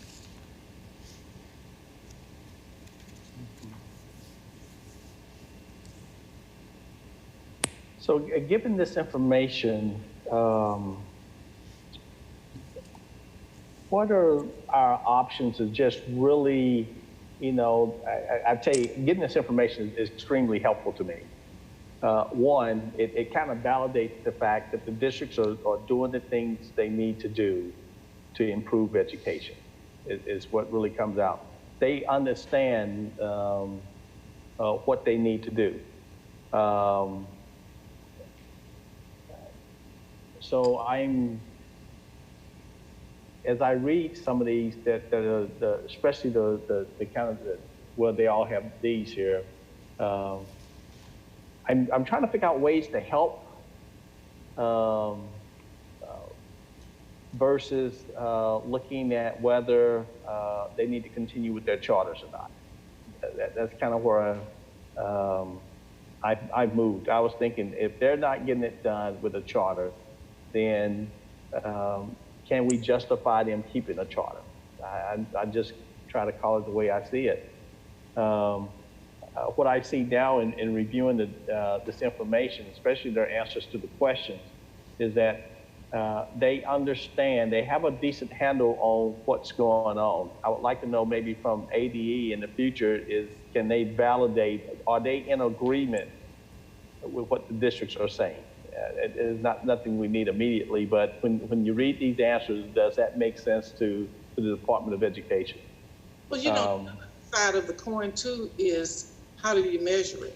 Can you measure? At some point we'll have to measure. Someone will have to be able to measure improvement. So if we get these now, the explanations now, is it a semester or at 9 weeks or whatever? So if corrective action, if this is suggestive of them making corrective action, then what will you show us in 6 months? What will you show in this period of time? You will have improved 2/100ths of a point or something. But to say that, and it looks good and sounds good, but we've got to have a way to, or somebody, not we, but someone has got to see if it's actually happening. Your kids say they study more. Did they pass the test? Or did they make a high F or a low D or whatever? So that's the other part of it, is because some people can put things down on paper that answer all your questions, but by the same token, it doesn't materialize in improvements. Absolutely. At the state level, we only have the statewide data, and we only can calculate that one time a year. And so the next time that we will have a metric statewide to provide to these schools will be in October of 2021. So you can't do anything in the interim or individually with the schools? Oh, certainly we can work with them, but we would not have a state metric that would be comparable to a letter grade or anything, because you would have to have all of those components. What you're going to see come out in early January will be graduation rates. So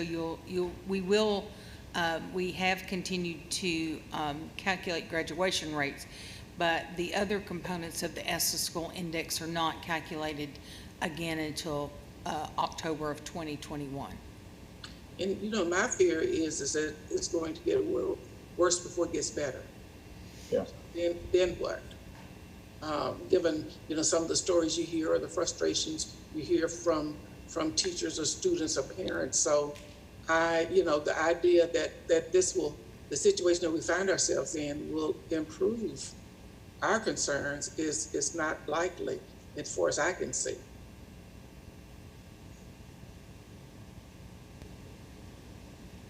That's why we need data, so we know for sure.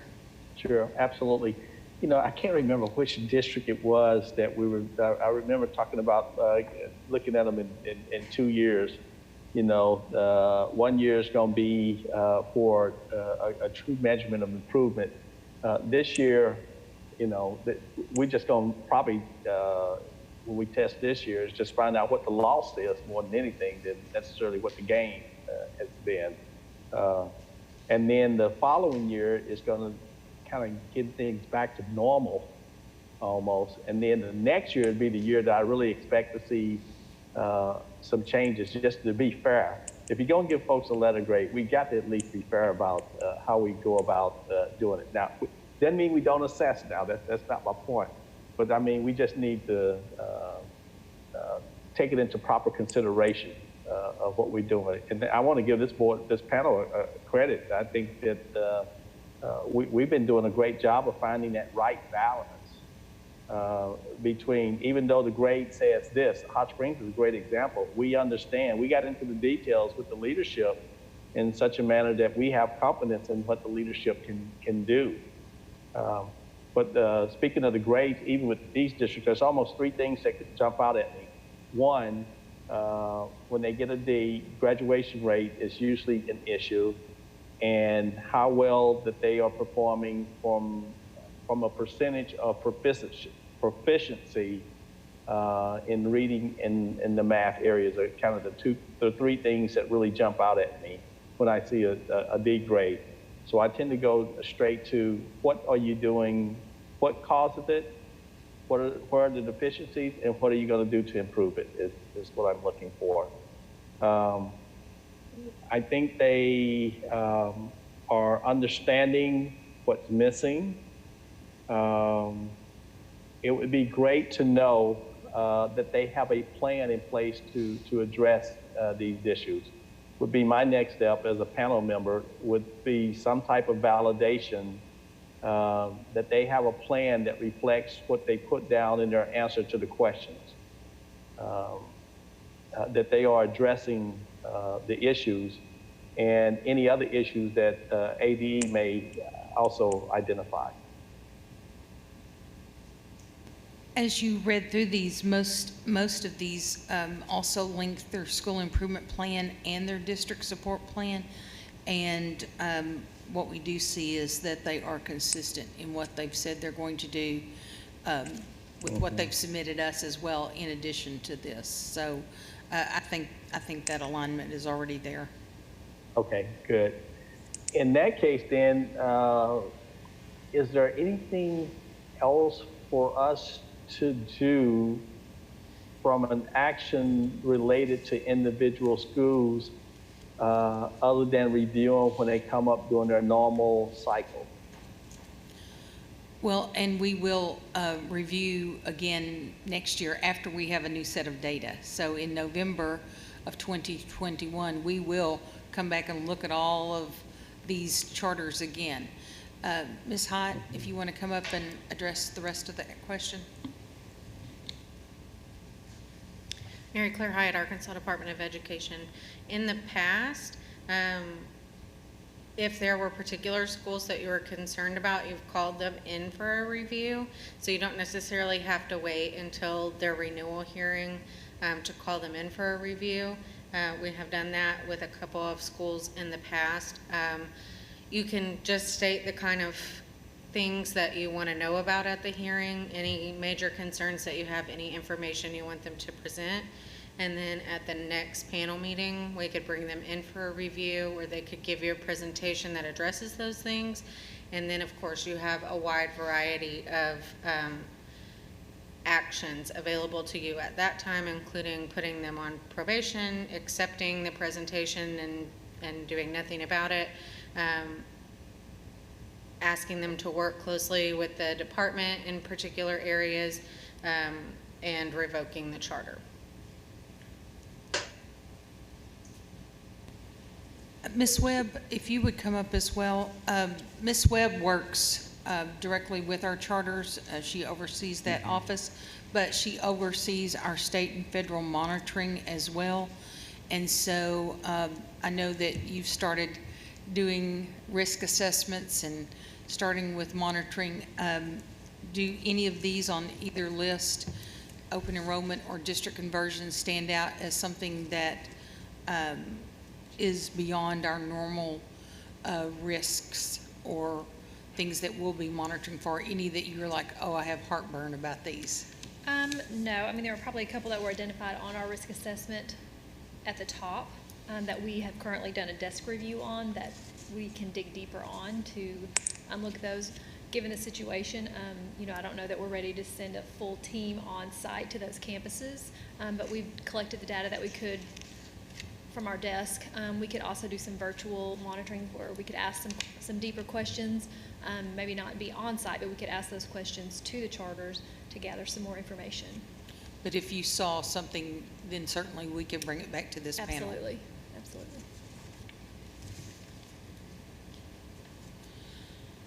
So today we just need to have a motion. Ms. Hyatt, do we need a motion if we're going to review or not consider any, what do we need for the record? Sure.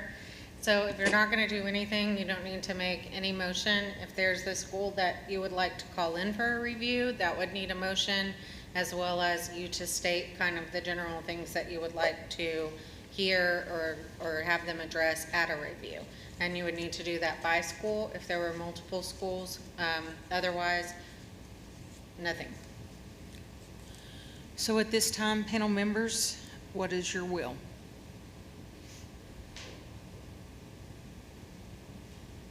My individual will is to do nothing. I don't know if there's going to be a motion, but I'd looking at, where the schools are now in a state of confusion and chaos, and to further exacerbate that by bringing them in and all the anxiety that goes along with that. I think if we can, that we could just wait and call them in individually. If you guys have a concern that you need for us to address, I would look for that recommendation from the ADE. I agree with that. Especially during this, we're in the middle of COVID, and schools are doing the very best that they can right now. I support what Ms. Newton is saying wholeheartedly. Ms. Wright McMurray? Sorry, couldn't get to that unmute button. No, I agree. I think I'm comfortable with where we are right now, and there's no action that needs to be taken further than what we've done thus far. Mr. Baldwin? Yes, I agree also. Truthfully, I think by asking the question, action was taken, and the reports that they put together were extremely thorough, which meant they took them seriously.